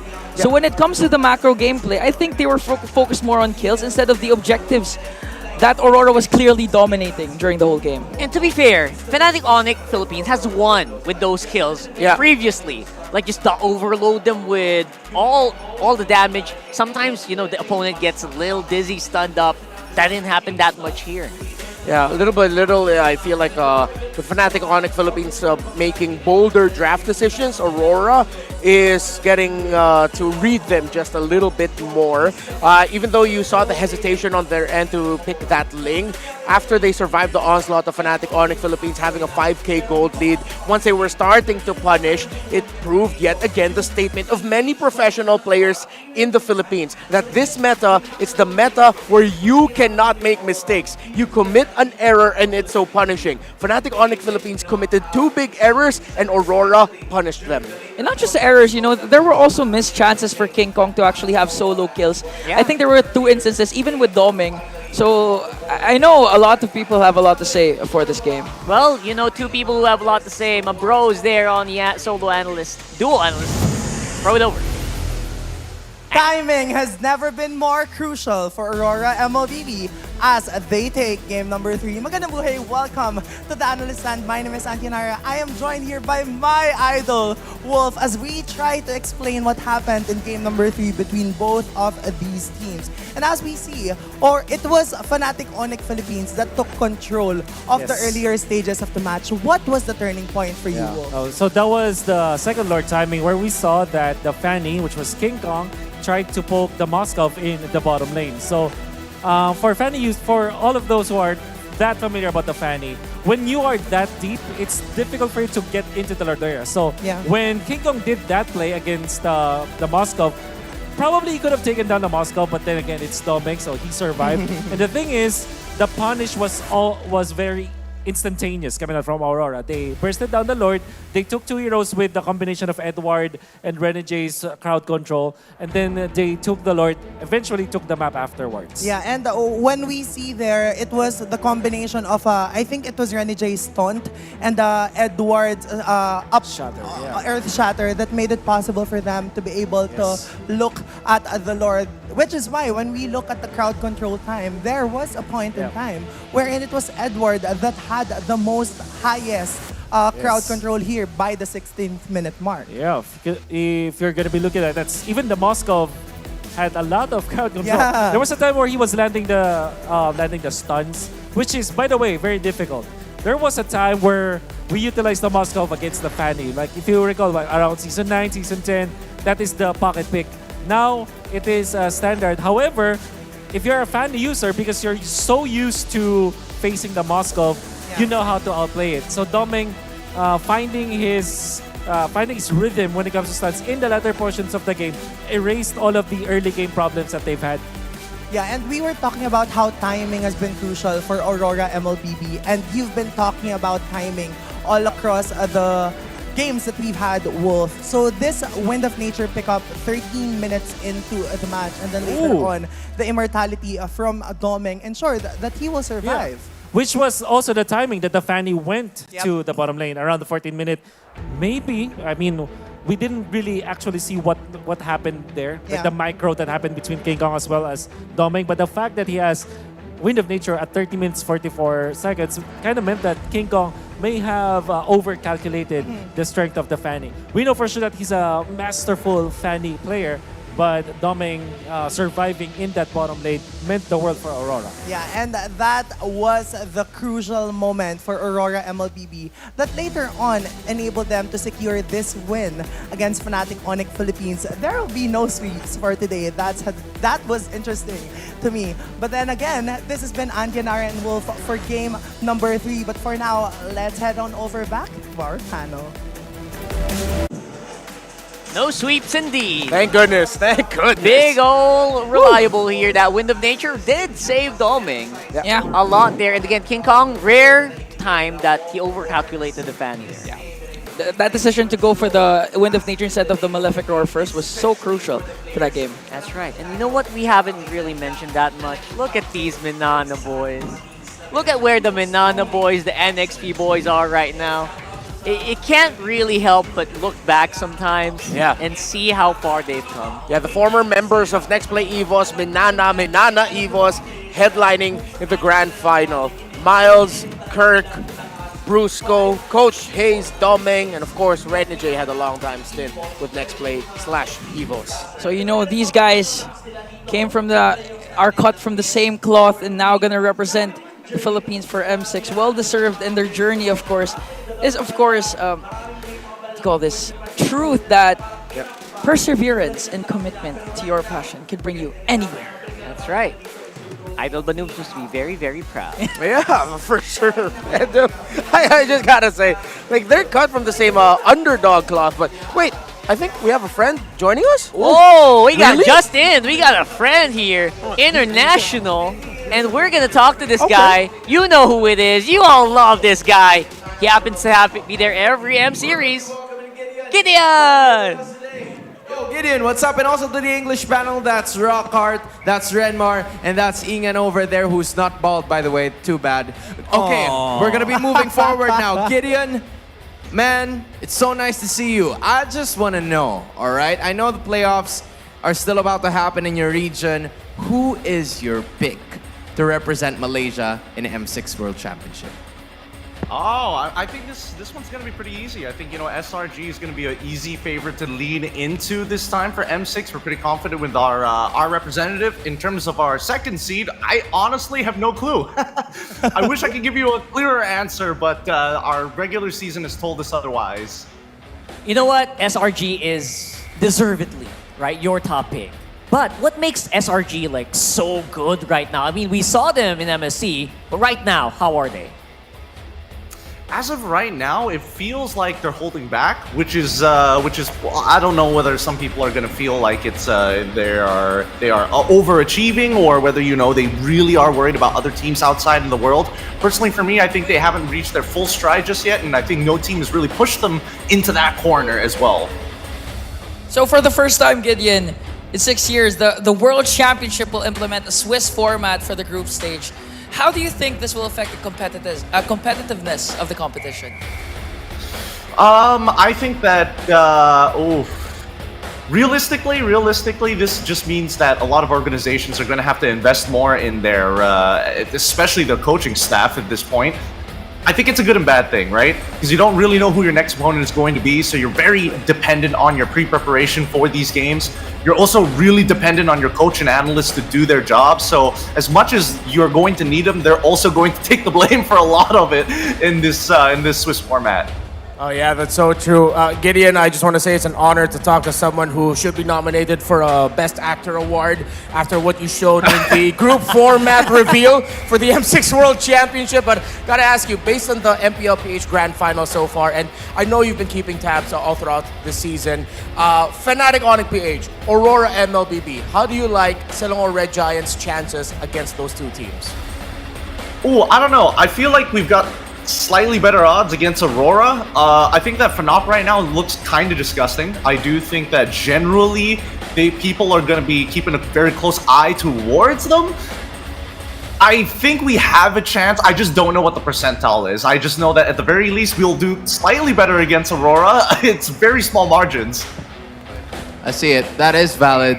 Midnight, you have a question there. All right, this is not a question. My idol, my friend, my sensei. I don't want to put you in a spot, but I kind of have to. It's tradition, Have you been watching, our segments with Mara? The face-off. Are you aware of the face-off? With the fans? Yes, Yes. I am aware. All right. Good. Now, it's time for you to shine. As a representative of Malaysia against all the world, specifically Philippines, Gideon, ano ang palag mo? Oh, this one's rough. Ah, man, I hate this part. Okay. I'll tell you what. I will say they've got the chemistry with them. They've got everything they need to be the best, of course. Everybody's going to doubt them, but at the end of the day, even if they have a Malaysian flag on that stage, I still believe the minds behind it, and a couple of players too, still Filipino blood. He's right, though, all right? Yeah, he's right. Where's the Gideon, lie? I have a question, Gideon. Okay. Yeah. Gideon, am I welcome in Malaysia for M6? And if so, what food are you gonna let us try there in Malaysia? Oh boy, there's a lot of good ones. Okay, yes, you are absolutely invited. You are absolutely allowed to come along to Malaysia. We can house you, no problem. That shouldn't be an issue, for the tournament. In terms of food, it depends whether it's non-halal or halal stuff. We're a very diverse country. Yeah. We got plenty of options. Maybe if you are lucky, we could get you a good old lamb curry, the good old classic. Love it. Great, Gideon. It was nice speaking with you, and hopefully we see you soon again. Last year you were here. Hopefully next year we'll be there. This year. Yeah. So now, any final messages to everyone, and you can invite to Filipino fans to watch MPL Myanmar Malaysia playoffs.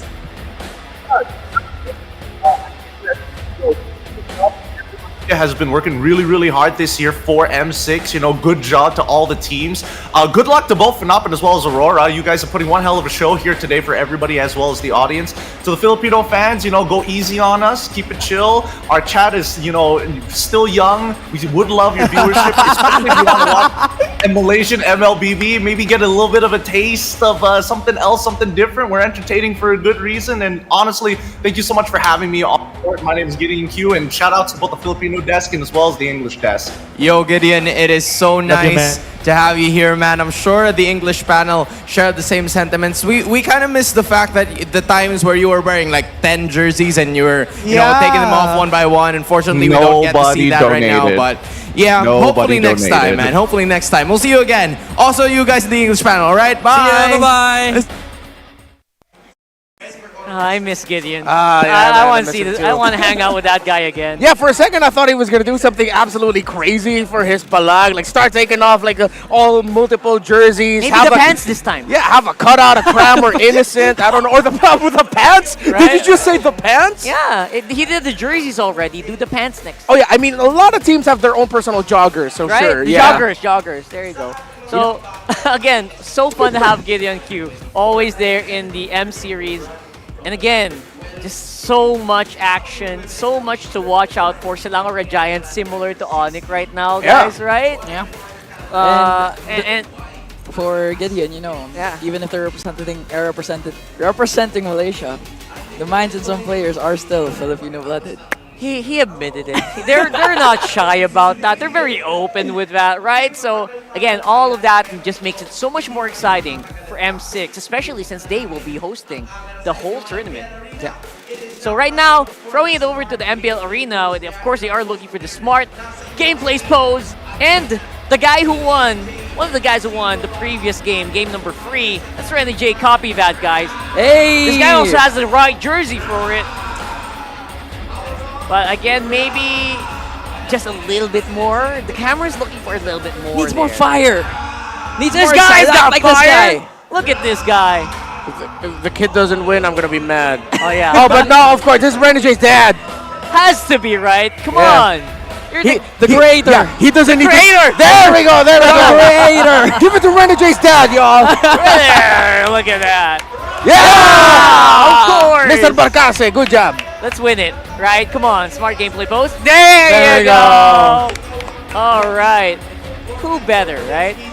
And we're gonna add in the Index Salon Precious look as well. Why not give it to him as well? Same. He looks pretty hot. He's pretty fire. He's on fire, man. And look at that. Guys, men can be hot. Yeah, I know. What are you guys talking about? Okay. Why are you guys laughing? Right now we're looking for the freshest face among the fans. What? Is there anything wrong with what I Rockstar, said? take a minute and just rewind what you said. He looks pretty hot. And what the screen was showing. I will during say that again. Renegade's dad's pretty hot, man. And I agree with you. A lot are agreeing with you. And of course, if Renegade is hot, the creator must Where be did hot he get also. it from? Exactly. Where did he get those genes from?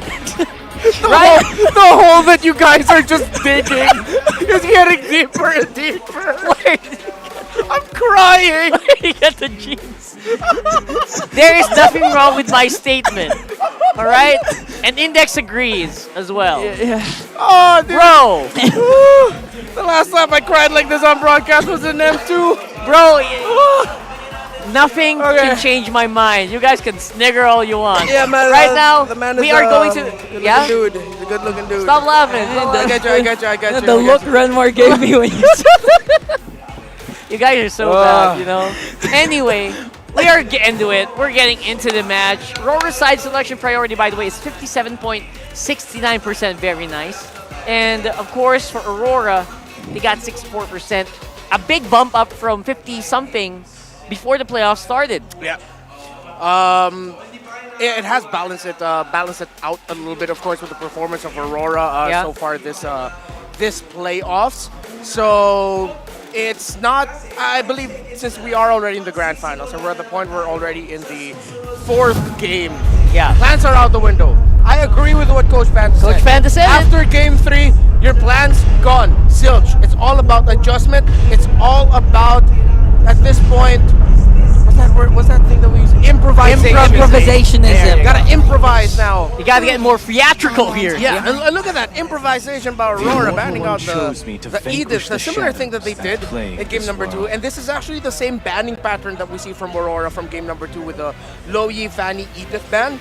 And it's the similar banning pattern as well from Fnatic Onic Philippines with the Chip Matilda Jushin. I just really love that at least Aurora is sticking with the Loyi permaban on their side. Yeah. I said this last night. I completely have to reinforce it. Keep that Loyi at bay. Yeah, especially for Super Friends.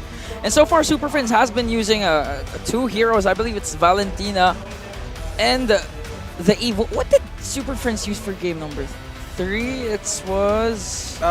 It was the Valentina. Valentina, yeah. So still same, sticking. And now Doming, his most winningest gold laner, has been selected for the side of Aurora.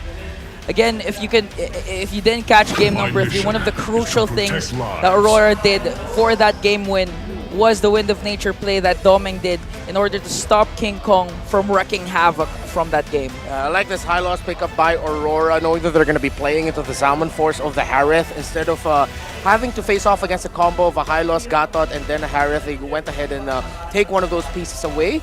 At the same time, sort of like cancels out what the Salmon Force can do. So Fnatic Onic Philippines, knowing that they're going to be fighting under ultimates, again, is the Super Prince of Eve. I personally love it. I'm gonna stand with that. The Super Prince of Eve. The Super Prince of Eve. You know what? This is a great pick. Not just because he played it to perfection in the past 2 games, but also because it cancels out the high loss completely. I mean, if they want to go for an engagement, they better be ready to pay the price. Yeah, especially if ever Fnatic Onic does perform well in the early game and forces out the glorious pathway to be used defensively, the real-world manipulation will be coming in handy for Fnatic. I think Fnatic Onic Philippines needs to respect the Zask here. Even when all is forlorn. If it's not going to be a Valentina pickup by Aurora, it could be a Zask. The Zask high loss will mess up the formation around Fnatic Onic Philippines and their Starfield off the Eve. So that would be great. I would still understand if they pick up a Valentina so that they can take away the real-world manipulation. And hey, that's not me. That's my cousin. No, we're not really cousins. Like you. What do you mean it? I mean, he looks like you. I mean, the cover, you know, the hat. Yeah. The hat looks like you, bro. Oh, the hat looks like me. Yeah. All right. Now, but that's one of my idols. That's Fuego. Hi, Fuego. Hogan, Elgin are some of my favorite MLBB creators, by the way. That's right. They're on site. Live in the streaming Hopefully area. they're doing a vertical stream. Yeah. I am getting our vertical streams on TikTok ready. Okay, so last ban for Aurora. A while ago, they did go target for King Kong here. So right now, what else do you target for King Kong? I mean, you have the Fanny gone. You took away the Soyo. What's left? The Julian, the Hayabusa. Funny thing is, the Hayabusa will struggle against this lineup of Aurora. Or it looks like it would. We still don't see the rumor for Brusco. Chonky. It's Chonky, yeah. I think they could actually take out the... they usually put the Gacha on the Rome. They might consider taking out the Cho.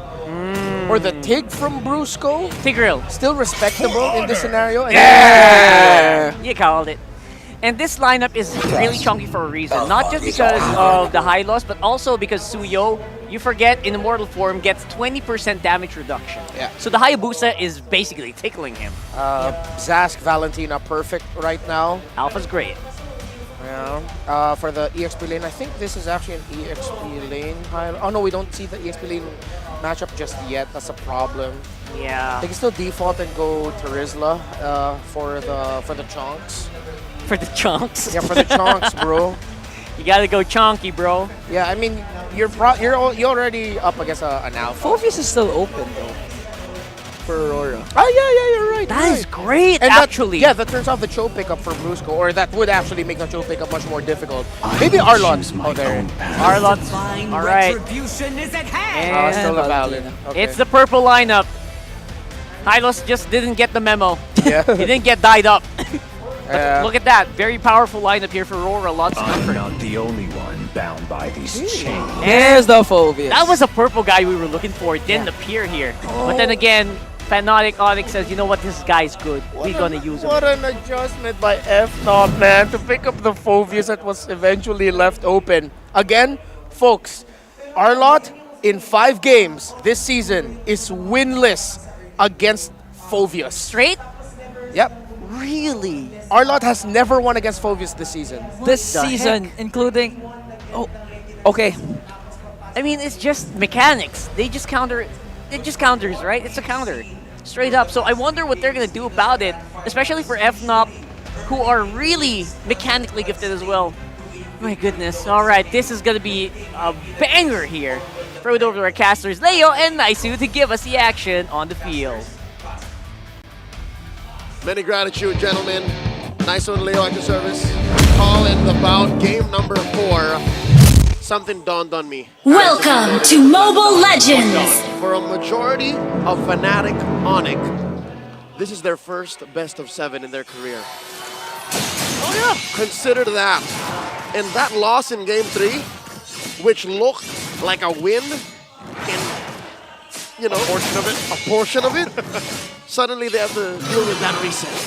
I feel like that was, I don't know, in a way, like, it's a good check for them, like a reality check throughout this series in the best of 7, because, like you mentioned, this is also a mental test, you know, for the lineup. I mean, on both sides, too. I know there's obviously some experience over here for RORA individually, but essentially that's what a best of 7 is. I mean, we saw a glimpse of this yesterday in our first best of 7 for the lower final. That's right. And you can really see how things adjust where you're in that first half of the series, and now, you know, as you start to get towards these later games, you're going to see that adjust. But I love what Renmar has pointed out about that matchup alone between the Phobius and the Arlot. That's right.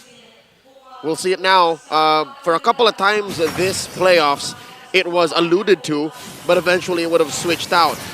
But here, for sure, it's Edward versus Kirk. They're going to go for this again. Revitalize might not be enough. No. And Renegade will go down in that first blood, going in the hands already here for Brusco. A Hylos may be stout. A Hylos may be durable, but not against 3. Not early in the game, not under 2 minutes. And that should open up this turtle for Fnatic Onic, putting them about a 500, 600 gold here before the turtle spawns. But you also got to consider, this is Asuyo. So again, the whole Sever plus Retribution combo, yeah, you got to consider that. Yeah, it's deadly. You know what? I'm just going to throw this out there, too. They want to play in the fact that they just want to go in mid. Actually, Infernal Pursuit going to be dropped down. Queller fired off as well, but Renegade falls for the second time at the 2-minute mark here. Now, this is the clear sign for FNOP to take this turtle here, unless Edward tries to do something. He's going to take a couple shots once again. Kirk dunking on him, but ultimately securing this first turtle of the game. Amazing how this 4-man rotation from Fnatic Onic Philippines are able to just control this northern half of the map, the upper quarter. And that will allow for them to, I don't know, orange Uber their way into an early game advantage. Because now look, they're sending all their dudes down to the bottom. It's Doming's turn for a little bit of attention. Let's talk about that matchup right now. Doming versus Kelra, the Moscow versus the Harith. This is a matchup that was actually switcheroo, right? It was the Harith on Doming more often, and then Kelra rocking that Moscow. That's got to be trippy. That's got to be a tempo swing for sure for Fnatic Onic. Yeah, and I think it's funny how this series alone, it's been, oh, hold on, Kurt jumping in once again, Infernal Pursuit, but yeah, so going back to it, I think, you know, the gold laners themselves, man, here, Leo, have been really, in a way, like low-key, where they've dealt with a lot of pressure because of the way the junglers on both teams play, but then they also shine when they're supposed to, which is that mid to late game when we've seen these games get to that point. And I would honestly say that Doming and Kelra both have had great games when they finally get there. I mean, think about, hold on again. Where's Pathway? This is just going to cut him off. It's an ult for an ult. Think about what Doming did last game. How he adjusted after getting constantly killed from King Kong solo. On that same hero. Yeah. On that Moskov. And he's taking that same momentum, that same experience and wisdom from that tempo break against Fnatic Onic, from that first game they scored in the series. And they should be off to a good start, but so far, Fnatic Onic are choking down on every single lane they have their eyes on. Again, for the first 2 minutes, it was top. Now it's down bottom, and Renegade is forced to play babysitter. Yeah, you kind of have to at this point.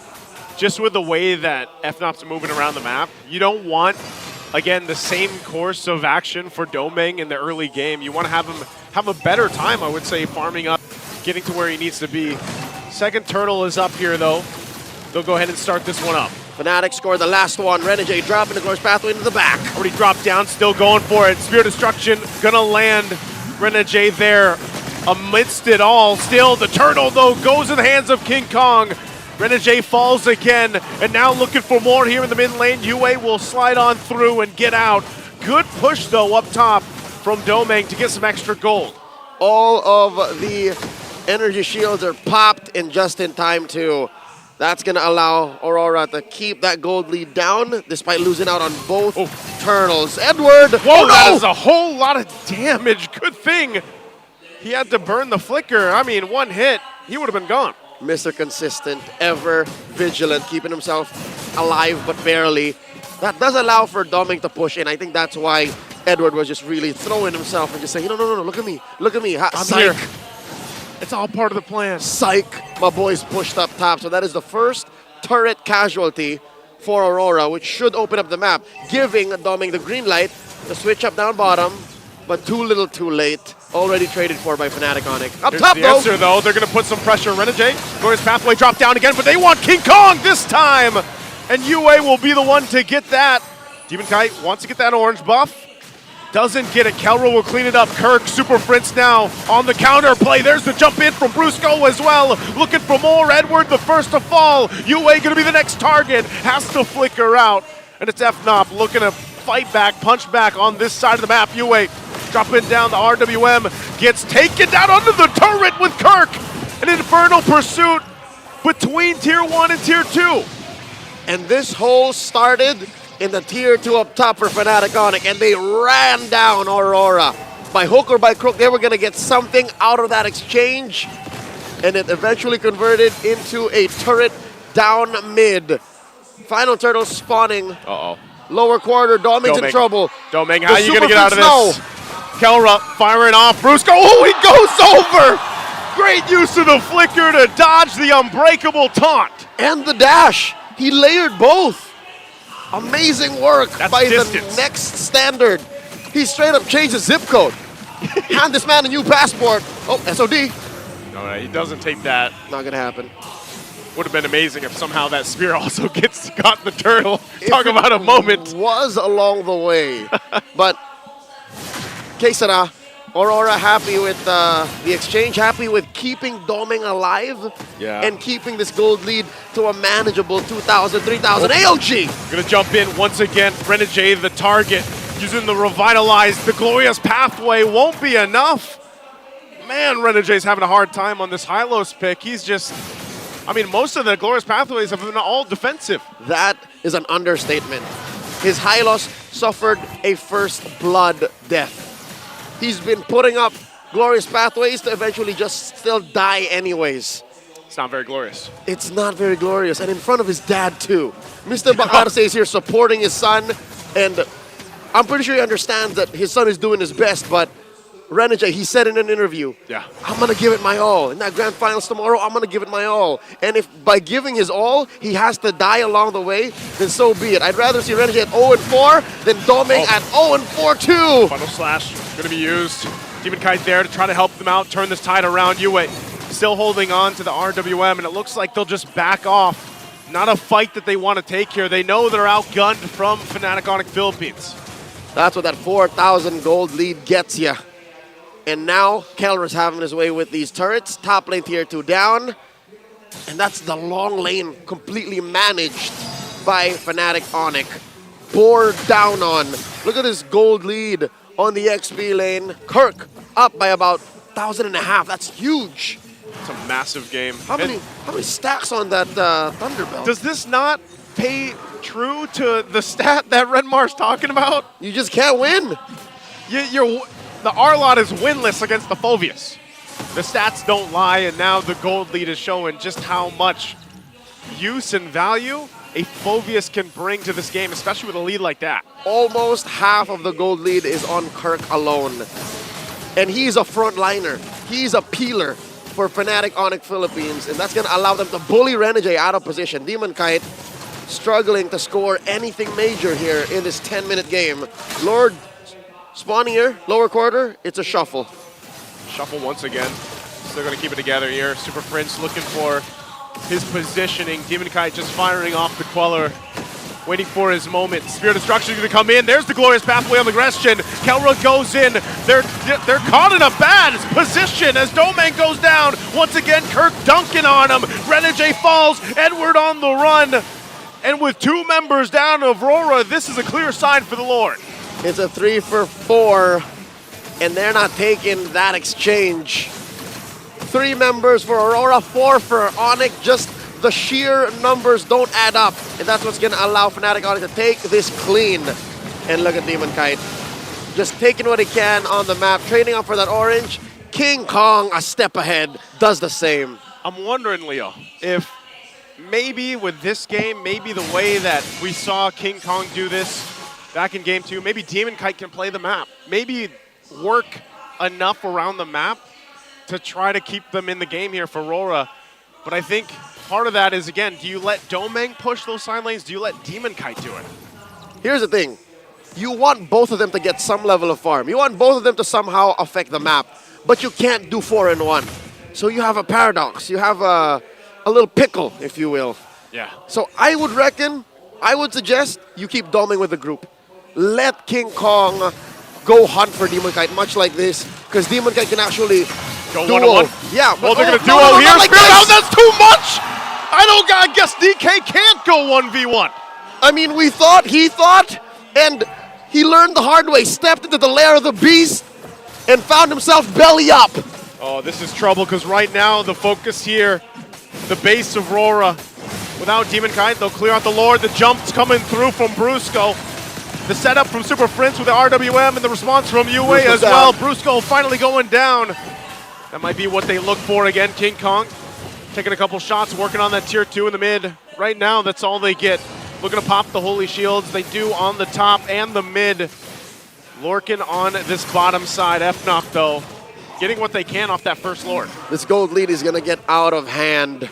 No more outer turrets for Aurora.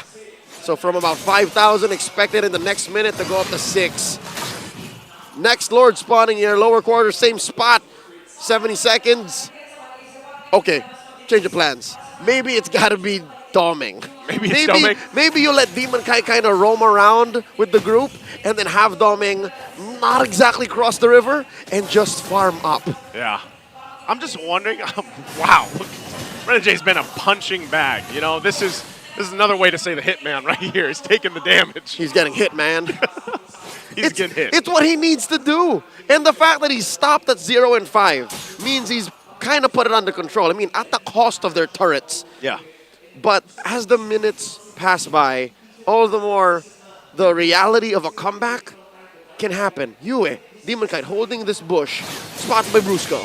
Brusco taking a couple shots from that Soul Sever too, and you know, they're doing what you just mentioned. You know, let Domeng push some of those side lanes if he can, but still he has to take a foot of caution when he does it because of the fact that there's the initiation even from Brusco to cut him off. That's right, and there's an AOG. So Fnatic Onic, they're like an octopus right now. You know, like you know that an octopus is distracted because it's playing with this little Rubik's Cube over here. So we evolved from Sonics. Oh, hold on, Kirk still gonna be going. Kirk in trouble. They're clapping down Brusco, front of it all. Renegade cutting him off with the Glorious Pathway. And that's a defensive jump with the Avatar of the Guardian. Keeping them together. They're going to reset. Could it be? Lord still worked on here. Is this a moment for RORA to secure an objective? Oh, no more key ults for Aurora. And Renegade is very low. Renegade in trouble. He was actually committing to it. And they're going to fight it out. Kelra wants to go. He's working on Edward. He'll get a double kill. And that was all once again started from RORA when maybe they didn't have to do that because now the Lord goes in the hands of Fnatic Onic. They had no ults. Fnatic Onic technically were just down on TKOs, but they were chunky enough to force fights. And the fact that Kelra never left the scene, that changes the landscape, the face of this fight. And now Fnatic Onic inside the base. They're already inside the base. A jump through UA, trying to buy some time, keep the turret alive. UA goes down, they hold on to that base turret. They still have to worry about this Lord push though. So maybe that bought them a few minutes here or a minute at best, but they're gonna have to get ready. They're gonna have to buckle in for this massive push from FNOP with a massive lead on top of it. They gotta hunker down. And I got some bad news for all the Auroras watching all around the world. Aurora has a less than ideal clearing lineup. Their wave clear is on the lower scale. They only have Yue. Yue is the only one who can really clear these waves quick. Maybe Demon Kite if you consider it, but all of them have to kind of punch these waves manually. Yeah. The old-fashioned way. And they might even have to use like a final slash in a certain situation to help clear them or manage them the way they want. That too. Against this Lord push. That too. Very important. So you gotta consider, do I use the ult for the fight to deter a push, or do I use it against the wave? Lord knocking on top lane. In comes Brusco. Jump in from Brusco into the final slash. Double real world. Minute Blaze drop down, and Edward already gone out of the picture. Renegade gonna be next. Kelra gets a double again. Looking for the triple on Yue. Goes in. Kirk cleans it up. Triple for Kelra, and Domeng tries his best, but it's not gonna be enough. As he goes down, it's the wipeout. Fnatic Onic Philippines clears up, cleans up the game, and gets to match point. All five get flatlined as they witness their base get broken down. 3-1. 3-1. Fnatic Onic just one game away from taking home the title. Again, it looks like this team, Fnatic Onic Philippines, doesn't have many weak points. They're able to go ahead and just synergize so well from early to late game, and that's what's dealing, what RORA has to deal with here as they get ready for another game. They're a freak of nature. Let's hear from our analysts at the Infinix Game Tambayan, talking about Game 4. You know what? Sonics do feel like they do have it all covered. Very unlikely here. They're gonna lose out even more. What a beautiful performance here in game number 4. Exactly, a huge team effort, and you could already see who's standing on the stage. The clear MVP. Is that King Kong? That does look like it. And let's double check that later on. Let's double check. Okay, now the MVP. No, it's Kelra, Kelra. They bro. all have the same look with the haircut, Rock. That's right. That's Kelra, who is going to be the MVP here. Nigh unstoppable on that Harith. We're looking for him. And you know what? This Harith actually did so much, especially comboed with Super Friends on the real world. Doesn't even need to be a real world. Just slow him down. And it does feel like Kelra can do whatever he wants. Yeah, speaking of Kelra, again, the immense positioning that he displayed all throughout the game. A lot of credit also goes to Kirk and Brusco for setting up Kelra because of the first kills, actually, that Brusco picked up onto Renegade. Mind you, Brusco is a roam Gatotkacha, picking up 2 kills. And of course, the swerve into the Phobius pick for Kirk worked wonders for them. All throughout the game, Kirk was very present. Even the panels, even the desk casters, Leo said this, that Kirk was supposed to be the frontliner, but he became a peel for Fnatic Onic during crucial moments, really disrupting the position of Aurora here. And even Yue had a hard time stealing the real world manipulation, and when those moments came wherein he casted the real world manipulation, he was literally out of position because of the threat of the dive coming in from Fnatic Onic. Yeah, it must have been really painful for Leo to say that, you know what, the Hitman, you got hit, man. Yeah, he became Hitman. a punching bag there. And again, you can't really blame him too much. It's his job. Yeah, that's the job of a high loss, especially for that last one, where these guys are they're built to slow you down, stun you up, and whittle you down so hard. And there's very little that actually can save Renegade this time around. Again, so much power here that was exhibited by Fnatic Onic Philippines. Not much of a wiggle room left for Aurora. Looking at the emblems of Kirk, the tank, he was really quite tanky, but again, he was still able to dish out a lot of damage. There even came a time that the Renegade was really soaking up a lot of damage coming in, not just from Kelra and King Kong. The thing is, there were times wherein he was taken down just by the 3 of Brusco, Kirk, and Super Prince, and it was more than enough to take down the tankiest hero for the side of Aurora, making quick work of game number 4, 15 minutes and 40 seconds in. Could have sworn Kirk could have been the MVP there as well. Same I thoughts. feel like, you know what, they probably could have picked up the Phobius instead, so that we can maybe just do better in terms of that last one. Because, yeah, the high loss really did suffer so much. Maybe they could have swapped out, a few heroes here and there, maybe made it a lot better for him to actually survive. And this wherein statistics, numbers come in. Numbers really don't lie. Renmar mentioned this a while ago. Yeah. Arlot versus Phobius matchup. 0-5 prior to this match. Now it's 0-6. And there was a clear lead when it comes to the XP laners. I believe it was 9 minutes. Kirk was already 2k ahead of Edward's Arlot. So it was really a dominating laning phase for Kirk. It was also painful to watch that Moskov just try to scrap around the map for any source of gold that he can. And that's inherently the weakness of a Moskov lineup. You really have to wait for that big spike, which in this scenario didn't really arrive. And while they were waiting for the spike, Fnatic Onic Philippines was taking all of these objectives, all of these Everything. Lord fights, the turtle fights. It went to their favor. It was very hard to climb out of it. And there was a moment wherein you thought Aurora's window was really quite opening, wherein they were able to force out a lot of ultimates for the side of Fnatic Onic. Even the AOG was used defensively, but the problem was, but the problem was the slows coming in from Super Friends plus Kelra's dominance again. They were able to take down Renegade and eventually Edward. Then they got the second Lord. After that, you know that it was just time standing between Fnatic Onic and winning game number 4. Yeah, it was so simple for FNOP. All they needed to do was Void Crystal and maybe another layer of protection there with the real world. Then they got the advantage. It felt so easy for them to activate Kelra this time around. And when Kelra gets activated, you saw how deadly it could be. Yeah, really, again, the gold standard performing at the highest level. That's right. Throw it over to our analyst. I think Renmar is there as well. Take us through it. Thank you so much, panels. Renmar here, still joined with Wolf for a very special live episode of the Ocho Kahatang podcast. Oh, Little thing for you there. So I asked you this before we went into here, the burning question. Why pick the Arlot over the Phobius in the last 2 picks for Aurora?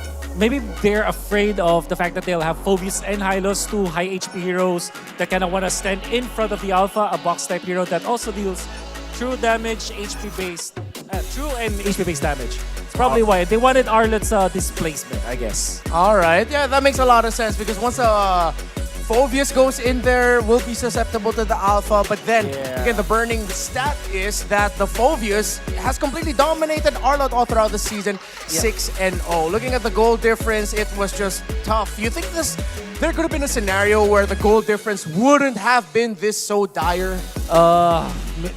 It's difficult to say that, especially because draft-wise for Fnatic Onic, their composition is tailored to win the early game. And if you saw how FNOP played it, they played it so perfectly that they kind of accelerated the game to a point where they're in the mid game, but Aurora's still in the early game. That's what I felt like. And also, it's difficult to deal the damage when you look at the composition of Aurora, because it is Valentina against Alpha. Even in the draft, I was saying that you don't pick up Valentina when going up against Alpha. Typically, you pick up Alpha after the Valentina. But this time, they pick Valentina after the Alpha, which kind of made it so that if you're looking at the early game, it was Suyu, there was Valentina, and then they have Arlot. They have a lot of stuns. They have Terrifies, they have crowd control. They don't have the damage. And they don't have the damage, and they didn't have that stopper for the Phobius. Real quick, I just gotta ask you, you've gone up against Fnatic Onic Philippines. There was a past where you were a coach for Onic Philippines, but that was way back. What's the best quality of Fnatic Onic Philippines this season in your book? Oh yeah, very quickly, and this will be very long, but I'll just sum it up very quickly. Their map reading is superb. It's unlike any other. If you face them in the battlefield, maybe you're not seeing them through the broadcast, but if you're playing up against them, you're gonna be so frustrated on how well they read the map. Yeah, it feels like they have vision everywhere. But right now, it's time to see what else we have in store for you here. Again, Renmar here, but now we're gonna toss you over to Mara. Pero syempre, bago ang lahat, baka naman, Fuego Gaming! Welcome! Hello po. O, kamusta naman ang vibe dito sa MPL Arena? Ito sobrang solid ng mga nandito ngayon at sobrang energetic nila. So you're streaming. Nag-re-stream ka right now. What's happening here? Nag-stream ako ngayon, nagla-live ako ngayon sa live venue. Ganun. Imbitahan naman natin lahat ng mga manonood. So sa mga nanonood dyan, ayan, pwede kayong manood sa iba't ibang mga streamers natin. Ako po, nakalive ako sa TikTok. Ayan, hello po sa inyo lahat. You know, I love your analysis. I love your voice. Thank you po, So thank ano you. masasabi mo tungkol sa mga pick and bans na nakikita mo ngayon sa ating Grand Finals? Analyze this, Fuego. May, nakakatuwa yung ginagawa ng Aurora ngayon kasi nung Game 1 and Game 2, sila yung nakakakuha ng early game. As in, sila yung dominant sa early game. Pero pagdating sa late game, dun sila nababawian ng Onic. So, nitong Game 3, nakabawi naman, baliktad naman nangyari. Early game naman ng ang Onic, nakabawi naman ng Aurora. Parang ganun yung mga nangyari ngayon. So, dito sa pinaka-last match na nangyari, isa sa mga naging magandang pick ng Onic kaya sila nanalo sa game na yon ay yung Phobius. Na talagang nagbigay ng malaking space and maraming crowd control at damage sa kanilang team. So kung magpe-predict tayo ngayon, predict si Time, ano ang prediction mo? Score Score? at sino? Hirap eh. Tropa ko yun lahat sila. Pero kung prediction based on what you're seeing, dun sa analysis, may facts tayo dito. Feeling ko si nandyan ba si Chantel? Siya ba yung Nandito si Chantel, yes. Siya ba yung nagkakas? Siya yung nagkakas. Pag si Ma'am Chantel yung nagkakas, umaabot ng last Game round eh. 7. Game 7 eh. Oh, kaninong team? Feeling ko ito ay 4-3. 4-3? Kanino? Favor of... Sa ngayon, lamang yung Onic kasi. Okay, so feeling mo, Onic. Feeling Okay, ko. ano naman ang masasabi mo sa ating mga grand finalists? Mensahe naman dyan. Sobrang galing nyo. Good luck sa inyo sa ginagawa nyo. At syempre, alam ko sa M6, mas lalo pa nilang gagalingan at itataas ang bandera ng Pilipinas. That's right, Yes. M6! At kung hindi nyo pa siya napafollow, baka naman. Now we're gonna head back to our panel. Yes, Pasok. thank you.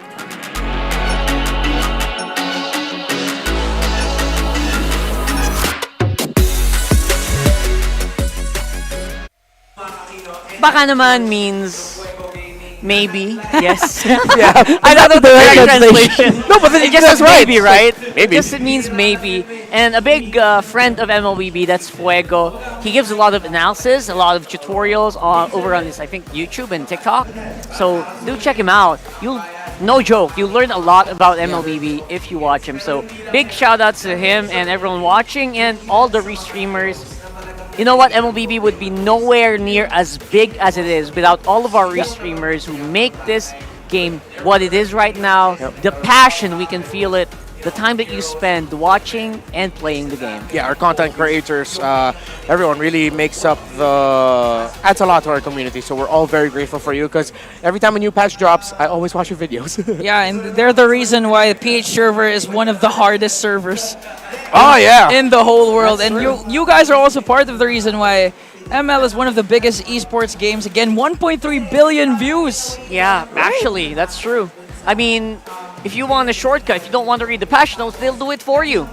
Yeah. We used it. Sometimes it's so easy if someone's already working around the clock to research, Yep. and then you can watch it. And look at this, global kills per game leaders. We got Kyrie, another guy clad in yellow. Yeah. Right up there. And alongside Max. And of course, King Kong is joining them as well. Beautiful stats here from globally recognized players. Yeah, if I'm not mistaken, if Andorio made it to the grand finals, he'd be in the stat line. But since he's not here, of course, the regular season MVP King Kong, who's just been an absolute killer. Again, revisiting the stats, preparing for this day, I was reminded that King Kong is undefeated as a Roger. 7-0 this season. Oh, that was when? Until what week? Until Roger started disappearing, like Week around week 4, 4, week 5. Yeah, exactly. And again, these are very respectable numbers. King Kong, despite being relatively newer compared to these guys, are actually quite on the rise. Yeah. And Kyrie versus King Kong.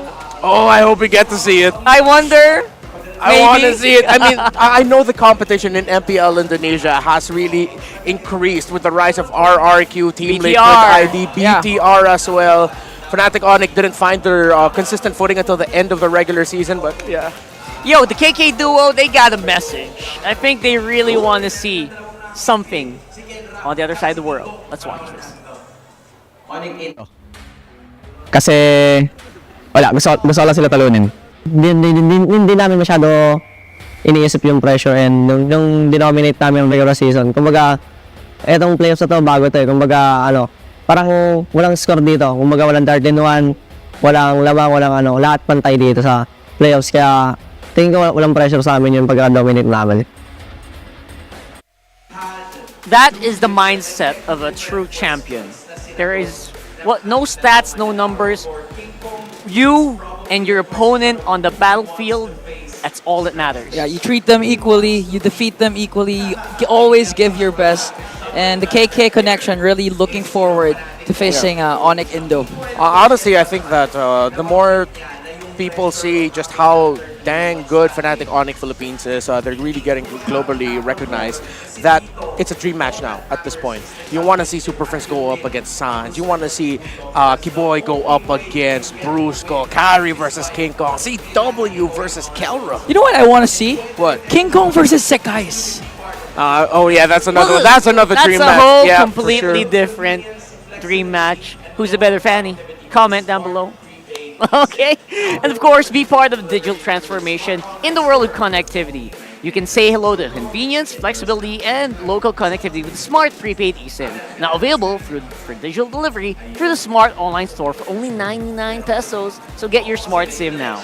And of course, before anything else, let's take a look first at MPL fans who are giving their all-out support from all of the watch parties happening all around the Philippines. We got one on UP Town Center happening in Quezon City. They represent Luzon. We got one on Festive Walk Mall in Iloilo City, walking up for Visayas, and MMCM Plaza in Davao City representing Mindanao. There you go. Huge shout-outs to everyone, and we hope you're all enjoying the fun, the action. Hello. Live and on site.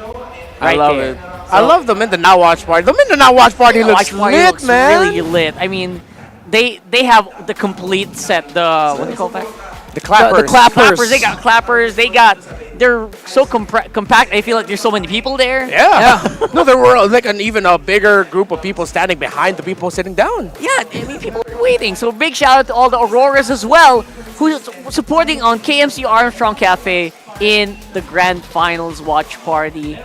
I know you guys are probably busy like this right now. Oh yeah. And make sure you make yourself heard, okay? Because they need the support. The players up on the stage really, really need your support if you are one of the Auroras. All the incantations, all of the all of Incantations, the you know, rituals. the preparations, the rituals that you have. Throw them all. Throw up that energy ball if you're kind of feels like if you're a Saiyan, if you're Goku, throw it up there. So you can absorb all the energy around you and throw it over to the players there. Because right now, it's looking like Fnatic Onic Philippines are on the road to 4-1. Yeah, they just should not get greedy in this next draft. Don't pick an off-kilter Kelra pick early. Yeah. If you're gonna pick it early, make sure it's the Harith, make sure it's the Moskov along those lines. If you're gonna pick something like the Beatrix or the 1-1, you pick it later in the phase. That's pretty fair. Yeah, but the problem is Fnatic Onic selecting this time blue side once again. Aurora was able to beat. Was Aurora able to beat Fnatic Onic on the blue side?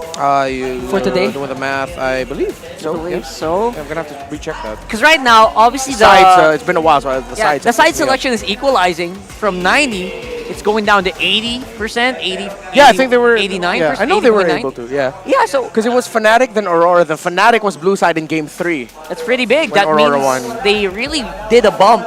They bumped the numbers of FNOP. Yeah, but again, that was the game where they drafted the 1-1 and the Fanny super early on. The greedy comp. Yeah, and even though they were able to get a good early game, relatively so, despite Kelra getting picked off first, they eventually lost control because they got taunted by Renegade. They didn't have the right crowd control to weather a really heavy siege. So just don't get greedy, Fnatic Onic Philippines. If you can end it now with the safest picks, with your best bets, do it. But make sure it's not greedy. So, And greed is not good. Greed is not good in this scenario. So if you're Fnatic, if you're Aurora, do you actually open out the Sui or ban it out to force King Kong to use a different kind of jungler? Ban it, bro. Ban it. Should have banned it. Just ban Suyu because it's going to be auto-pick for the side of Fnatic Onic. That's right. And if you're Aurora, there are very clear-cut bans that are still on the table. Number one, you still want to ban out the Lo Yi. And you're going to have to add the burden of having to ban out the chip on red side as well. Or maybe Aurora goes for something really nuts and leave the chip open. No, you shouldn't. You cannot against a team that did very well with the chip and has great macro, as Coach Wolf mentioned earlier in the analyst segment. So you cannot give the chip. You cannot give the Loi as well. And this time, interestingly enough, they take out the Khalid in as the third ban. Edith has already been picked up by Fnatic Onic Philippines, and this is such a Chad move because they gave the Suyo and the Harith to Aurora. And you know what? I don't mind it because the Edith's win rate just speaks for itself. No matter where you throw it in FNOP, they're probably going to be able to play it well, whether on the XP, whether on the roam. Yeah, and this is such a great drafting pattern. First off, by Fnatic Onic Philippines, because you counter, again, the softest counter, close to hard counter to Suyo is the Alpha. And then at the same time, you ensure that there will be no Phoveus picked up there by RORA because they have the Alpha. You take away the Edith as well from Aurora, plus Eve on Super Friends, again, undefeated. But Aurora with a good response, picking up the Suyo and the Harith, taking the Harith away from Kelra. They'll be fighting under the real-world manipulation, but they have the Rafaela to get away from it. Man, Rora standing by the Rafaela here. The thing is, Fnatic Onic was actually able to beat out a lineup of Aurora in game number 2 with the Suyo. This is wherein they placed out the Kelra Beatrix and the Brusco Franco. So if you're if you're Aurora, you have to watch out really for what are the potential picks that can come from Brusco. Because right now I'm expecting Edith will go in the hands of Kirk. Yeah, for sure that is an EXP lane Edith. In terms of the roam, again, they can go pick off into this one. However, they really want to play it safe. I think they are going to be considering Cho. Fantastic ban here, by the way, by Aurora to take away the Beatrix. If they still give that Beatrix, that would have been GG championship for Fnatic Onic. Yeah, Vexana is the one that they're actually going to stop on the mid. So that's a very curious ban, which means they're probably trying to draft a lineup that wants to go together as much as possible, you know, stick together. Yeah. Good ban for the Vexana. Really messes up the team fighting that you want to do if you have an Eve with you. Yeah. So right now the Valentine still open? Yep. For Yue. I think they're just gonna resort to a Yue Valentina once again for the side of Aurora. Although the Faramis is still open that Yue can use. Yeah, difficult right now. Looks like the lineup of Aurora. If they want to maximize control and pokes, they might actually even consider picking up the Aurora. But right now the mindset of Aurora might actually just be, we need a real-world manipulation too. And the real-world manipulation actually messed up so much of the team fighting for Aurora earlier, even though they had a real world of their own. Yeah, it feels like they just were on the downside. Yeah, but the problem was with Yue, whenever he was casting the real-world manipulation the previous game, he was always out of position because of the dives coming in from Fnatic Onic. There was the Gatot Kacho, but in this case, Gatot Kacho was actually banned by Fnatic Onic, so there's no Gatot. Yeah, we have to remember Kirk has 14 victories with the Edith. If I'm not mistaken, that's only 16 or 17 games in total. So that's 3 to 4 losses, or 2 to 4 losses alone with that Edith. That is the signature of Kirk this season. Edith is, again, also in the hands of Mr. Consistent Legend Zero here. There's just no other way around it. The Edith win rate is off the charts right now. Tigreal Cho still open here for Brusco. You know, if Aurora has it, just pick up a XP lane Barats if you can. Because they have For the Aurora? Terizla gone. Yeah, if Edward has it with him. You have to process that a little bit. In the mid lane though, Okay. I don't know if you guys expected this. Whoa! Cecilion! This evens it out a little bit because it corrects the problem that Aurora has. They lacked a little bit of that long range, and the Aurora would have been lacking in terms of the damage. This has more damage, less control, but the control will still be there. Paired up with a Rafaela, good repositioning, and I think they're going to be packing a Purify with it. But this means this really needs to be a tank later for Edward. Who's that big tanky boy you're thinking about though, Again, guys? Barrett's. Big tanky boy. Or XP. Or maybe even a Bene tank. That could actually go for the backline, especially for the Eve. Well, we'll see. It feels like a very here comes the Cho. sharp sword, but the defense is not that high. And here's the picks. Cho and Clint for FNOP. Really great drafting choices right now by Fnatic Onic PH. They need a strong -1. What's left? Terizla is banned, right? There's a Phoveus, but... Yes, Terizla's banned out. Yeah. Phoveus might actually suffer here. Looking at the dashes, they have the Cho, the Clint, Phoveus against the Alpha, difficult. Might just be Barrett. Might just be Bene. Grok XP, no. Edward's laughing. I don't know why. Yeah. he's locking Glue! Oh! He's locking in an old pick. There you go. There's the glue. It checks all the boxes you were mentioning, Renmar. Someone tanky, someone who can disrupt the formation. Yeah. Then glue. Not bad. You know what? Not bad. But you know that formation right now where Clint is hiding behind Eve in that wall? That's exactly what it's going to be like later. And the question is, can the 100%. glue actually get there? And let me remind you, those glulets get melted fast by all of the pokes of the Edith, Alpha, and Eve. No joke about it. I mean, it's nice to maybe smile about it, but everyone has been in that situation where a glue goes in and he can't get out. Yeah. Because he's getting melted. Yeah, maybe that's where the Rafaela comes in for Renegade. Maybe. Yeah. Maybe. Does it heal glulets? We'll find out later. Throw it over to this very exciting and possible conclusion for this grand final. The lights are flickering faint. Can Aurora hold strong for the Thunder God's wrath, pushing for one more game? Welcome to Mobile Legends. This is game 5 in the grand finals. Leo and Naisu bringing you the action. I did not expect to see Sicilian tonight. I did not either, you know, and I know we had a glimpse at it, and I don't know, man. This is sticking in my head. Are they actually called glulets? Glulings. Oh, glulings. So, I think. Today I learned, right? Whatever they're called, little glues. That's something that can be said. I didn't expect to see UA on the Sicilian either, but maybe there's a master plan here for RORA to go ahead and utilize the tools they have. We're talking about sustainability, maneuverability, and also they can build up here. Uh-oh. All right, I had to double check. We're fine. Action continues. Brusco on his signature Cho, aka Bruce Lee, the Bruiser, coming in looking for kicks, baiting out responses. I think that's what he wants to do. Our panel mentioned the possibility of the glulings, the glulets, from Edward just melting down on his attempt to penetrate through the lineup. Yeah.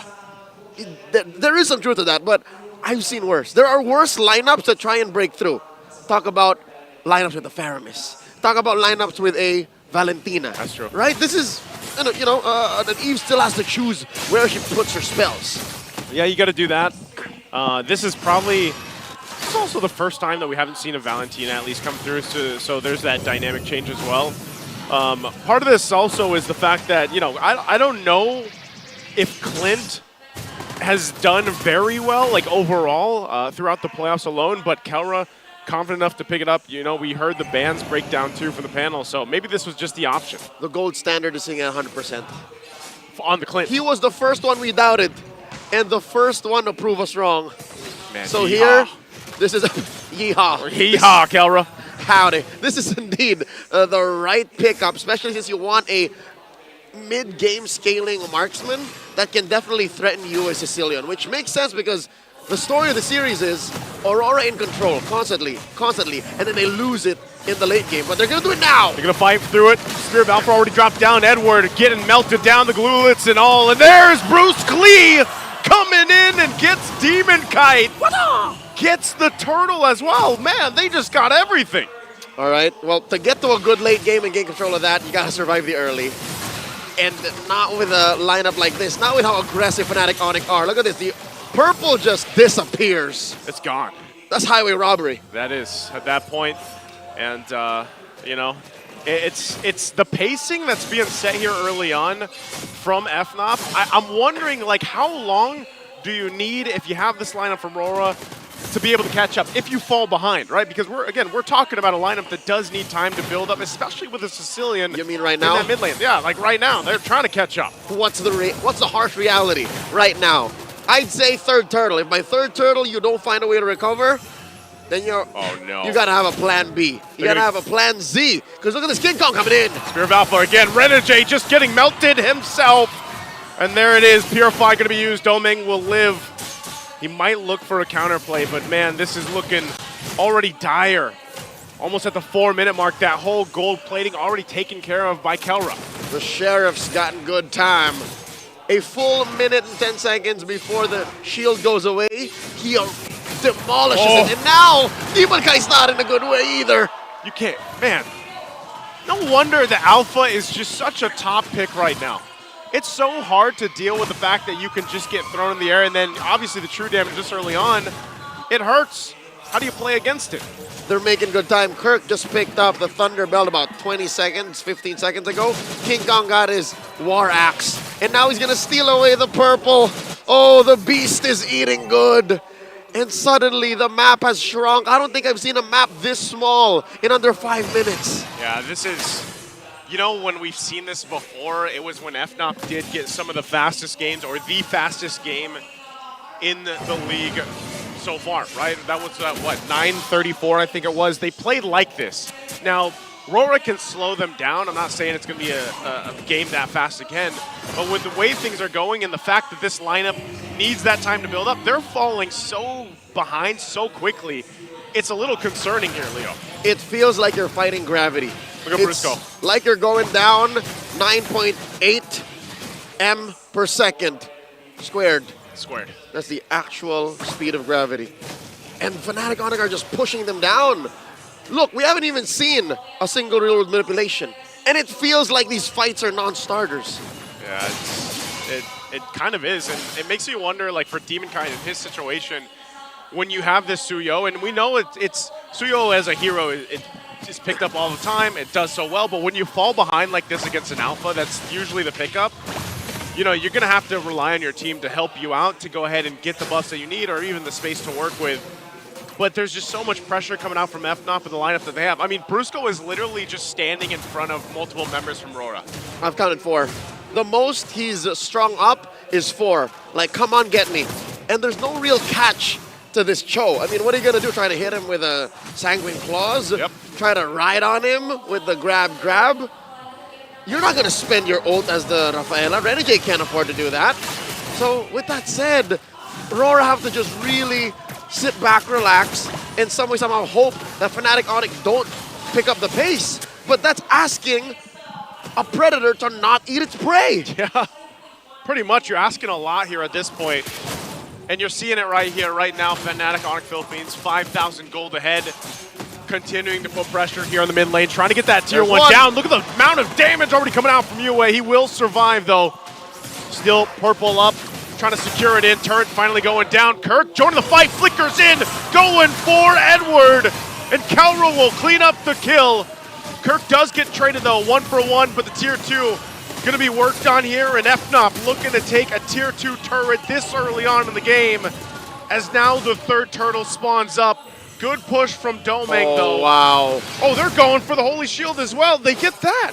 That's a massive resource that you need at what seemingly is 7-8 minutes into game 5. They can't just leave mid lane now. You can't. Not just is that a main artery for the map, it's also a weak spot for Aurora. Big weak spot. And look, they also barely hold on to the tier 2 on the top lane as well. So, talking about the amount of macro value that FNOP has gotten themselves up to this point, it's insane. It's so hard to deal against if you're RORA here. And I'm guessing that Aurora understand now. They're playing hide and seek. You can't play tag with a lineup like Fnatic Onic. The best thing you can do is to farm up where they're not there. So they see that, all right, there's a big presence up top. Let's take this turtle. I wonder if they know if King Kong's in this bush. Oh, here he is. They spot him out. Grab. Kong. He might just go for it anyway. Demonkind will get the turtle. Brusco now joining the fight alongside Calra and Super Prince. They set up the death box, and Calra fires on off. King Kong waiting for the rest of the team, and Edward is a sacrifice. RORA will get the turtle, but they lose 2 bodies. Too much to ask. To get away with the turtle, to get away with a couple of kills. And I think Aurora just rolled themselves back. That was less progress than what they could have gotten if they just hunkered down. Oh, wow. Look at Brusco. He's making this Cho look like a Uranus. Yep. It's the new version of it. They try to hold down the mid turret the best they can. Full force still up here. They want to force the fight. Spear of Alpha on the defense.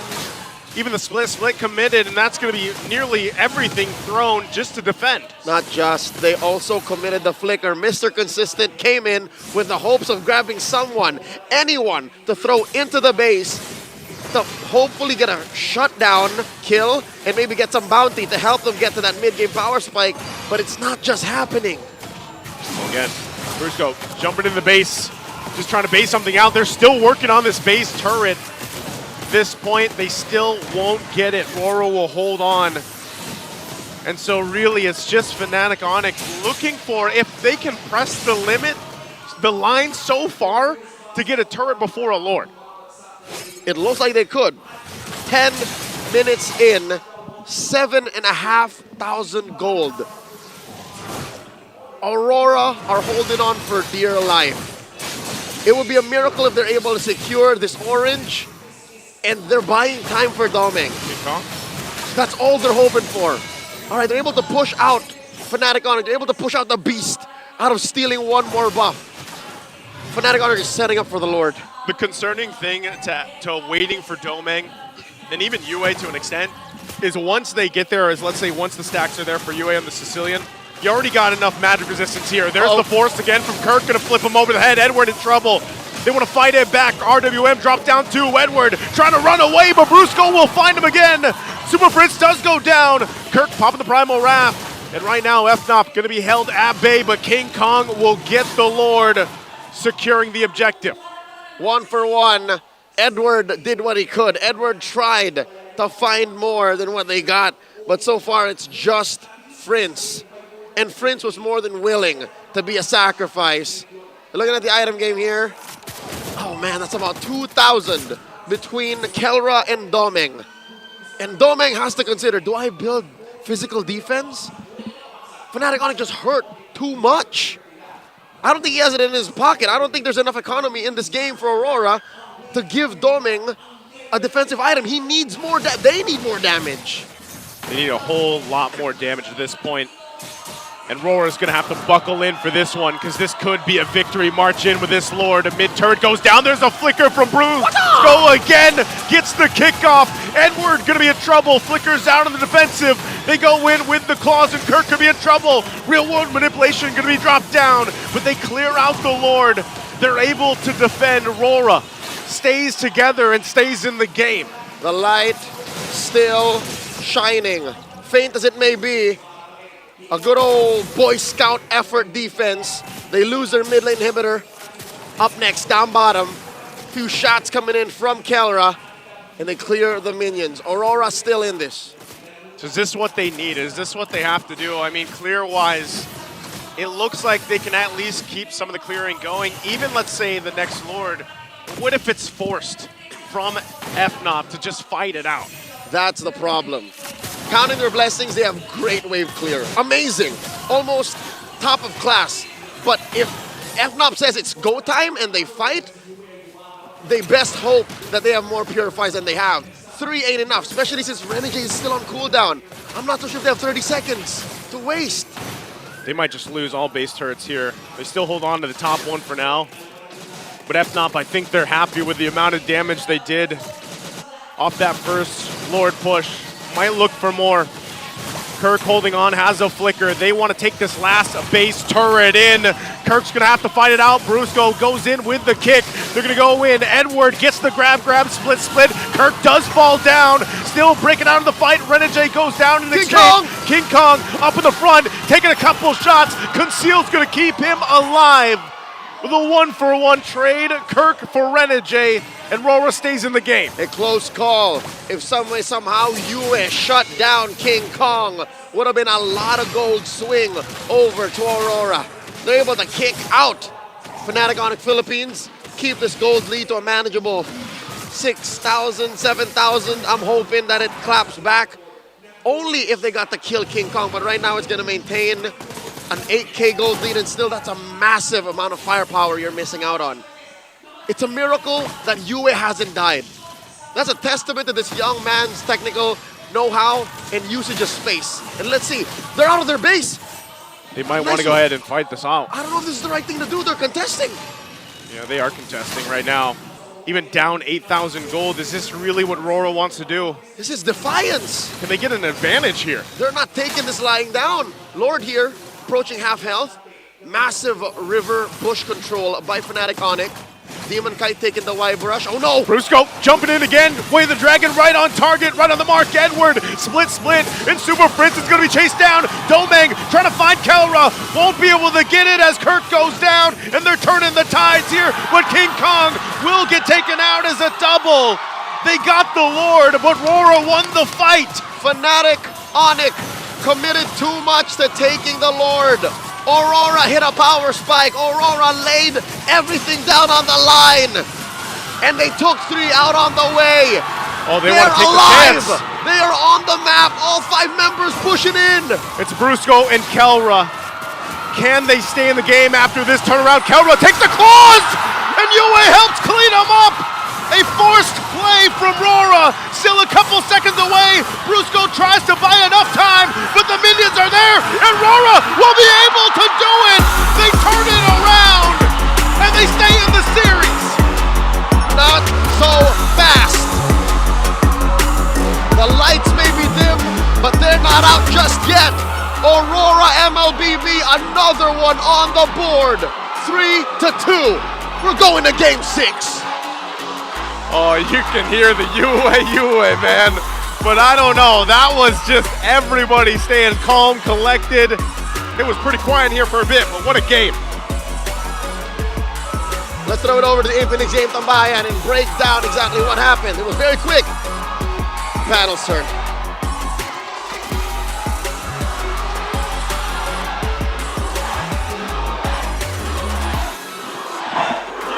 I am so glad my mic was off for that. Because I was just saying no bleeping way that happened. I wasn't even here. You were getting ready. I was there. I You was were yelling. getting ready. Oh my goodness. Imagine Rockhart. High stakes. Grand finals. Match point for the opposing team. Make it or break it lineup for Aurora. The Sicilian of Yue. 3-2, boys. 3-2. Oh my goodness.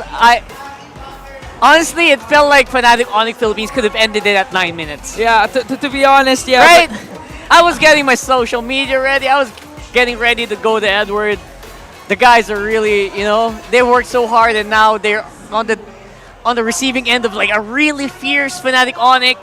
But then they do this. They do the unthinkable. Unbelievable. Man, at this point, even if, Fnatic wins or Aurora bites the short end of the stick, the things that they've done for the playoffs alone, beating TLPH, beating Falcons AP Bren, extending the game, and of course, one of the catalysts for that to happen is none other than this guy, Yue. You gotta shout the name. You gotta do it 3 times. Yue, Yue, Yue. And right now, it does feel like this lineup from FNOP was one that was created to destroy. But somehow, somewhere, they were able to pick a team fight outside of the real world manipulation to get the game back in their favor. Yeah, imagine, I don't remember how many minutes, but the gold lead was just too immense. They're just really saying that stats are lying. The gold lead doesn't matter. It's all about perseverance, commitment, dedication to their craft, and this guy, Yue, at the helm of everything. Literally the glue guy for Aurora's all-star team. Renmar's gonna have a hard time explaining what just happened, but even before the game started, Renmar was actually saying he thinks it's gonna go to game 6. He did. He did. That's interesting. All right, so we're gonna have to wait for that, because right now, the gold lead was, I think, around at 8,000, 9,000 almost. The gold lead wasn't high enough, Rockhart. Did they need 20K to do that? Because right now, the Sicilian, obviously, Fnatic Onic Philippines had a really good understanding of the win condition here of Aurora. They needed that Sicilian to ramp up over and over and over and over again, Bat's impact, to get to a point where it could hurt.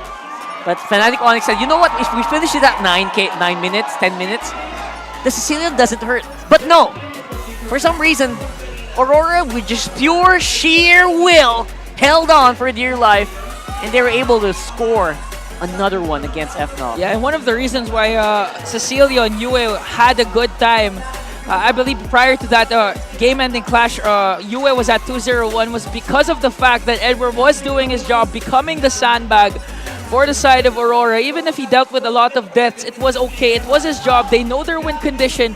Focus up, group up on securing late-game Sicilian, and it did wonders for them. 14 minutes, 53 seconds in.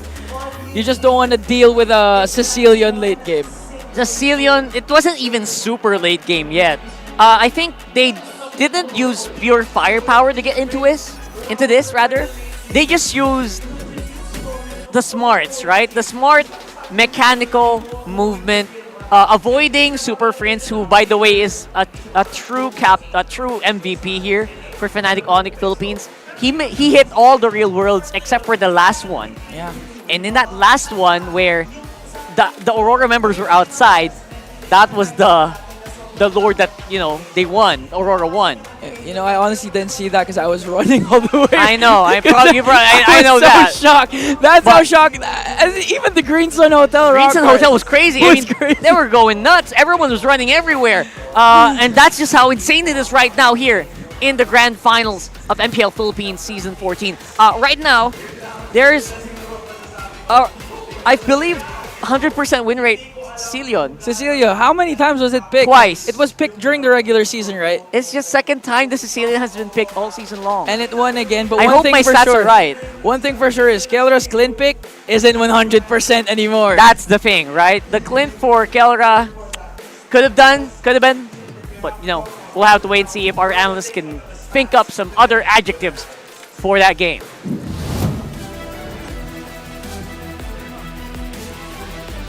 Absolute cinema. Absolute cinema by Aurora. I was looking at that draft and going, Aurora, that glue's not gonna do much in the early game. That glue will struggle. Your lineup will struggle. You will lose the early. But apparently they had one idea going into this game. US, save us. Yes, and Yue did save them. This quote-unquote Harry Potter lineup, and you can see the mountain. Let's call this what? Mount Aurora? Mount Aurora, yeah. And we're able to climb. Over there at, no, they climbed Mount Onic. They climbed Mount Onic, then went down to their valley, which eventually found that they didn't get anything in the early stages. Let's just say it that way. And to be fair, with Sicilian, if you play it correctly, yes, you can defend. But it will take a lot of patience, a lot of good mechanics, good understanding of the game, a lot of good, maybe morale boost from your teammates for you to pull that off. Filipino MLBB is something else. And Amen. It wasn't just, as a Sicilian in this level, you needed to play a great game. He needed to play the perfect game. Yes, and everybody from Aurora played the perfect game. This is the part where when you're really down, you just tell your teammates, yeah, you can win, but you have to play it perfectly. And that is what Aurora did. So you can see in the last clash, if you look at it again, they kicked the glue, which is, in a way, it was Fnatic Onic's mistake, but at the same time, there is a lot of thought that was put in there. But they needed the Eve to output the damage. However, Doming popped the Zaman Force to zone out the Eve together with the Bat's Impact, I think. Yeah, the Bat Impact. The Sicilian Ultimate to zone out Bat's Eve. Feast. So when eventually Super Prince popped his ultimate, it was way off. He didn't deal any damage because he wasn't in the box where the glue should have been there. Yeah, Bat's Feast and Sanguine Claws to zone Bat Impact to deal that damage. And over there at the end, at the Siege, we saw that one Bat's Impact coming in from the Sicilian took down the Clint of Kelra straight to 50%. Hopefully we get to do another one of these because I really want to see a Game 7. Aurora and Fnatic Onic Philippines are putting on a show. Panel, please explain to us what to expect for this next game. I would just like to ask our viewers, everyone watching right now on YouTube, Facebook, TikTok, Twitch, all the stuff, all the comments. Press 1 if you want Game 7 for this one. Press 1. I'm going to read all your comments later on. And also let us know why. Of course everyone wants Game 7, Rock. Do you guys want Game 7? I don't think everyone wants Game 7. Imagine if you're a super fan, you don't want Game 7. Exactly, because match point Fnatic Onic. I mean, imagine if you just tuned into the chat and there's all 1-1. You don't know what's happening. Mr. Consistent, by the way, attending his 4th straight M-Series appearance since M3. So this guy has been doing it year in, year out with different hairstyles, but the same chewed. Consistency is key for Edward. Yeah, and someone consistent who we all know is one of the greatest analysts is here with us right now. He's again. back. Wolf is here on the couch? Stop it. You're making Renmar blush. Yeah. Right now, obviously, he posted this yesterday. He actually asked me, is it consistent, 4th consecutive or consecutives? And I said, you don't add an S anymore. Why? He was riding his sock med while we were... You mean that? I passed him on the hall. Oh, okay. He personally asked me. I thought you were setting up for a joke. No, that's a very great flex. He proofread Edward's social media post. Yes. It was so funny because I have to go to him after, right? Yeah. And he said, is it consecutive or consecutives? It's consecutive. You know who's another consistent dude, though? What? Other than Edward, this guy is consistent with slaying kings. He's not an RSG Philippines anymore, but he has a Kingslayer's blood in him. Aurora, his team, were the ones who eliminated the reigning MPLPH champs team Liquid Philippines and the reigning world champions Falcons AP Bren. In the same playoffs. Same playoffs. The same The playoffs. same playoffs, guys. So this guy has been going into Green Sun Hotel pressured because he's one series away from being eliminated, but continuing to strive for greatness again. Demon Kite. Oh, yeah. Right? Yeah, and you know what also bothers me or really interesting about me? About you? That. Oh. His eyebrows actually look like horns. It has tips yeah, here. I've pretty much told Have him. you brought that yeah, up I've yet? called him a Demon Kite Mishima in the past. yeah. If you know, you know. The man's That's like a a different lost game. Mishima relative. That's a different game. Anyway, you're absolutely right. Thank you for Doria! bringing that up. So right now, I don't know if you guys expected we'd be here. We're setting up for game number 6 of Fnatic Onic versus Aurora. Aurora are hanging on. I don't know. As a John Wick antagonist would say, by sheer blanking will. They're hanging on for dear life, and they're using picks that are only used. I think that was only used once, right? That Cillion and Super also Friends one. used it. So unbelievable that they turned their own weapons against them. And, of course, to kind of just add a little bit more flavor here, this is Renegade and Demon Kite. Yung SRG kasi hindi ko pa sila kakalaban sa international tournament. Tingin ko ang gusto ko makatapat sa M6 yung Onic or yung SRG, silang dalawa lang kasi yung Onic natalo kami nung M5 tapos yung SRG hindi ko pa sila nakakalaban pero ang ganda ng mga pinakita nila sa mga tournaments nila. Kaya tingin ko sila yung pinaka-had lang or gusto kong makalaban.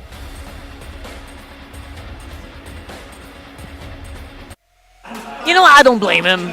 Everyone wants to fight SRG right now. Gideon Q very eloquently said, it feels like SRG hasn't been given a proper opponent, in their own MPL, right? Yeah. And it feels like Gideon Q feels like SRG needs some real hard mode opponents. Yeah, I mean, like, even though Monster Vicious was able to end that MPL Malaysia streak for selling all Red Giants earlier in the season, however, they are still, like, because they are the MSC champions, they're one of the big bosses in MLBB esports today. Yeah, but Gideon, be careful what you wish for. Because again, honestly, if I'm SRG or any other competing team for M6, I'm afraid of these two teams right now. 100%. With what they've been showing, especially since again, if you just tuned in, Sicilian has been picked in the grand finals, and it was used against Fnatic Onic to extend the series. By the way, Coach Arcadia was here a few days ago. Yeah. Just to bring that up, he was scouting, he was studying. I saw him. He was paneling, and I saw him really watching the games. He's a double agent. I knew what he was up to, and I love you, Coach. But hopefully we'll see you very, very soon. Yeah. Now, heading into the next one, Fnatic Onic Philippines cannot overheat. If you're going up against Aurora, you do not at all want to allow them to go into Game 7. That's all of the momentum already in their hands. For FNOP, they had that in their hands, but then they got greedy. They tried to end it.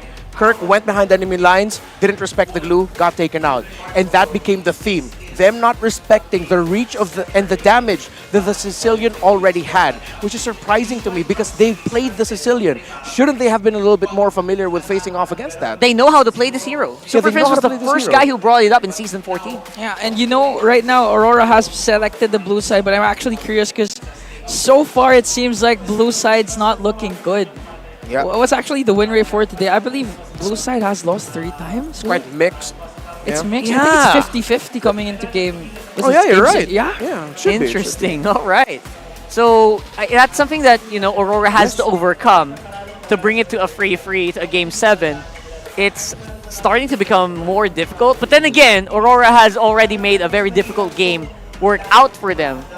So I guess you can't really put anything past the Auroras right now. And the last game especially was like a signal from Aurora, like, okay, we can get outdrafted. We can absolutely get gob-stomped, lose the early game, make it look like we're going to lose this grand finals. But if you don't respect one or two of our picks, then you're really going to get messed up here. Yeah. This has to be a signal from Fnatic Onic Philippines. Guys, you're not champions yet. Yeah. You have to cool down and Reel still it back respect in. the reach. Reel it back in. Because despite Aurora being a new organization, Falcons AP Bren in their interview yesterday after losing to them said, at the end of the day, they're still so experienced. You have World Championship playing experience there, World Championship winning experience, MSC Championship winning experience. So this is a veteran team that you're going up against, and you really need to respect. You cannot overheat anymore for Fnatic Onic Philippines. At the end of the day, Edwards, four trips to M series. Yeah. Yeah, soon to be 4 trips to M series proves his veterancy, his excellence, and again, Aurora just keep on showing it. We just can't say Fnatic Onic, is being a bit too over-aggressive, too overconfident. It's also Aurora's, championship DNA, their willingness to do whatever they want. So we have to commend a lot of them. And of course, UA once again with the Celian pick. And I think, Renmar, it's really going to go to Game 7. You really think so? Yeah. I mean, we really have to check the draft first, okay? But no, you're right. You're calling it. Or else? Or else Fnatic's going to win the championship. Yeah. Good. That's exactly how you should more with attack your it. like head shaving. That's how you do it. Crazy ideas of what to do. You're learning. I like the character Very development good. you've showed these playoffs, Ingan. Alright, It's called veterancy experience from you guys. But you're not off the hook yet. Okay. So we're gonna get into the match draft very, very soon, and I want to know also what you guys think should be the big ticket bans. Show me the bans. Let's change it up a little bit. You guys watching, comment your top bans. What should be banned here? If you are first side Aurora or blue side Aurora, since you have more freedom to ban out, right? Compared to obviously red side, you have to ban Chip and sometimes Loyi as well. Suyu, right? I think for blue side bans, they can go Fanny, Edith. They have to take away the. No, it's gonna be. RORA or FNOP taking out the Matilda. All right, I'm looking at Edith and Fanny as bans. Going over to the graph for game number 6 here, which again a lot of us didn't really expect would come here. We could see a bit of a change up. Again, I keep hearing Suyu over and over again, especially here in the arena. Whoa! You see it. You see it. Right there. Okay, Edith. Gatot Kacha. Harith for Aurora. Suyo, Gatot Kacha for Fnatic Onic Philippines. Louis, Fanny, Eve. Oh yeah. Almost got your whole free picks. Yeah, almost got it. Like Egan was the one who called the Loyi, called the Fanny and the Eve. I thought it'd be an Edith, but hey. Yeah, Edith would have been a great one. Yeah, But they pick it up. Of course, FNOP would take away the Matilda. Now FNOP, Suyo, Gatot, Vexana. Okay. So Aurora actually gave the Suyo to Fnatic Onic Philippines. Edith, Harith, Alpha. Dang. That's a darn good first 3 picks, Aurora. I think they have a very solid control, especially in early to mid. Gatot Kacha, you can't really destroy. Suyu's gonna go crazy, and of course this Vexana is gonna stop any big death ball compositions from going wild as well. The thing I like about what Fnatic Onic did, because literally the Gatot Kacha is their flex pick, because so far all throughout this series alone, both Brusco and Kirk has used the Gatot Kacha. So in terms of winning the XP lane matchup, they can actually adjust to whatever Kirk prefers going up against an Edith, considering the fact that Kirk knows how to play the Edith. This is one of his best hero, if not the best.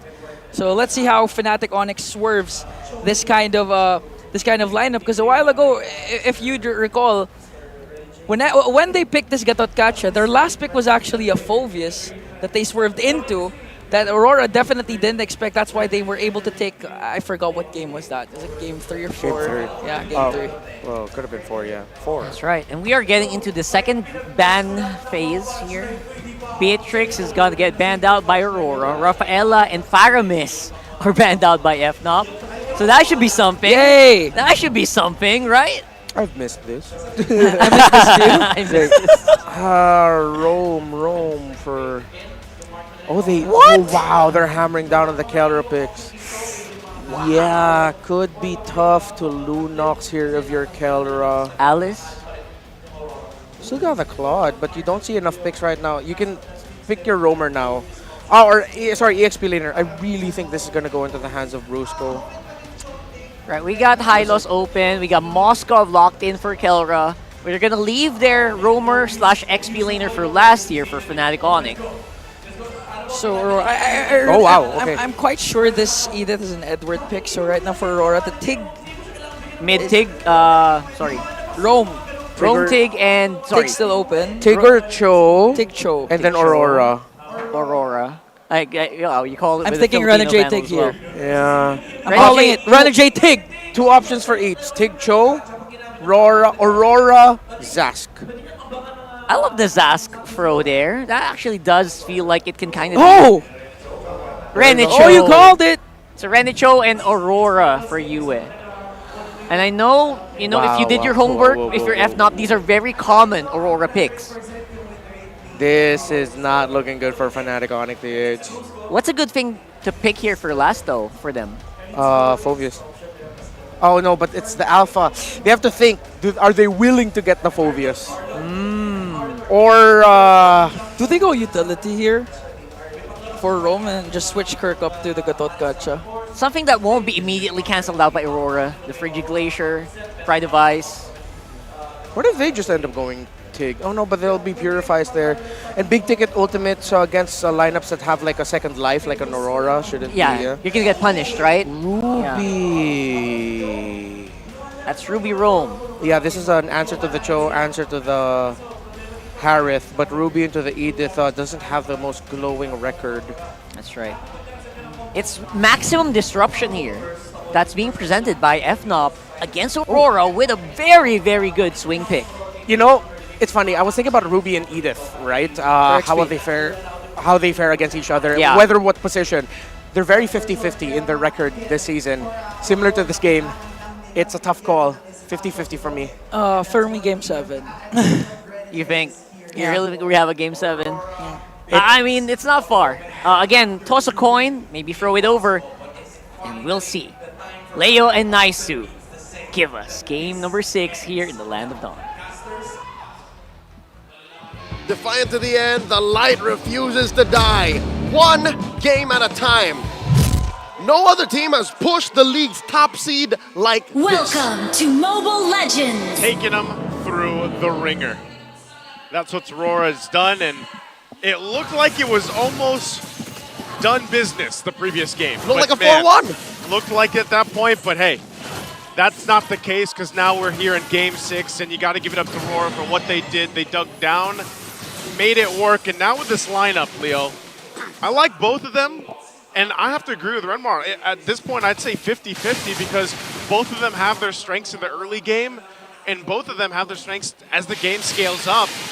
Look at this, too. I mean, even in essence, this is Renegade picking up the Cho, which he loves to use. Should be able to get out. Kirk charging up the Unbreakable, but won't find anyone. I'll tell you now, even before that whole skirmish, I'm actually feeling Rora's draft. Especially in that last pick, where it looks like Brusco and Coach Wynot discussed a little too long exactly what the roamer was going to do. Yeah. So, Coach, there's a Cho over there. There's an Aurora. What do I do? What do I do? Do I take? Like, no, BJ. You got a Ruby. And I think it's a solid compromise until we see it pay off. So right now, I'm feeling more Aurora, and maybe we do go to game number 7. 30 seconds until the turtle spawns, lower quarter of the map. So far, is it just me, or is it because of the back and forth nature of this bout that we've witnessed? But neither team crossing the river too much. Like neither swarming the opposing jungler. It's a little more like in check, you know, well, except for that. Edward flickering on in. They would have locked him down. They're going to go for Brusco first. Fight still breaking out. Keeping him. That's the Soul Sever we've seen before. This time from King Kong. Looking for more after that double. He's going to start up the turtle here. Renegade just given the vision. I don't think they can do anything about it. Takes a shot from the Queller. Going to get zoned out from Super Prince, and that's the objective secured for FNOP. Nah, you let King Kong eat. He wants the turtle. He gets the turtle. And Renegade just confirmed the inevitable. Demon Kite now in recovery mode, just going for his own orange. And then for sure, what happened there, what elapsed in the first turtle, that fight will dictate the pace of the next one. So Fnatic Onic ahead now for sure. Looking at the gold, a good chunk of it on King Kong. He's now at 600, 700 up. And Brusco, he's just happy to serve. He's just happy to help. The problem with that too, there's the pull in. Renegade gonna flicker in, Way the Dragon, right on Mark, right on Brusco, flickers in, relying on the Eternal Guard to peel for him, and Brusco will live. Going back to it too, again with King Kong. Hold on, there's the jump. Looking for more, Edwards in trouble. King Kong picking up another kill. This is what I was saying. He only had a Fury Hammer, dude. But because the Soul Sever does so much damage, even without items, you get a little extra penetration through. It doesn't matter if you're an Edith. His kit is what makes up for it. And look at that. Demon Kite can't even mirror the invade. And already Kirk is wailing away at the energy shield. 1,000 gold up. Fnatic Onic, just the hero itself. Some would argue that the Alpha is the perfect foil to these high damage, bursty heroes. Yeah. But when King Kong gets into a flow like this, man! Just like that! Look at the damage! That's Big Damn.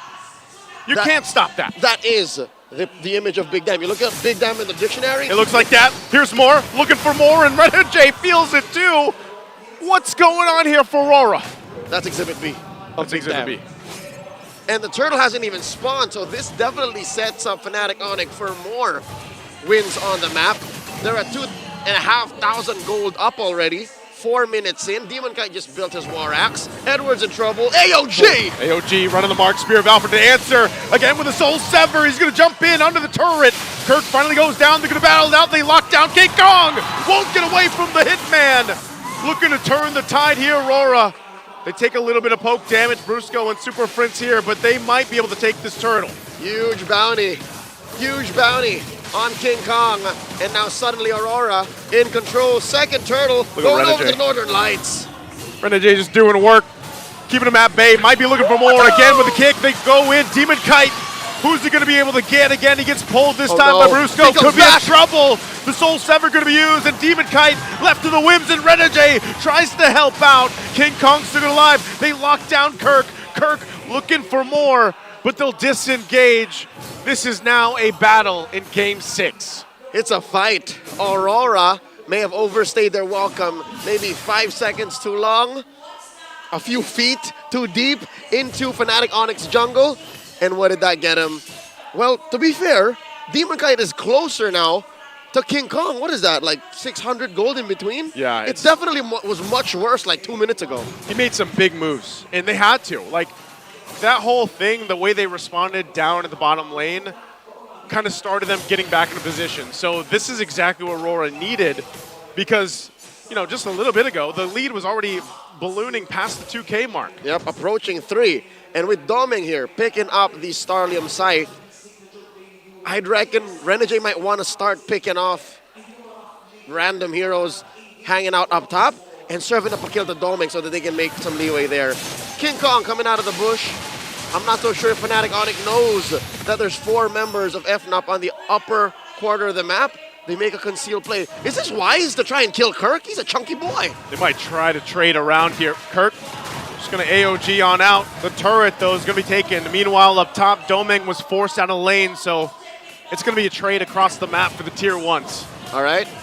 Bottom goes over to Fnatic. Top lane to Aurora. And now they set up for the final turtle. Upper quarter. Brusco and King Kong holding this bush. Renegade slowed down. I think Renegade has to start protecting himself and keeping that kick for when it actually matters. I think he played the early push in really well. And now we'll see if he adjusts. He's looking to set up here in the mid lane again for the turtle. Edward goes down. There's the kick right on the mark. King Kong could be in trouble into the frigid glacier as well. From UA, but Kelra unleashed it on the backside. Looking for the pickoff. Everybody's split up though as Kelra finally goes down. The 2-for-3 trade. But RORA will win the turtle battle as they secure the last one for the game. What did I say? The next standard is now. And that gives Aurora the final turtle of game number 6. Suddenly, Fnatic Onic lead, kaput. Nada. Zip.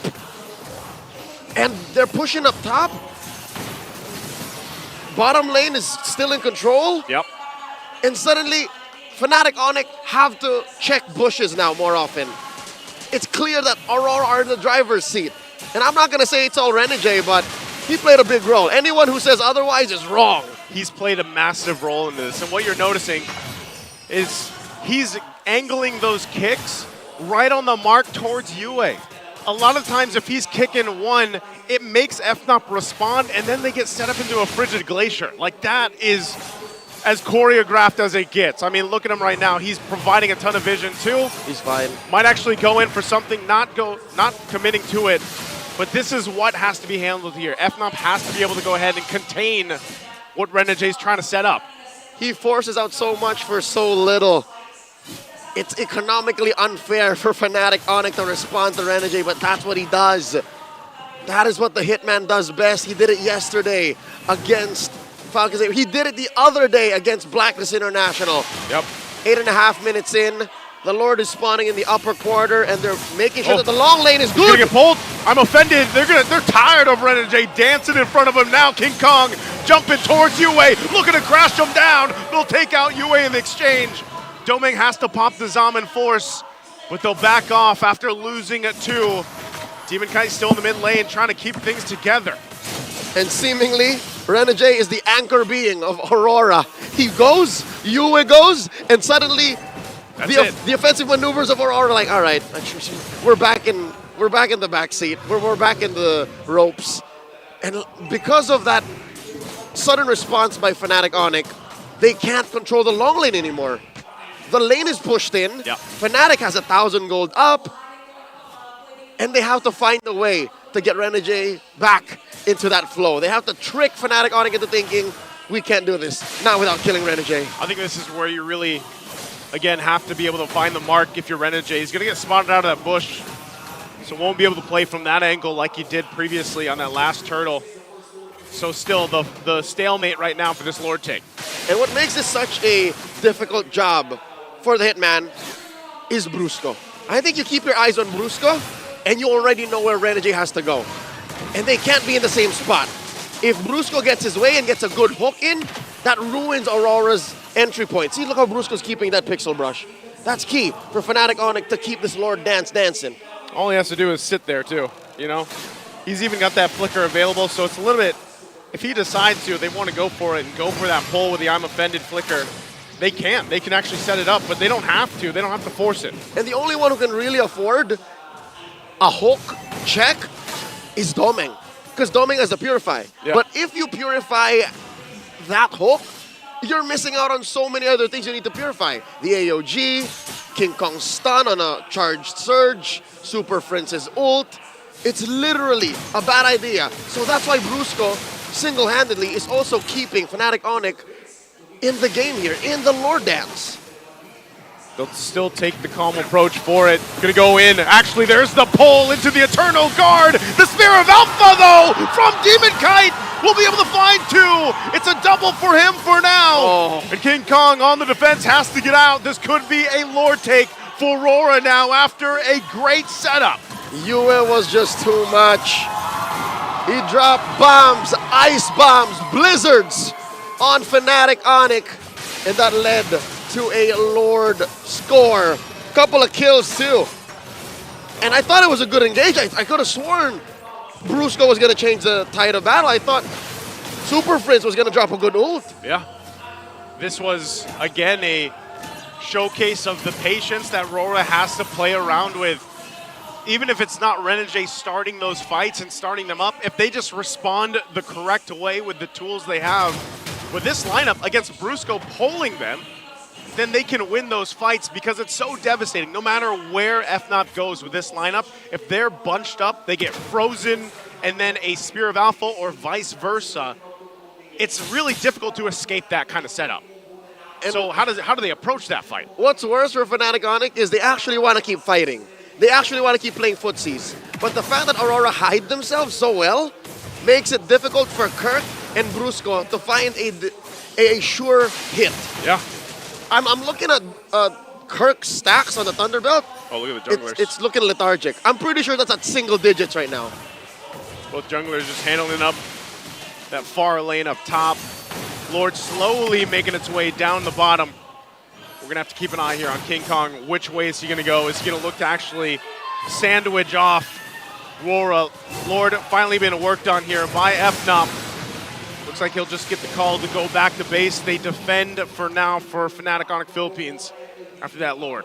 Despite this being a small lead at 1,500, I think Aurora and Fnatic Onic PH knows that that's more than the true story. Aurora are controlling the map, and that's allowing them to actually just make plays like this. Whoa! They're gonna go in. They dive on in. There's the Frigid Glacier again! Able to find two. Brusco and King Kong out of the picture. Renegade holding down the front side, goes in for the kick, gets the Purify out, and again, Demonkite follows through. RORA's looking to cap this one out. They still have to wait for the minions, but Kelra will survive. Not enough minions to end the game, but RORA, do they want to still go? It's all Kelra left alone here. 10 seconds. The minions marching in, and RORA sees Game 7 in sight, and they'll take us to it. Game 7's upon us for the grand final. We're going all the way, folks. We're going all the way. It's a new age in MLBB.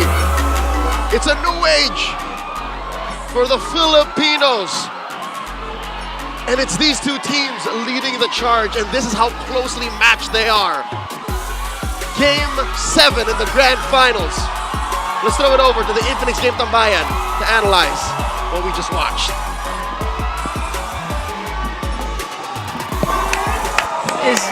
Let's go!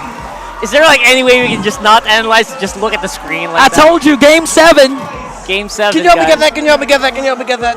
I'm gonna get this thing. I'm gonna get this thing. Show that off. Show that off. These two are putting on the greatest grand finals we've had in recent memory. We haven't had a Game 7 since Season 7. Man, imagine last season was a sweep by TLPH. Now it's literally 50-50, Renmar. I told you that draft, man. Scrap the regular season results. Toss a coin. Toss a coin. Toss a coin. The boy who lived is not allowing Aurora to die. The boy who lived. The boy who lived. Yue. Game number 5, Sicilian. Game number 6, Aurora. And so clutch. These two. That is what the world is facing. These two.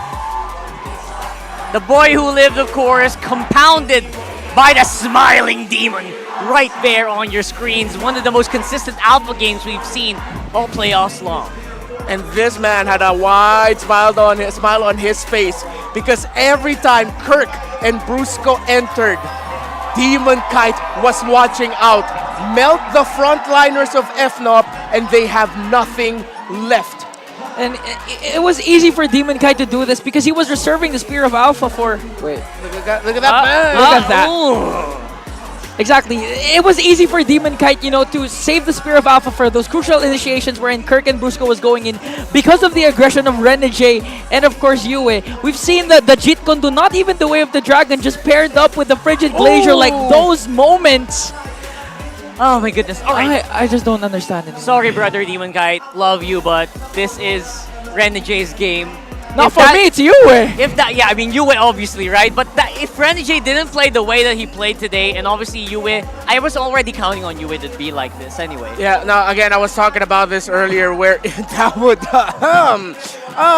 this was a very 50-50 draft. That really just boiled down to who would execute it better, and you saw lapses across all positions. You saw lapses, you saw the nerves coming in from everyone. The shakiness! The shakiness of everyone, but again, the experience of Aurora this time around, the experience of Demonkite, Yue in this high-stakes scenarios, Renegade and Edward, they're setting things up for Domeng much clearer, while for Fnatic Onic Philippines, I feel like they're feeling it. They're feeling the, guys, we had this, but now it's down to a best of one. The light is shining upon the, what do we call the fans of Aurora? Roras. Yeah. Roras.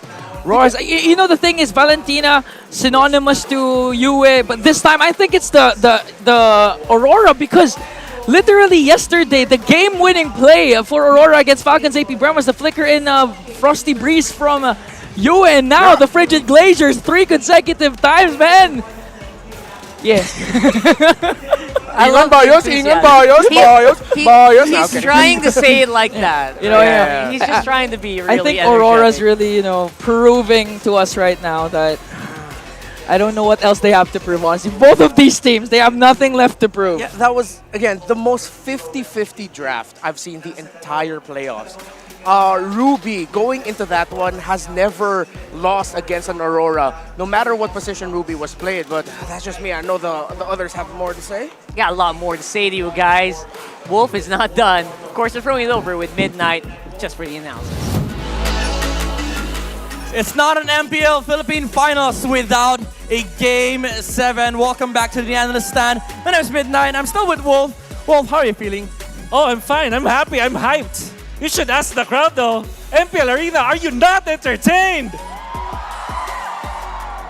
Alright. Since this is the last time we'll be doing this, I know FNOP wants to say something. Fnatic! Let's go, Fnatic! Alright, how about Auroras? Lights within! Alright, we still got the energy here in the arena now to break down what happened in game number 6. Number 6, alright? Game number 6. Let's head on over to the gold graph that we have prepared for you. Now, it's quite obvious that Aurora, they did lose the early game. Fnatic Onic, they were trailing by a lot. Again, by a lot.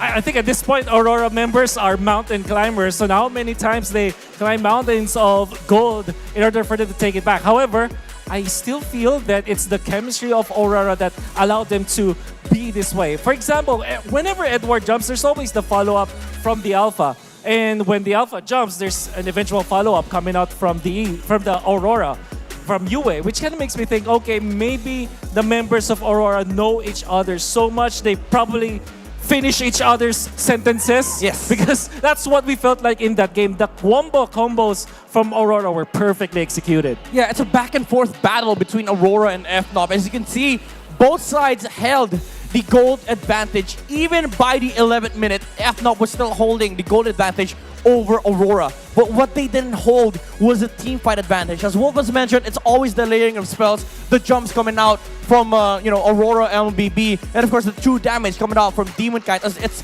quite evident in the damage dealt department. By minute 5, we start seeing the damage output of the Alpha alongside the jumps coming out from Aurora MLBB. Yeah. And the fact that Demon Kite landed big ultimates in the latter portions of the game, which, by the way, is not easy to do, especially against a team like Fnatic Onic, who knows how to read the map so perfectly well. They know how to position themselves around each other, and constantly being caught by the jumps coming out from either Edward or Demon Kite, allowing for Yue to deal the most damage in the end. Yeah. That really speaks volumes on how much Aurora's chemistry between their players is. Just look at the damage output coming out from Yue and Demon Kite. 9.7k on both players, mind you. Minute 5, minute 11, it's been Demon Kite and Yue. And come to minute 13, the last hour of this game, the Harriet was able to put the final damage, the final nail in the coffin to get to game 7. Now here we are. I know at this point, we throw every stats, every prediction out of the window. What matters here is who wins the final game, who will be crowned the champions of MPL Philippines Season 14. It's been nice having you, Wolf, here in the analyst stand. But for the last game, and for the last time, we will be heading over to the panel for the last game of the season.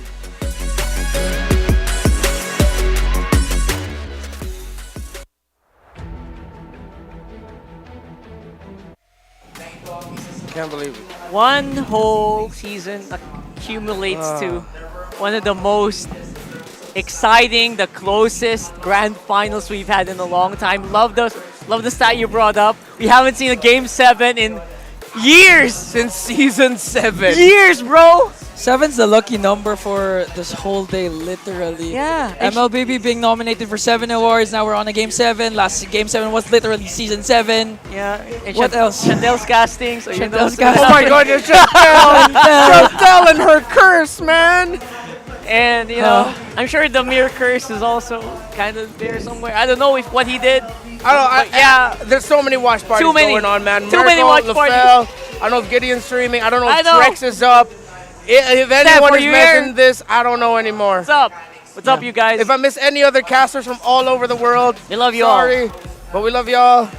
I'm sure the people in MENA I'm pretty sure they're seeing this right now. The MPL MENA casters are seeing this. That's right. Yasu, Jonas. Everybody all over the world. Yeah. All the way in Singapore. I know Deadeye's probably watching as well. For sure. JC, you know? Share it, y'all. Let's break everybody. Let's break PCUs. Let's break peak concurrent viewership. That's right. Viewership. All right, all together, guys. Everyone watching right now, help us out. We want this to really be the biggest one. Yeah. We want this to be the biggest MPL Philippines season. So go ahead, share it with your friends. I know we don't usually say that here. Share it with your friends. Send it to the group chats. First time in a long time, Game 7 in MPL Philippines. And it's insane. The last time we had a Game 7 in the MPL Philippines, the two players who were involved in that are here. Edward and Kelra. Oh my goodness. You can't write it any better. Reincarnation of Season 7. So guys. Absolute cinema. Absolute cinema. That's like this beats Roman Reigns versus Cody Rhodes in WrestleMania 40-41. This beats Stone Cold versus The Rock in WrestleMania 19. Ali versus Frazier in the Thrilla in Manila. Michaels versus Taker. The Lakers versus Boston Celtics, Game 7. Paul versus KSI. KSI. The greatest sports events of all time. This beats Mikasa versus Aaron. Yeah. Yes. Oh, yeah. Beats everything, basically. Beats everything, bro. Yeah. We're going into it. We have a VTR, by the way, from Kelra. Possibly the last message here. Gusto ko mangarap talaga yung Onic Indo eh. Kasi gusto ko makita yung kung gaano talaga sila kalakas pagdating sa stage. Gusto ko silang makita, lalo na si Kyrie and si Chewe. Tingin ko si Chewe, siguro lamang lang ako sa kanya konti. Ako siguro mananalo. Alright, there you go. So we are in home stretch now, guys. Let's take a breather and just give our last thoughts because we have 4 minutes before the draft starts. That's a lot of time for last thoughts. For me, okay, my last thought is whoever wins this game again, you have nothing else to prove. You guys have proven that the landscape has changed. Both of you guys have beaten titans, renowned champions, decorated coaches and teams. So right now, it's all about... I don't know. It's all about... Dude, you were in a good role. I know, but at this point, again, you guys, RORA, Fnatic, whoever wins, the fans won, everyone won Game 7 in a lot of years. But now, I'll say this now. He's running out of energy. The last time we had a Game 7 Drink something. was the dawn of a new era, wasn't it? Right. Yes. When VYs moved to Blacklist, when Execration then came out of nowhere. A big change. After Falcons, then after Bren Esports won the World Championship and even failed to make it into the next, Essentially, it was from the start of the Philippine era. Yeah. Yes. Right, that time, the last time this happened. Yeah, in this dawn of a new era, it's welcomed like, guys, it's been a long time since you've had a Game 7. 7 seasons and running. Let's put on a show. And there's so many stories going on behind it. The kings of the regular season, as it stands right now, Fnatic Onic Philippines going 13-1, have to go up against a Kingslayer. You have Edward, the last to... Again, there it is. Exactly, Renmar. That's what I was talking about. You called it. Man, you have You're a right. legit... Good memory. You have a SSD in your brain. 2 terabytes with what you say. All right, so the Hopefully last I get time... the call to M6. What's up, y'all? We have to read it, of course. The last time the MPL PH Grand Finals went a full Game 7 series, good memory from Renmar, it was Season 7. 7-7-7 between Blacklist International and Execration, and Edward won that for the free. At that point, my hairline was still here. Still lower. It was Right. lower. Yeah, and 7 seasons later, it's like up here now. And it was also, when it was Season 7, Edward and Keller was also 7 years old. Okay, they weren't that young, Okay, dude. that young. They were Keller was that maybe young. 16, 15, No, Keller was 14, 15. 15, right? Yeah. So, That was a long time ago. And that was the beginning of like the Philippine era. Like I mentioned, Yeah. that was the beginning where teams were really taking the game super seriously. And the other countries are starting to notice as well. And we were making them notice. Wait, guys, you mentioned that during that time it was the start of the Philippine era, right? Yeah, after Bren won the M2. So does that mean it's gonna be a new era this time? I don't like what you're implying right now, I know, Mr. right? Ian. I'm scared. I take it back. I take it back. Let's focus on this championship first. Okay, I'm so Let's sorry. focus on this grand final. Or maybe the viewers think so. Let us know if you think Comment. there might be some big changes happening in M6 because of what's happening here. Because right now it does feel like it's equalized, right? Onic Philippines and Aurora are on equal footing. One whole game of MLBB to decide who's the strongest possibly in the world. Can I say, I wonder what the odds will be that in the 7th game of a grand finals, that Keller is back in again, that he ends up with a Lunox. In the game 7 against Blacklist International versus Execration, he packed the Lunox and got the Savage. Hence the beginning of the Filipino Savage moniker. They lost that grand finals, but it looked like they could have made a comeback with it, with that Lunox. So I wonder, because with how the drafts are going right now, it seems like if I'm Fnatic Onic, just go right out of the gate. You cannot allow Aurora to get a lineup that shines well in the early.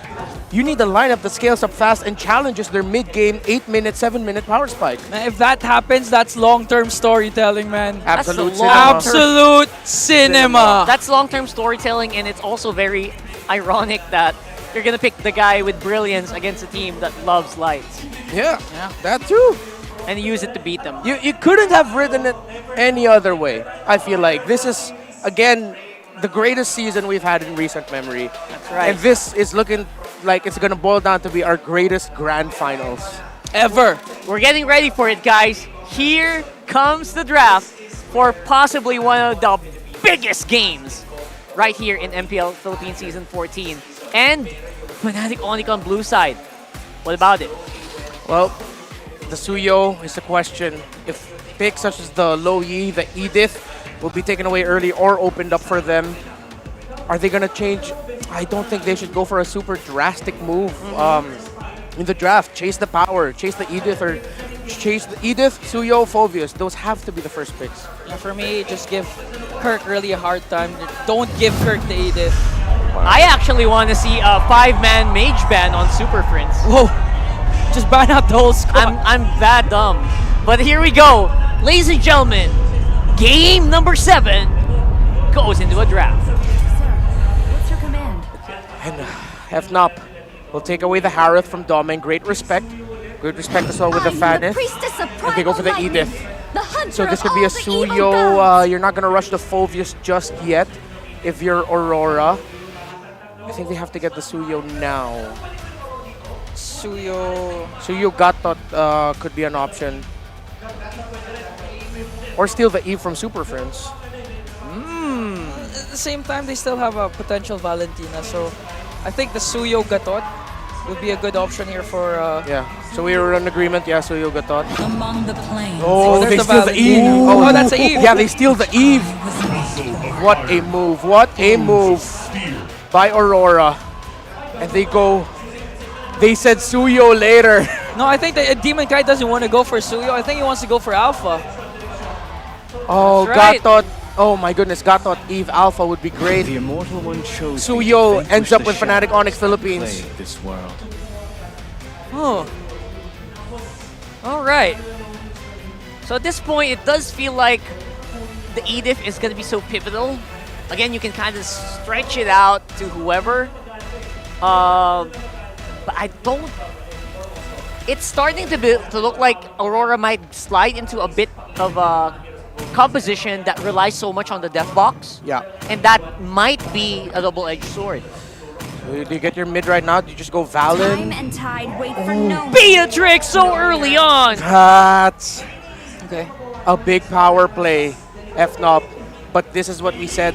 They needed a pick that shines at the 7th and 8th minute mark that counters the power spike of RORA. But the difficult thing about this is you still have the Ling available and the Alpha for RORA. Alpha might actually have a harder time the lane will be able to decimate. But nope, they still fall with that. I think Alpha's a good answer because then you mentioned it again. A good power spike for Fnatic Onic would be the 8 minutes, the mid game for specifically Keller with a Beatrix. And what more to counter that with an Alpha pick? You're right. 8 minute in. As soon as they get the third turtle, that's more than enough for Demon Kite. Eventually, they have a good chance of getting the Lord. But then again, we know the kit of Suyo when it comes to mutual objective, the Sever Retribution combination. It's going to be hard for them. So they need something that could actually zone out King Kong in those crucial moments. You know, weirdly enough, with this lineup here, the problem is they're going to be going up against the Gatot Kacha, which will probably pack a Revitalize. Aurora can go high loss. If they go high loss in Gatot Kacha, Fnatic Onic Philippines, one of their best picks that they can go for in the mid at this point will be the Sicilian. If they go up against a high loss in the Gatot Kacha, that turns off the idea of the Sicilian, and they'll be forced to pick up something like maybe like a Vexana or the Valentina, of course, to steal away ultimates. But the fact that you're going up against the Eve Gatot Alpha, I would be terrified as a Valentina to play into that. You need a little bit more range. Time to go to the all right. Oh, what? Good ban. That's so deep. That's a deep ban, bro. Literally thinking about Lilia right now. That's such a deep cut.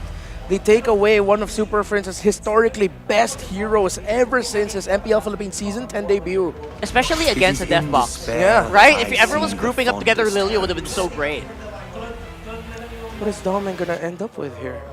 There's still just a Claude. Claude, Luna, Clint. But Tigreal, okay, Renegade secures his Tigreal. Are they gonna do something surprising for the gold lane for Doming? Are they gonna pick up something like an... The Alice is just all too close. But right now, the front line, what are they trapped with? Grok? Surprise mid lane Matilda? No. Vexana, Aurora is what my head is going to.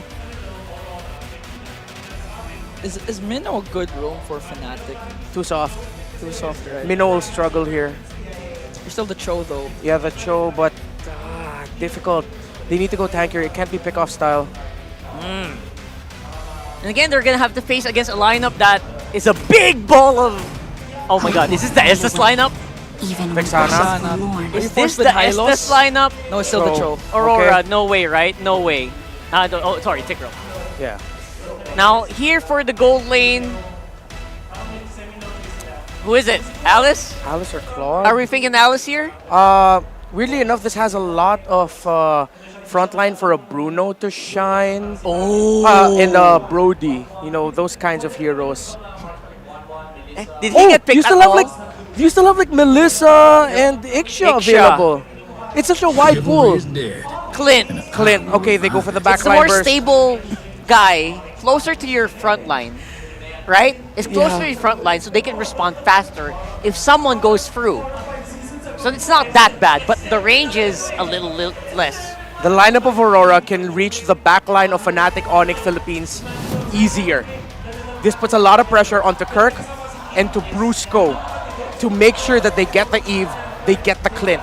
They cannot pour everything onto the front line of Aurora. There it is. You called it right there. For me, if Aurora doesn't reach their mid-game power spike, it's gonna be hard.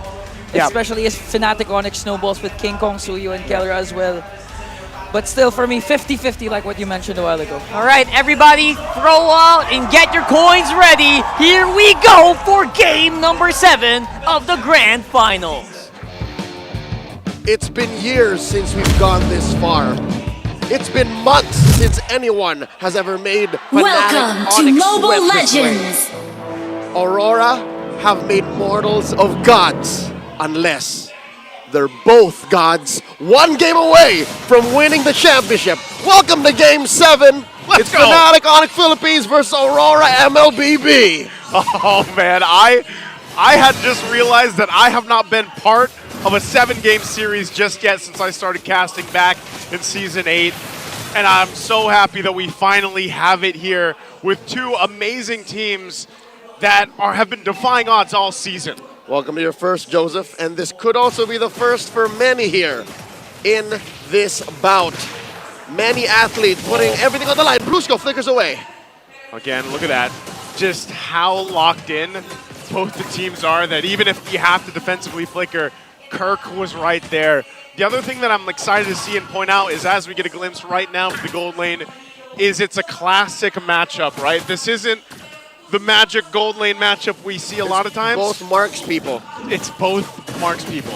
I love it.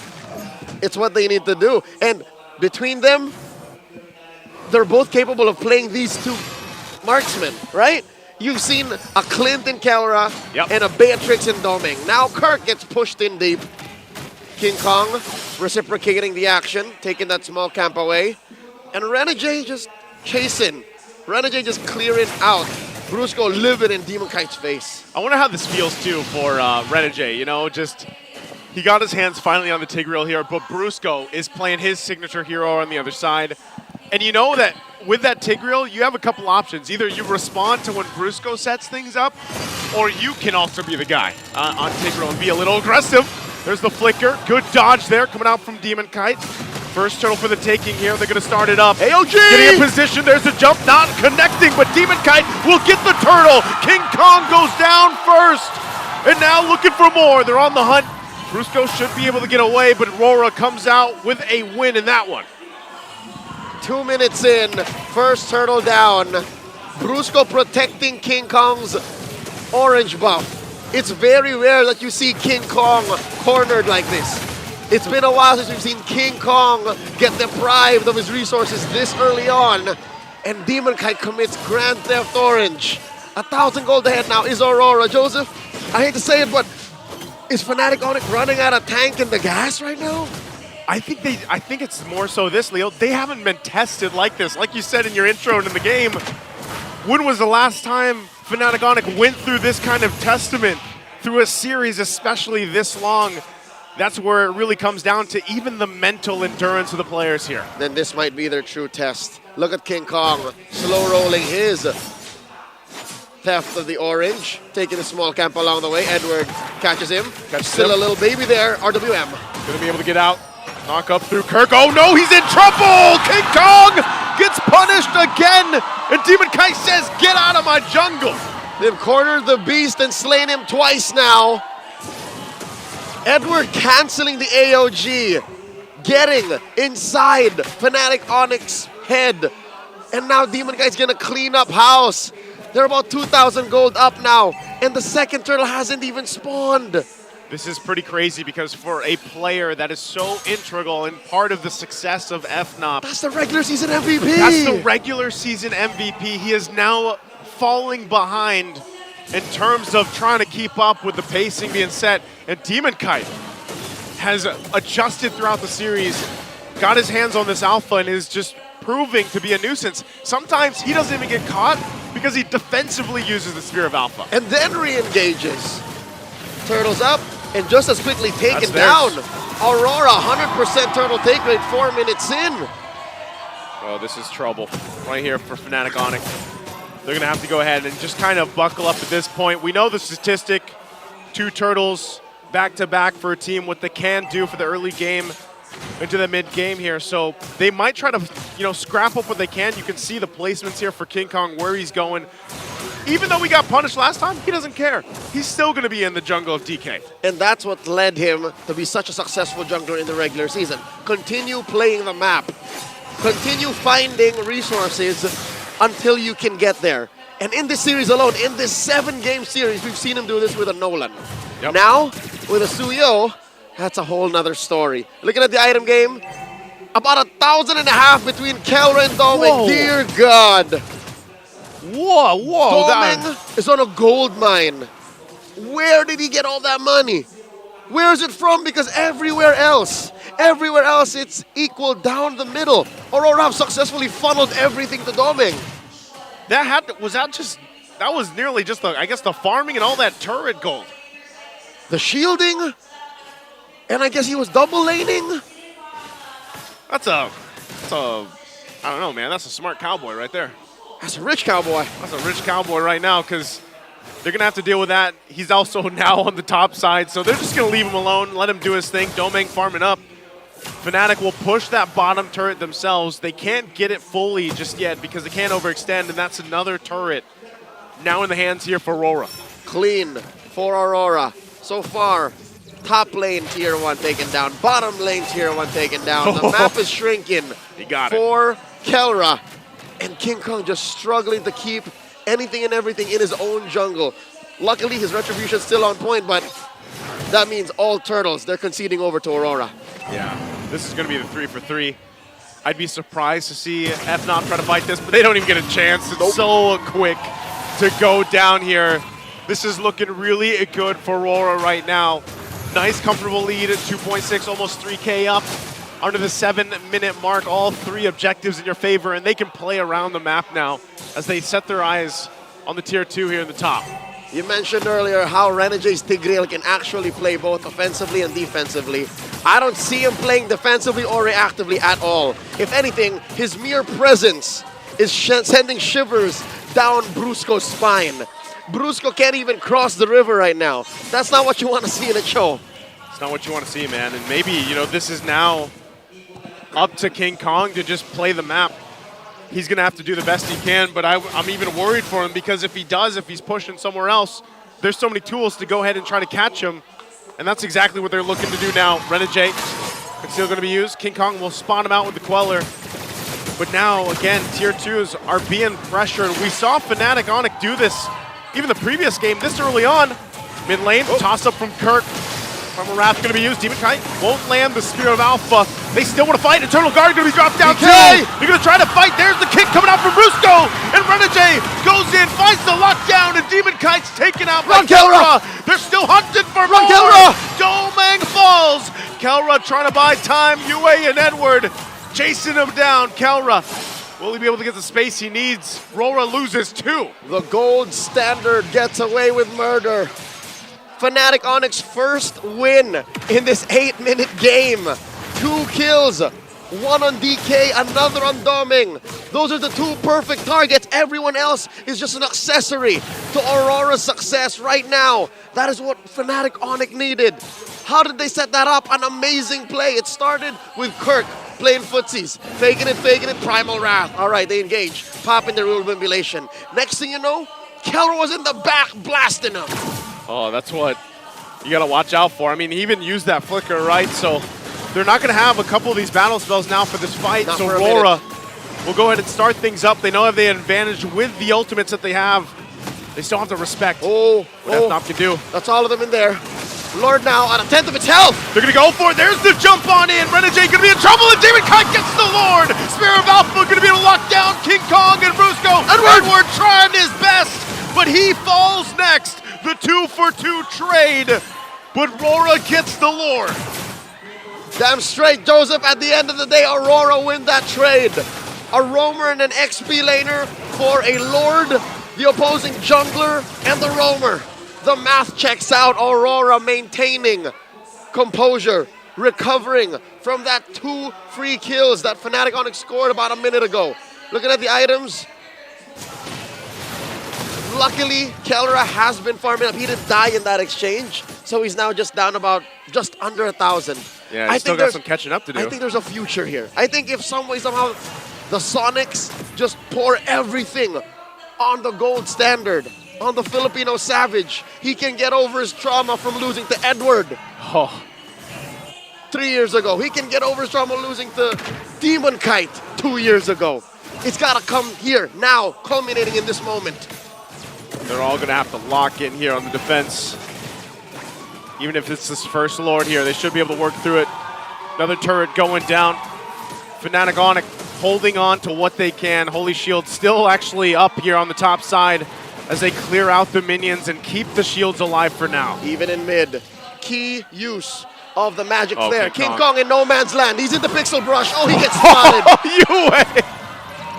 Spots him out. Luckily, tricks. A quick tap of the surge will get him out of there. But if it was any other position, if it was in the big river brush, they could have flickered in and caught him. I guess King Kong is in a, in a way, if he's got to take a little bit of a risk, make some plays and move around the map, he's going to do it. He's going to have to act as a threat magnet. If he's not in the base and he's not where Aurora can see him, that means he's up to shenanigans. So Aurora have to clamp down on that. How much they give to stop that? depends on Aurora, how much they're willing to. Because right now, that's all King Kong can do. He can't join fights. He can't front. He can deal some level of damage, but he's not as big a threat as Demon Kite. Demon Kite is a wall. Demon Kite is a house compared to King Kong. I would say if they can dodge, like one of the biggest things obviously is the Avatar of the Guardian from Edward, but even the Spear of Alpha, man. The Spear of Alpha, if it catches multiple members from Fnatic Onic, they're in trouble. And that's why they have to almost utilize, like even the Eternal Guard, if it's dropped down at the right mark to kind of help peel if they need to or initiate, that's what's gonna help them win the fights. Oh wow, slow push up top. Couple of rogue minions left over by Fnatic Onic. Popping that holy shield too. There is some hope. Sonics all around the world watching. Fans in the Philippines, fans in Indonesia, fans all around the globe. Watch closely. This Lord Dance might be the last. Purple getting secured here by King Kong first. Lord, you're down to 10. Are they going to get there in time? Brusco jumping in the back. Demon Kite will get the Lord in the exchange. They're trying to run for it. They cover down the fire. Brusco flickers on out. No one goes down, but Demon Kite finally a Domeng flickers forward and gets Kaura. The 1-for-1, but the objective here for Aurora. It's the same situation. Deja vu. One might argue a 1-for-1, but Aurora walks away with a big one. The Lord, the enhanced Lord, marching through mid. No holy shields, and they have to defend the hard way. They're going to be able to clear this out. Kaura will be back up in time. What does RORA still want to look for? Or is that all they're going to get? Brusco. Check Brusco. Might try to make a play, goes in. Not going to be able to find the connection. Brusco's in trouble. Yue again, turning things around. And now without Brusco, they might lose the base turrets next. It was too risky an angle. Not enough of a distance to come in and catch a good side. And now Aurora sending a wave down bottom. Fnatic Onic defending for their life. They need to hold out. They need to extend this. 4 or 5 more minutes into the next Lord. They keep it together. Base turrets still up. A little bit of a desperation trying to set things up. It didn't work out that time, Leo. Brusco believes that you miss 100% of the shots you don't take, and he took his shot. And he is not throwing away his shot. He's young, he's scrappy, and just like everyone else in his team, he's hungry for this victory. Grand Theft Purple by Demon Kite. Slowly but surely ballooning this lead up to 1,000. Approaching 1,500, 14 minutes in. About a minute until the next Lord spawns, lower quarter.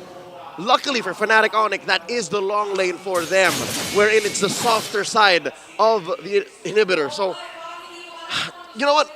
Maybe Brusco should save those big ticket kicks for the Lord fight. I agree, you know, and I think that last attempt, knowing that they could have just gone for it, maybe something happened, but if we saw a preview of the Lord fights like the last one, what do they have to change here? Because it didn't go that well for them. Start it before the Lord begins. I think Fnatic Onic have been relying on the turn a little too much, and Aurora have smarted up to it. Aurora said, enough is enough. You've turned on too many people in the regular season already. They just press the gas. They just press the gas, they lean into it. And Aurora are so good at the turn. They're so good at welcoming Fnatic Onic into their own pit, into their own ring. And that's what this lineup was made to do. The Tigreal, the Eve, the Gatot, the Alpha. Dude, all Doming needs to do is clean up all these criminals. Yeah. all these rogues. All these rogues. It's about to be high noon. Actually, it's past the high noon at this point. Game 7. Past 15 minutes. This Lord going to be crucial for either team. It's a half health. Brusco and Kirk now a third. Going down the front. Kaura not going to find the Renner shot. Eternal Guard going to be dropped down. They get that out. There's the implosion coming out from Renegade. Brusco could be in trouble. They're trying to get the zone, but King Kong's out of the picture. Again, Super Prince gets the Lord. Fnatic Onic Philippines trying to withstand the fight. Edward jumps into the backside. Brusco will kick him in the face. And Edward's still alive until Kirk takes him out. It's a battle in the mid lane. Doming, but Kaura shows him the shot to the face. and they're on the run to the defense. What a turnaround. Starting with the Monster Mage, the Lunatic Prince. Total anarchy in the Lord Pit. He took advantage of that. He had eyes on the prize. And the Enhanced Lord walk for Fnatic Onic Philippines. Back to back with Ultra Instincts on Kelra. He had eyes on the perfect target. He knew King Kong was gone. So he protected himself, kept himself scarce, and then started shooting for the high heavens. Edward and Domang will be back up here to try to stay in this game. Lord still has to be worked on, and it looks like they're only going to get the base turrets. Talk about the poetry of securing that Lord with the Eternal Guard from Super Prince.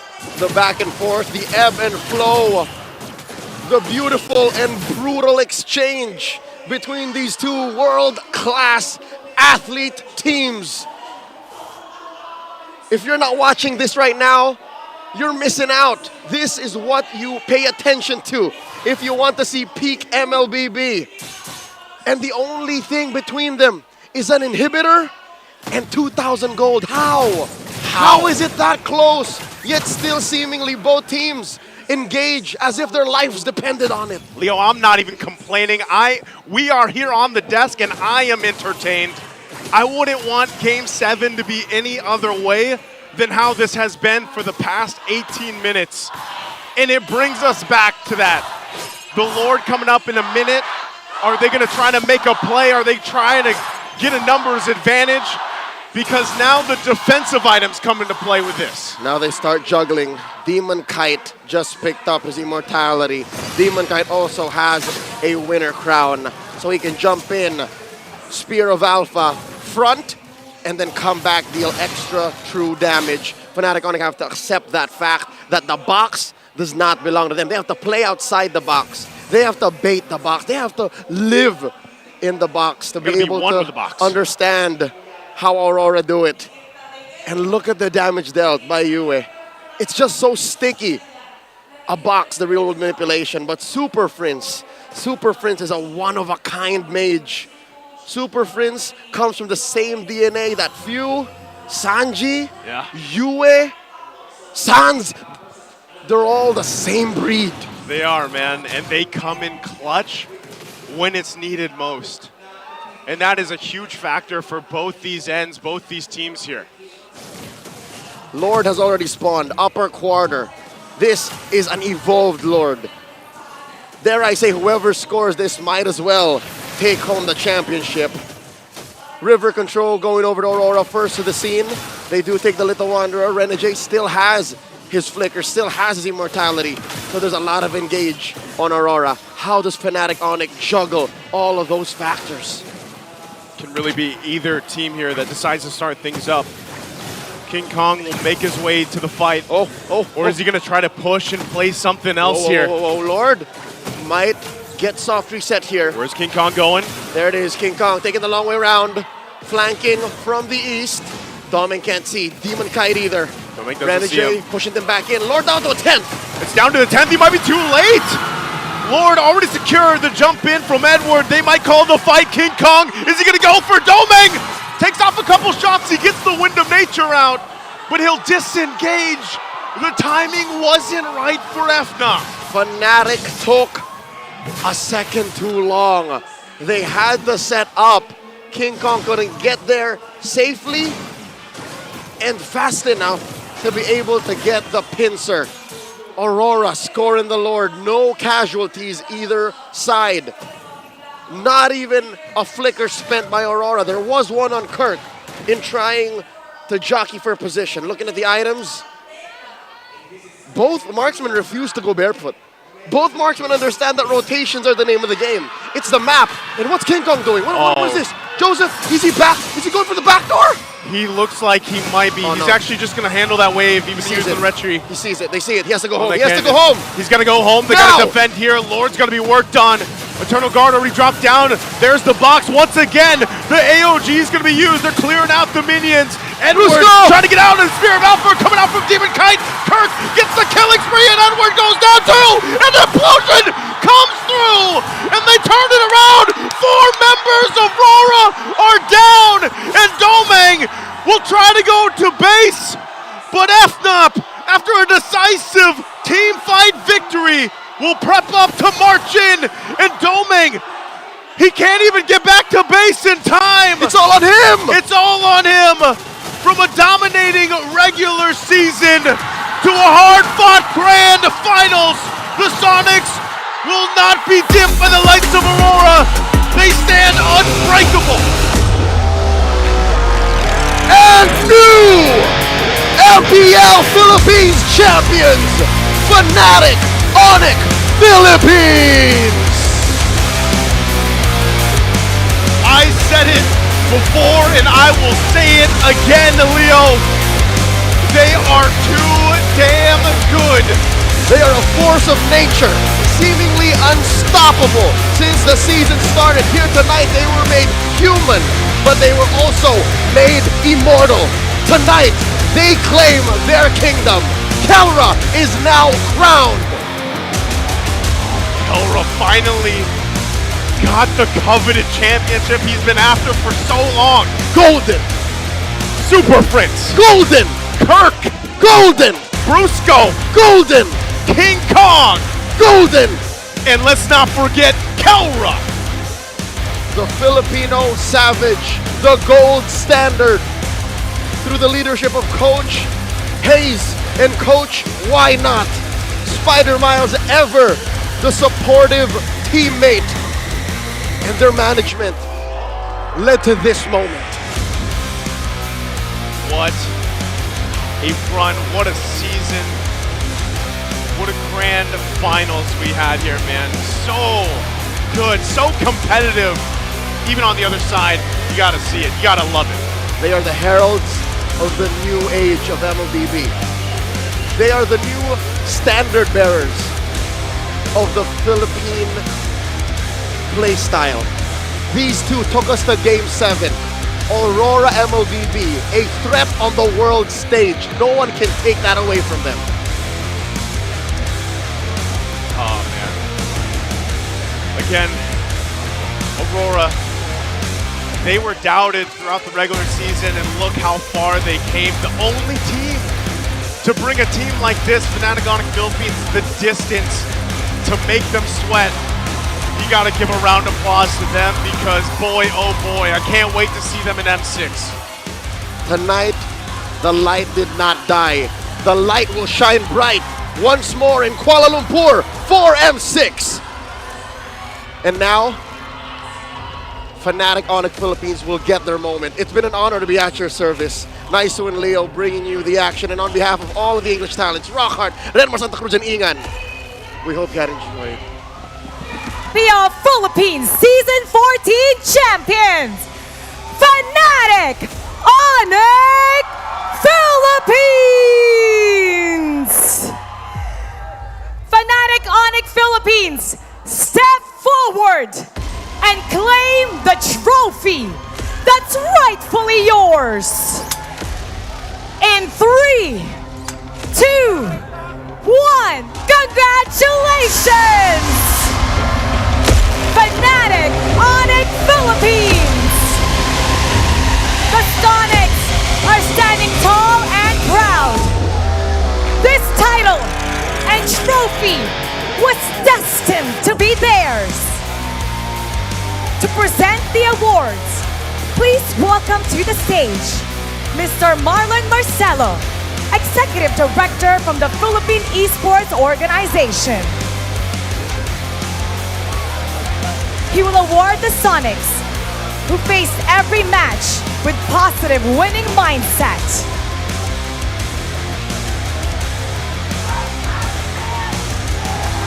They have dominated everyone who stood in their way. And now they are the champions.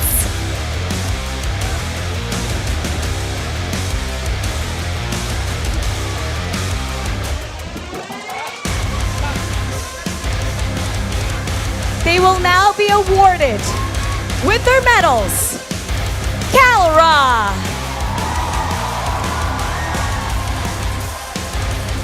Kirk,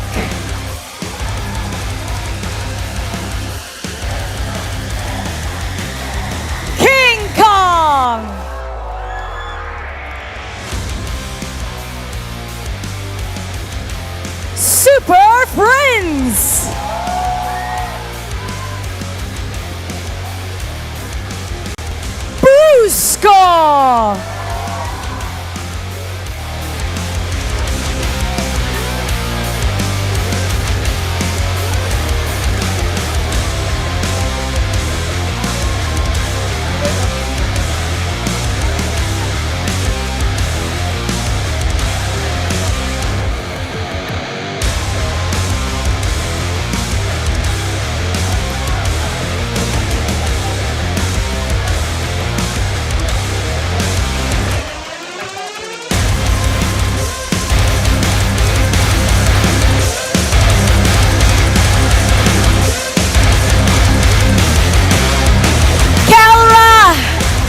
isang kampyon dito sa MPL Philippines.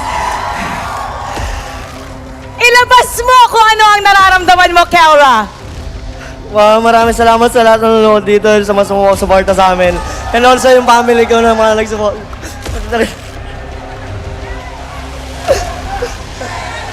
And now, it's time to announce our finals MVP.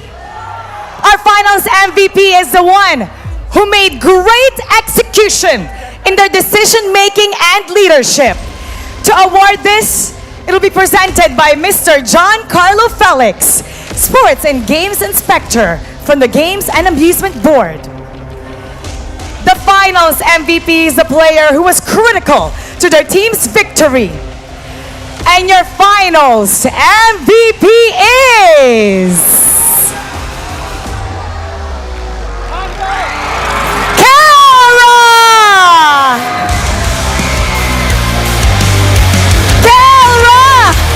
Once again, not only are you the representative ng Pilipinas para sa M6, not only are you the champion, ikaw ay isang finals MVP! Lahat ng to dahil din sa mga teammate ko, sa mga naniniwala sa amin. Wala na masabi. You are the champions! The stars have aligned! And this trophy is yours! Once again, Fnatic Onic Philippines, step forward and claim what's yours. Lift your trophy so high and show them how champions celebrate. In 3, 2, 1, Fnatic Onic Philippines!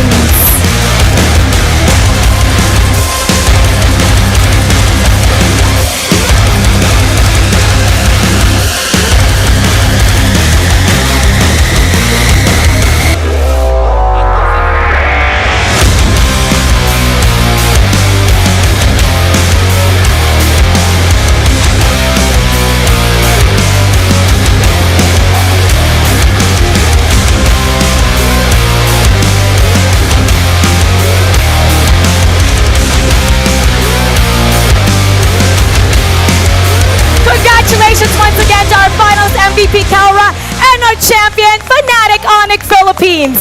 This concludes our season for MPL Philippines Season 14. We have crowned a new champion, and they will represent us in the M6 World Championship. Ipapakita pa rin natin ang tunay na lakas ng Pinas. Keep it good vibes, everybody, and see you in M6.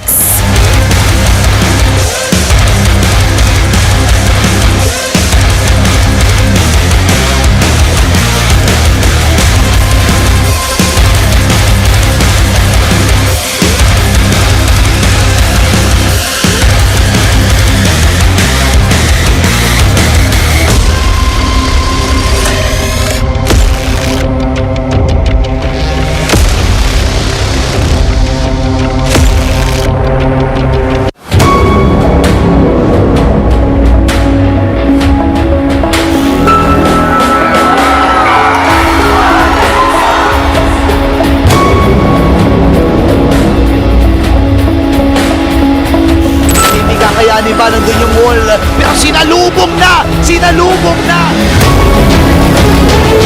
Fnatic Onic nagbe-base lang at sila magwawagi sa serye na ito.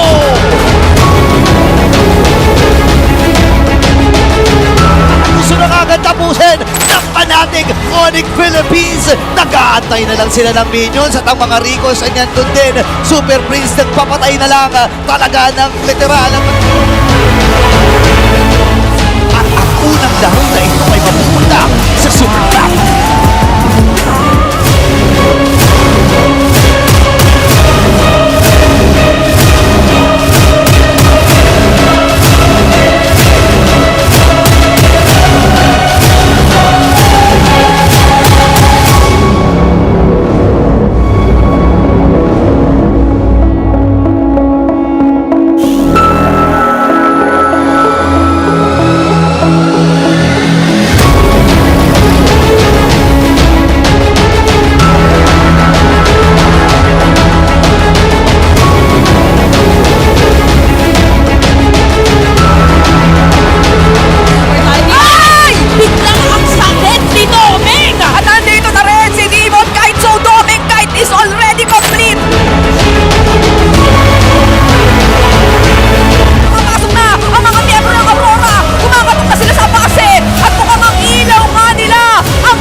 decided.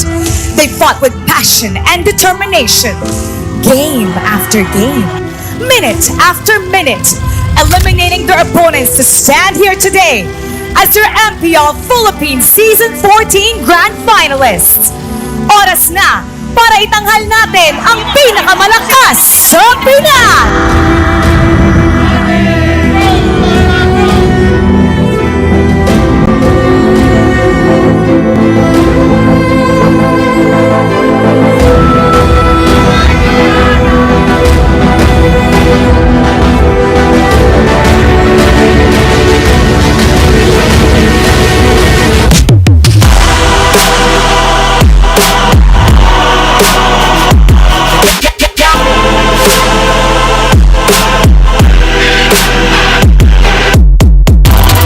Napakalapit po ng ating Game 1 Grand Finals. Napakaganda ng laro.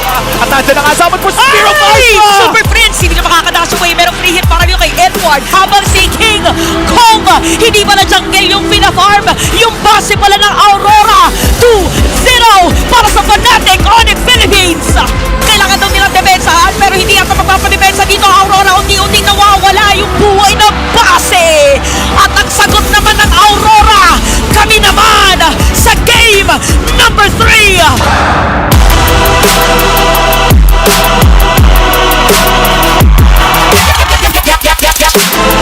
Unti-unti na lang inuho sa mga players dito ng Aurora at kitang-kita natin ngayon na si Doming na lang ang natitira. Meron pa silang big wave na inaantay pero si Brusco ay patay na rin. Pero patay na si Doming. It's gonna be a wipeout for Fnatic Onic